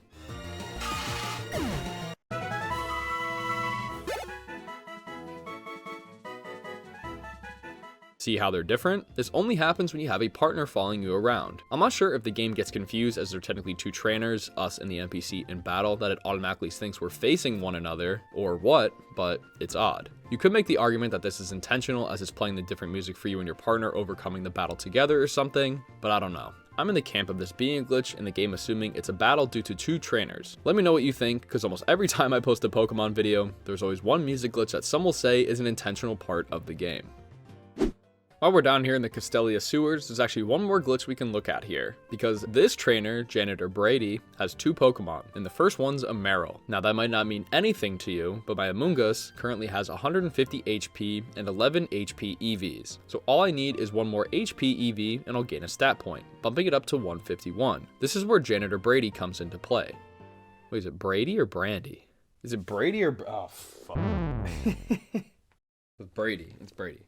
This is where Janitor Brady comes into play. They have two Pokemon, Marill and Chinchino, and Brady's lead is Marill, which gives 2 HP EVs. Perfect. In order to see this glitch, we need to gain enough HP EVs in the middle of a battle to bump up their actual HP stat, but not have the battle end right away, so we have time to look at its summary in the bottom screen. So this glitch is possible in other areas throughout the game, you just need something similar to this. But Janitor Brady and Castelia Sewers was perfect in my case. Anyway, I knocked out the Marill, gained some XP, but didn't level up, and stayed in while they threw out their next Pokemon. Now we just have to click Pokemon, and boom. You'll see we gained HP EVs, enough to push us over to 151, but the HP bar in the top screen still shows 150, as it didn't get a chance to update. So that's neat. Now if I would have leveled up when I defeated the Marill, the glitch wouldn't have triggered, as the game would have had a chance to refresh the HP, but due to the more hidden nature of EVs, and it being in the middle of a battle, it doesn't update. Now after I pulled this off, I was just messing around trying to see any side effects, and I noticed that if you switch out to another Pokemon, and then check their stats again, it says I have 150 of 151, which feels kinda unfair if you ask me, but then if you switch them back in, it pops up at 150 again. So it's even more strange how it doesn't recalculate it even when it definitely has a chance to when switching mons. Now from this point, I wanted to see what would happen if I let the Pokemon take me down. Would I magically live on 1? Or will it say I'm dead when it shows 1 on the Pokemon screen? So I started spamming Great Balls at this thing, which Brady swatted away, and after reaching 0, I fainted and was brought to this screen, where it said I was at 0 out of 151, which, to be fair though, I wasn't going to survive the attack even if I had the extra single health point. However, according to Bulbapedia, there's a side effect to this glitch where even if this attack did 150 damage, and I would have technically lived if the game was keeping up with the EVs, the same thing would happen and I would still be marked as fainted. So I mean, an insanely slim chance for this exact situation to happen anyway, but hey, maybe it happened to one of you out there. But regardless, still a neat little glitch where gaining HP EVs don't matter on the top screen's health bar and won't refresh until you level up or finish this battle. Well, it's not often there's a glitch you can do without even playing the game, as it takes place right after you boot up the game. So normally, like most Pokemon games, there'll be a little intro section. For these games, it's the Pokemon logo and copyright, along with the Game Freak logo and an intro cutscene. And then it finally takes you to the title screen where you can advance to your save file. After booting up this game a few times, I'd bet money that most of you either mash A or B to skip through this and start playing faster. Well, did you know you can actually stall the title screen from showing up at all? All you have to do is mash A and B simultaneously while the Game Freak or intro cutscene is on screen. Doing so will cause the audio to cut out and the screen just freezes until you stop mashing A and B together. Then it finally takes you to the title screen. Here's what that sounds like.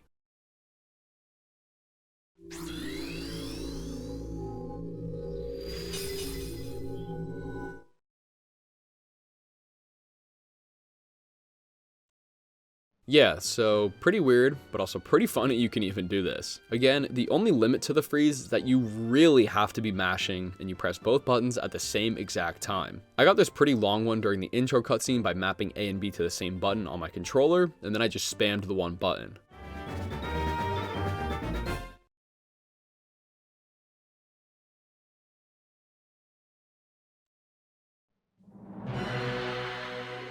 I promise these weren't edited in any way either. You can try this yourself if you don't believe me. The only thing you have to keep in mind is that this will only work if you wait for the Game Freak or intro cutscene to be on screen. You cannot start mashing during the Pokemon logo or copyright stuff. That will just do what you expect and advance you to the title screen quicker. Regardless, a pointless glitch, but one I'll probably try to do anytime I boot up this game from now on. If you fail it, you literally just go to the title screen and you can start playing the game, so there's no real harm.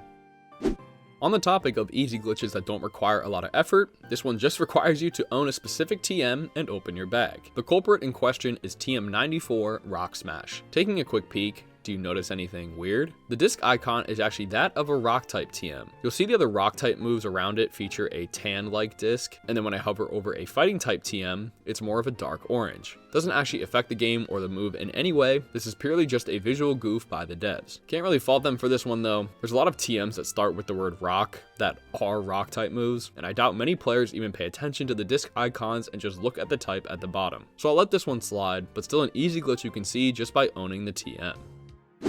Here's a battle glitch that I've covered multiple times in other videos, as it's a glitch in Gens 5, 6, 7, Don't do the joke. and even 8. But it's not that crazy, so it's not a huge deal that it took forever to be patched out. It involves the ability Own Tempo and the move Baton Pass. So by themselves, Baton Pass is a move that allows you to switch out your Pokemon, but also pass along stat changes and also the Confusion condition. Own Tempo is an ability some Pokemon have, like the Spinda, where it prevents the user from getting confused. You might see where I'm going with this, but for this glitch to activate, we ultimately need to have a Pokemon that's confused use Baton Pass and switch into a Pokemon with Own Tempo. This is pretty hard to have happen in a random trainer battle, so I went into a double battle, used Confuse Ray with my own Haunter onto my other Pokemon Girafarig, who knew Baton Pass. Then, as long as they don't hurt themselves, Baton Pass is used, and we can switch into our Spinda with Own Tempo. When you throw them out, you might notice the ability tag does not appear right away. Another Pokemon begins to go, and then once their turn is over, it finally appears on screen and clears the confusion. Literally. So the glitch is that this Own Tempo tag only appears on screen after the next Pokemon takes their turn. So the first time I tried it, the opponent's Pokemon used the move first, then it popped up. However, if I change my Girafarig's level to 1, so it goes last in the turn order, luckily managing to survive, I Baton Passed into my Spinda again. Since we went last, the turn ended. So now I'm back on the move select screen with a Spinda that has Own Tempo and also still technically has Confusion on right now. But it's still not a big deal. Even if we go first the next turn, the ability tag will still appear before using a move. To some of you, this might not even sound like a glitch, and I was a little skeptical at first too after covering this like 3 times, so I experimented. I found that even when a Pokemon with the ability Intimidate is switched into with Baton Pass, the ability tag triggers right away. So the game definitely does usually check the Pokemon's ability that's switching in, but for some reason, Own Tempo is just glossed over and eventually corrected. Either way, this can't actually harm you in any way, so it's not a big deal that this glitch has remained in games for 10 years. Speaking of glitches involving confusion that are possible in Gens 5, 6, and 7, this one is actually harmful. When a Pokemon is holding some berries, like a citrus berry, and goes below half health, it's supposed to activate, healing you back up a little bit. However, there is one single instance where this doesn't happen, if you hit yourself while confused. This is how Dino conveniently demonstrated how 1 is correctly used. They dropped under half health from my attack, and then healed back up to green. Now, as you can see, I was over half health with my Krokorok, then due to confusion, I hurt myself and dropped below half. And and it just didn't pop at all. It is only when someone else attacks you will it trigger. This can be incredibly annoying and even cost you a battle, because confusion can cause some pretty serious damage, and if your opponent outspeeds you, it's likely that you won't even be able to get another attack off like you should have been able to, as you were saving the berry for when you got low. So if you either can't break through confusion, or the other Pokemon outspeeds you and can deal a lot of damage, this glitch could really screw you over. Even in my footage, you'll see I just barely lived on 3 health after taking an attack, and then the berry finally popped. But if that was a high roll, it would have knocked me out completely. Like I said, this is possible in the Black and White games, X and Y, Omega Ruby and Alpha Sapphire, and Sword and Shield. So I'm confident that this glitch has screwed over at least one person, maybe even hundreds or thousands. This is a glitch you can do within the first hour of starting a new save file. It takes place in Flockacy Town/Ranch, which is where we'll be spending the next 4 glitches actually. This is a pretty buggy area. But anyway, when starting a new save file, after being taught how to catch Pokemon on Route 19, you'll be free to start exploring the world. As you get to the end of this route, Alder, who was the champion in Black and White 1, yells down to the player from atop a cliff. He then jumps down a good 20 feet, so his leg should be broken, but then he guides you into Flockacy Town. Keep following him, and he insists on training you, but only once you deliver the second town map to a rival up on Route 20. If you go back and talk to him before doing this, he will keep saying the same dialogue and won't train you until you do so. So after running up Route 20 and into Flockacy Ranch, we run into our rival, aka Hugh, who I named non-subs, as you guys are my true rivals. But anyway, he challenges you to a battle, and after defeating him, you will finally be able to hand him the town map. Great! Now all we gotta do is go back... Oh, never mind. The owners of the ranch actually approach you and ask you to help them finding their missing herdier. Herdier, Hodor. Non-subs then runs off deeper into the ranch, and the game pretty clearly expects you to do the same. But all Alder wanted from us was to deliver the town map, so let's just leave non-subs and run back. Also, complete side note, if you leave the ranch and come back in, the owners will just be shifted to the left 1 tile. No clue why that happens, and it might be a minor glitch too, I have no idea. But anyway, without finding the lost herdier, I ran back to Alder. When you talk to him, he still says the same dialogue that we need to deliver the town map, which we technically already did. So this was the glitch I wanted to show off. The game clearly never expects you to run back to town without rescuing the Pokemon, so it just has the same dialogue as before. Yes, I know this is nothing crazy, but it's still pretty weird that they didn't just add an extra line of dialogue. Or maybe teach us that helping out other people in need is good for you. I don't know. But yeah, nothing crazy, but we got more glitches to look at in here, so let's clear up this rain and keep moving. Staying in just about the same area, and we could technically even see it in the last glitch, there is a floating building. To the right of Alder's house is 2 garages, with one opened up and one closed. Well, the one on the right appears to be raised up slightly higher than the left one. You can see it a little better when looking at it from further away or on a side. I thought at first maybe this wasn't a glitch at all, and was just the game's engine and how it handles buildings, but these are essentially the same sprite, and just one of them is open to show the car inside, and the alignment still looks off when walking near them. There's another matching pair of buildings in town that doesn't have this effect either, so this building is definitely floating. I also used a walkthrough walls cheat code, and as you can see, my feet stay over top of the one on the left, but clearly clip underneath the right one. So just a small visual bug you can see at any point in the game, and since I can't unsee it now, neither can you. It is crazy how many small visual glitches are this close together. Still in Flockacy Town, with the 2 buildings we just looked at, there's actually something odd we can see in the wintertime, which is the best season, by the way, not just in these games, but in life. Anyway, during winter, there will be patches of snow scattered throughout the world. When you run over them, they make this nice crunchy sound and footprints appear. Well, this left house across the street from the Pokemon Center actually has an invisible snow patch. Despite nothing being there, when you run over it, you will hear the noise and also see the footprints left behind.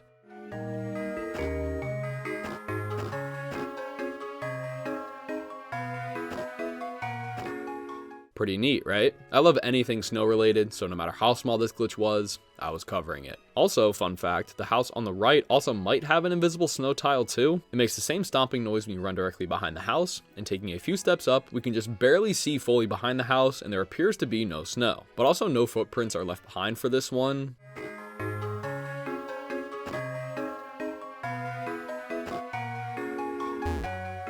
So this house on the left is definitely glitched, but maybe there's a chance that there's a tiny patch of snow behind the right one that we barely just can't see due to the camera. This also makes me wonder if there are other fake snow patches out there in the world. With how many you can find in the overworld during winter, I highly doubt there isn't another one out there.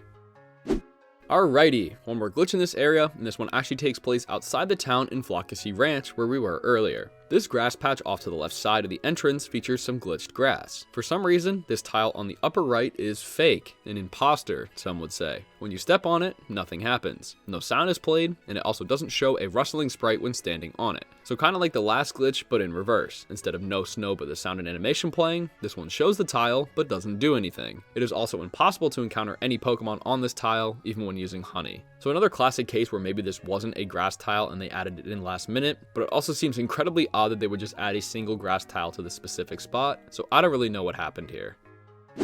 While we're done with the Flockacy area, I do like chaining glitches together, so let's look at some more weird grass tiles. I also looked at this one in the original Black and White 1 video. On Route 3, next to the left route gate, there is this patch of tall grass. Taking a quick glance at it, nothing really seems wrong. But keep looking for a few more seconds, specifically the alignment of the rows. For some completely random reason, the 2 columns on the left side of this patch have an extra grass tile smushed into it. Compare these with the 4th column from the left, as that's what these should look like. Those have 6, while these have 7. Don't do the joke. When you stand in a normal grass tile, your character ends up in the middle of that sprite with an extra part appearing. But when you stand in these glitch ones, you'll stand like in between 2 of them, and the extra piece of the grass sprite is a little off as well. Even just following a row as it goes across, they're all neatly aligned, and then it just gets screwed up. So yeah, very odd. I've seen some glitchy grass in other games, and the one we just looked at, but I don't think I've ever seen the devs try and shove 7 grass sprites into 6 tiles. Alright, I love this next glitch, mainly because it takes place at PokeStar Studios, which is one of the coolest side things you can do in these games. You do have to do one film here to progress the story, so many might skip over the rest of this pretty fleshed out area. You go to the film studio, pick out a script, and enter the filming area where there's a green screen, a director, and all that jazz. Depending on the film you're shooting, you'll get different scripts you have to follow in order to get certain endings, which will unlock more films. The battles during filming also look really unique with all the green screen and props going on. Anyway, when you finish filming, you can go over to a separate movie theater building to watch yourself on the silver screen. They completely transform the battle you filmed into a cinematic masterpiece with a storyline and everything. Your character even gets to talk during them, which I don't think happens anywhere else. While all this is really neat, there's a pretty simple glitch we can do. So the first time you film a certain movie, you have to use the provided rental Pokemon and let it play in theaters. Then, if you pick that same script again, you can use any Pokemon you want. We need a film where we get to have 2 or more Pokemon, so I choose Bryson Man Strikes Back, as the 2 rentals are Lucarios. So now I get 2 choices. One of those Pokemon in your party needs to either have the move U-Turn or Volt Switch, which are pretty similar to begin with and will both trigger the glitch. Now during the filming battle process, we just need to either use Volt Switch or U-Turn and have a Pokemon to switch to, so I'd recommend just setting them as the lead. But yeah, that's it, just use the move. It'll say the message, Raichu went back to see Willy, or whatever the Pokemon you're using and whatever your name is. You get the idea. I just want you to keep that message in mind though, where it says my name and the Pokemon. This is why we needed to have another Pokemon to switch to, or else you wouldn't get this message. Anyway, nothing crazy happens during filming, we just need to wrap shooting and head over to the theater to watch our finished product. Once it reaches that point in the battle where we use Volt Switch or U-Turn, the message will come up as, Raichu went back to, with just nothing there. No trainer names or anything, just a grammatically incorrect sentence. That's gotta tank box office sales. But seriously, this glitch likely happens because in these movies, no matter what your actual name is, you'll be given a nickname or a screen name, I guess you could call it. And in this case, I have Raichu, and I'm called the Raichu Kid in the film. So it's likely that the glitch message that came up was trying to put in my real name, see Willy, like it does in normal battles, but couldn't since we're the Raichu Kid now, which is likely what it should have said anyway. So nothing crazy, but it's a glitch involving PokeStar Studios, so I had to cover it. Also, this glitch will not trigger if your co-star's Pokemon uses U-Turn or Volt Switch. It'll come up with the correct name. So we have to film a movie with our rental Pokemon, go back in with 2 Pokemon of our own, use Volt Switch or U-Turn in battle just to see some missing text in the theater. Totally worth the 3 hours I spent setting this up. So this is another multi-generation battle glitch that has different effects in different games. I've talked about it in Sun and Moon, but it's different from Black 2 and White 2. We need to have some pretty specific Pokemon and setup in general, so I'll be using 2 of my own Pokemon in a double battle to set this up. First, you need a Pokemon that has a move or ability that can disable the use of items, like the move Embargo, which shuts them off for 5 turns. To see the full effect of this glitch, you will also need a move that actually removes the item completely, like Knockoff. It might seem pointless to have both, but you'll see why in a minute. Then the other Pokemon is our test subject, so sorry Scrafty, I love you, you'll be getting put through the ringer here. Anyway, the test subject just needs to be holding a choice item, like Band, Scarf, or Specs, which locks them into using one move. but gives them special effects like attack boosts. So once you have these, find a double battle. I start by locking my Scrafty into a move bulk up. Pointless, I know, but it's just for the sake of the glitch. Then the next turn, if I try and use any other move, the game does the usual message saying that the choice band only allows the use of bulk up. However, I then had my bayonet use embargo on my Scrafty, which disables the use of items. So the turn after it breaks my choice item lock and allows me to use other moves. This on its own is kind of neat as we can break our own choice band in the middle of it. However, it does not mean the choice band attack boosting power will work with all moves now. It just treats these turns like Scrafty wasn't holding anything at all. However, I then have my bayonet use knockoff to completely get rid of the choice band from this battle. Even when I go to the summary screen, it still says no item is being held. Cool. Makes sense, I guess. However, part 2, embargo only lasts for 5 turns. So when those turns are up, I go to use any other move and the message says the none allows the use of only bulk up, which is pretty wrong not only grammatically, but also game-wise. My Scrafty is no longer holding an item, so how on earth am I locked into a move by the none? This is because when the embargo ends, the game tries to take the state of the Pokemon it was in and apply it back, aka restoring the choice band's effects of the boosted attack and locking it into one move. However, it didn't even check if my held item existed before restoring the move lock, as I clearly don't have it anymore. Again, if you were locked into a move while holding a choice item and then had it knocked off, you would be able to freely use any other moves again. But in this special state where the items were disabled by an ability or move, in our case embargo, it glitches. This scenario is pretty specific, but honestly not that crazy to have happen in a battle. So it's really strange, and the message alone is pretty funny just seeing it say the none only allows the use of bulk up. Going back to surfing glitches, this one's not technically surfing on land, and it's only like half getting out of bounds. It's kind of tough to explain, so let me just show you. We need to start in Verbank City, run down and technically enter the Verbank complex for a moment, and use the staircase on the right to reach the lower canal section. Keep going up and to the left, and you see this boat kind of just sticking out here? This is what we'll be half clipping into. The main issue with showing this glitch is that it's right behind this house with the blue roof, but we need to stand in this exact spot where there's a little piece of railing and staircase sticking out on the left side of the roof, face up and press A. This will allow us to surf, so say yes. Even though you can't really see where we are technically surfing on a tile that wasn't intended, which is underneath the lower right corner of the boat floating in the water. The reason I say this is unintentional is because as soon as you surf to the right and try and go back, you will be blocked. So you can't surf to this tile, you can only be on the ledge and start a surf onto this tile. So that's why I kept saying we're getting like half out of bounds. Like imagine we were on the upper side and this tile is actually solid land, then when we start surfing, we end up here, just on the opposite side of the boat. And as soon as you leave, you can't re-enter the tile without hopping off and starting over, which is probably why the devs missed this one as it's wedged behind a building, so big props to whoever found this. Even if this building didn't exist, I can't imagine our sprite would look too crazy. Maybe the upper left portion would be clipping inside the boat,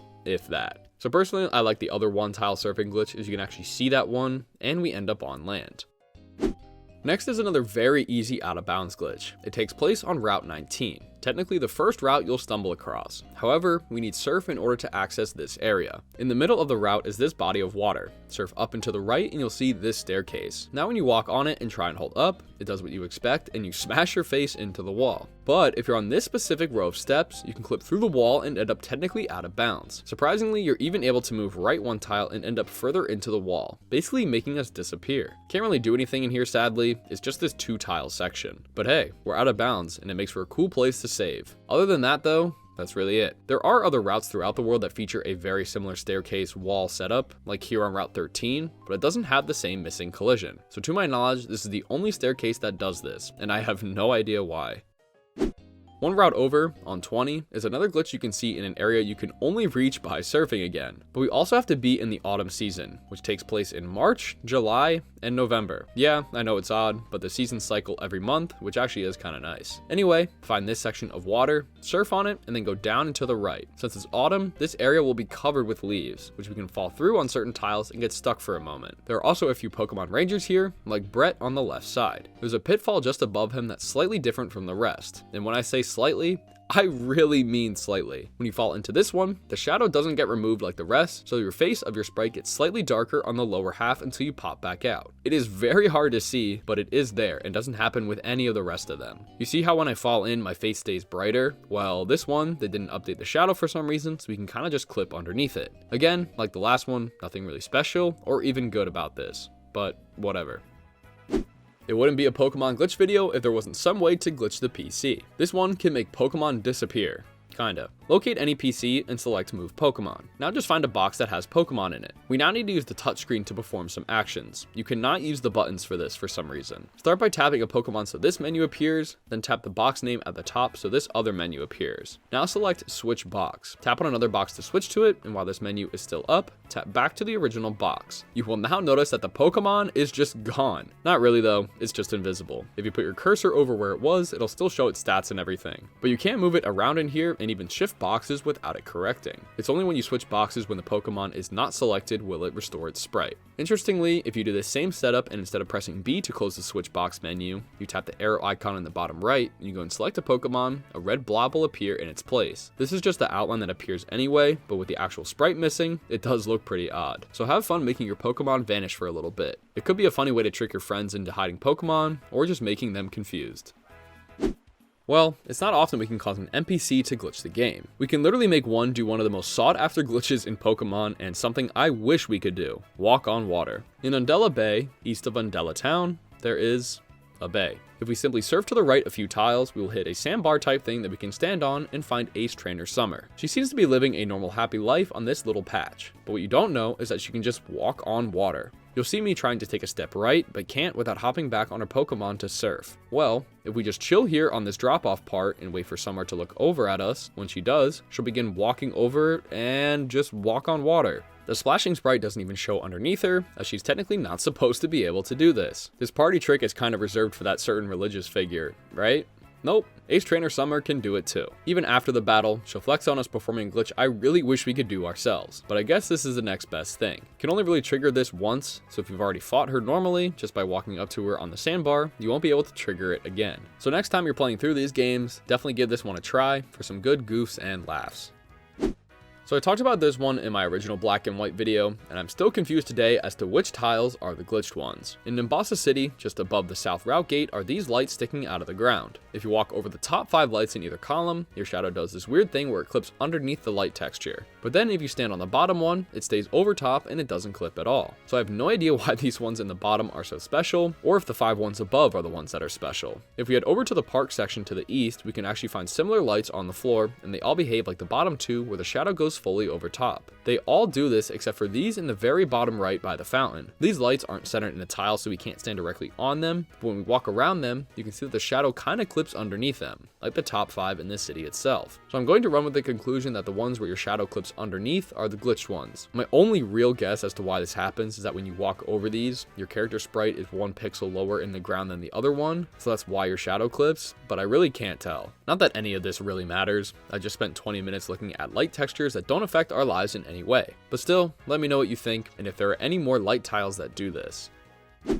So this is kind of a weird one. So as you know, you can view a Pokemon summary, and on the second page, it'll show their ability and a description underneath, letting you know what it does. Like here with Ice Body, I regain HP in a hailstorm. Well, if a Pokemon is holding any type of mail, like Bridge Mail M, read it, close it, and then go back to a Pokemon summary. Now when you go over to read the ability, the description is just not there. It's weird because the text does flash on screen for a split second when the screen first loads, but then it just becomes a blank box. You can fix this very easily by just switching back to the other page and going back, so I'm not sure why reading and closing mail triggers this, and only one time. Maybe the game telling the mail text to disappear also unloaded the ability description? I'm not really sure. This just reminds me of the glitch in Diamond and Pearl where if you use honey in a Pokemart, the shop's text just disappears. So yeah, a glitch that's not difficult to trigger or correct.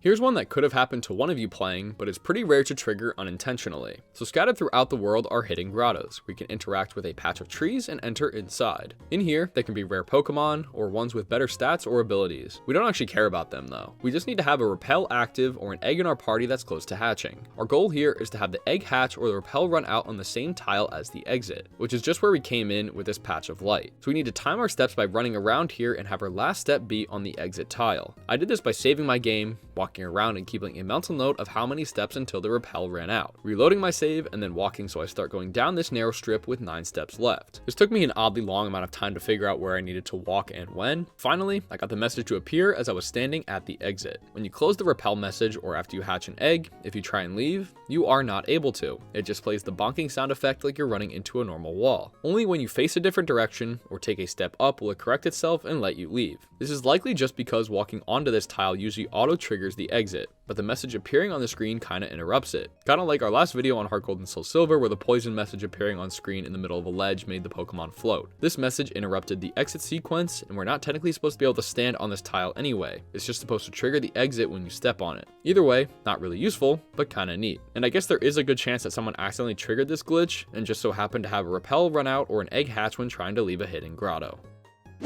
This is one of the more popular ones you might have seen before, clipping through NPCs. Castelia City is based off of New York City, meaning it has way too many people living in it, which is also the case for Unova. On the side streets, there will be countless NPCs running up and down trying to get to work and whatnot. If you try and run into their path, they will change lanes to move out of the way. Well, if you use a bike and go full speed at one, they won't be able to move out of the way in time and we kinda just clip right through them, which is pretty odd and might ruin their day, but pretty easy to do. I swear I even clipped through some of them just by running and turning into their path at the last moment. So, as someone who's lived near New York City and had to deal with millions of people crowding the streets, I really wish you could do this in real life too. Well, this is a glitch I've covered like 3 or 4 times at this point, but it's just because it's in so many different Pokemon games, being too fast for Trick Room. If you've watched my other videos like Sun and Moon, you're already very familiar with this glitch, so I'll cover it a little faster than normal. So basically, Trick Room is a field move that literally says, slower Pokemon get to move first for 5 turns. Again, slower Pokemon get to move first for 5 turns. But, as some of you know, that is just not the case. The game doesn't literally look at everyone's speed stats and determine the order that way. It runs a calculation when Trick Room is activated to flip the speed stats around. However, the limit to this speed stat calculation is 1809. So any Pokemon with a speed stat higher than that will break the formula and overflow, essentially ignoring it altogether. In Gen 5, I believe there's only one Pokemon that can break through this barrier, Speed Form Deoxys. Mine is level 100 with Hasty Nature and perfect EVs and IVs. It also has the move ability, which boosts their speed stat by 2 each time. So in battle, I bring them out, use agility 3 times so its base speed is brought up from 504 to 2016, which is greater than 1809, and you can even see during the setup I'm already moving faster than the level 26 Clink. Duh. So when I use Trick Room, on paper, Clink should go first, right? No. Have you been listening? So even after Trick Room is active, with a move description of slower Pokemon get to go first for 5 turns, my Deoxys still moves first, basically because they are too fast for the game to handle. Pretty cool, right? The weird thing is, this has been in Pokemon games since Black and White. Even in Scarlet and Violet, you can do the same exact glitch to completely ignore Trick Room. It kinda makes me think the devs know about this and still just leave it in anyway, but why would that make any sense? My guesses are A, they don't think it's that much of an issue as it's a very rare thing and likely too hard to set up in competitive tournament battles, or B, they just don't want to or can't correct or fix the logic for the formulas done when Trick Room is activated. But the simple fact that the move's description says slower Pokemon move first with zero mention of oh, most of the time, or something makes me still believe that this is a glitch. So yeah, I've droned on about this glitch for probably a total of 15 minutes at this point, combining all the segments from each game's video, so let's move along. So there were all the glitches in every DS Pokemon game I could find. I really hope you enjoyed this compilation of hundreds of hours of work. If you enjoyed this longer style of video, I have made 2 more on all the 3DS and Switch Pokemon glitches as well. With the DS games done, I'm coming down to the final few Pokemon games I need to cover glitches on. All that's left are Red, Blue, and Yellow, Gold, Silver, and Crystal, and Fire Red and Leaf Green. Then, finally, expect to see a Game Boy compilation video, and then the big, massive magnum opus of all the Pokemon glitches in every game. So please consider subscribing if you don't want to miss out for all that. But for now, I'm gonna get up out of here. Thank you guys so much for watching, and as always, see ya!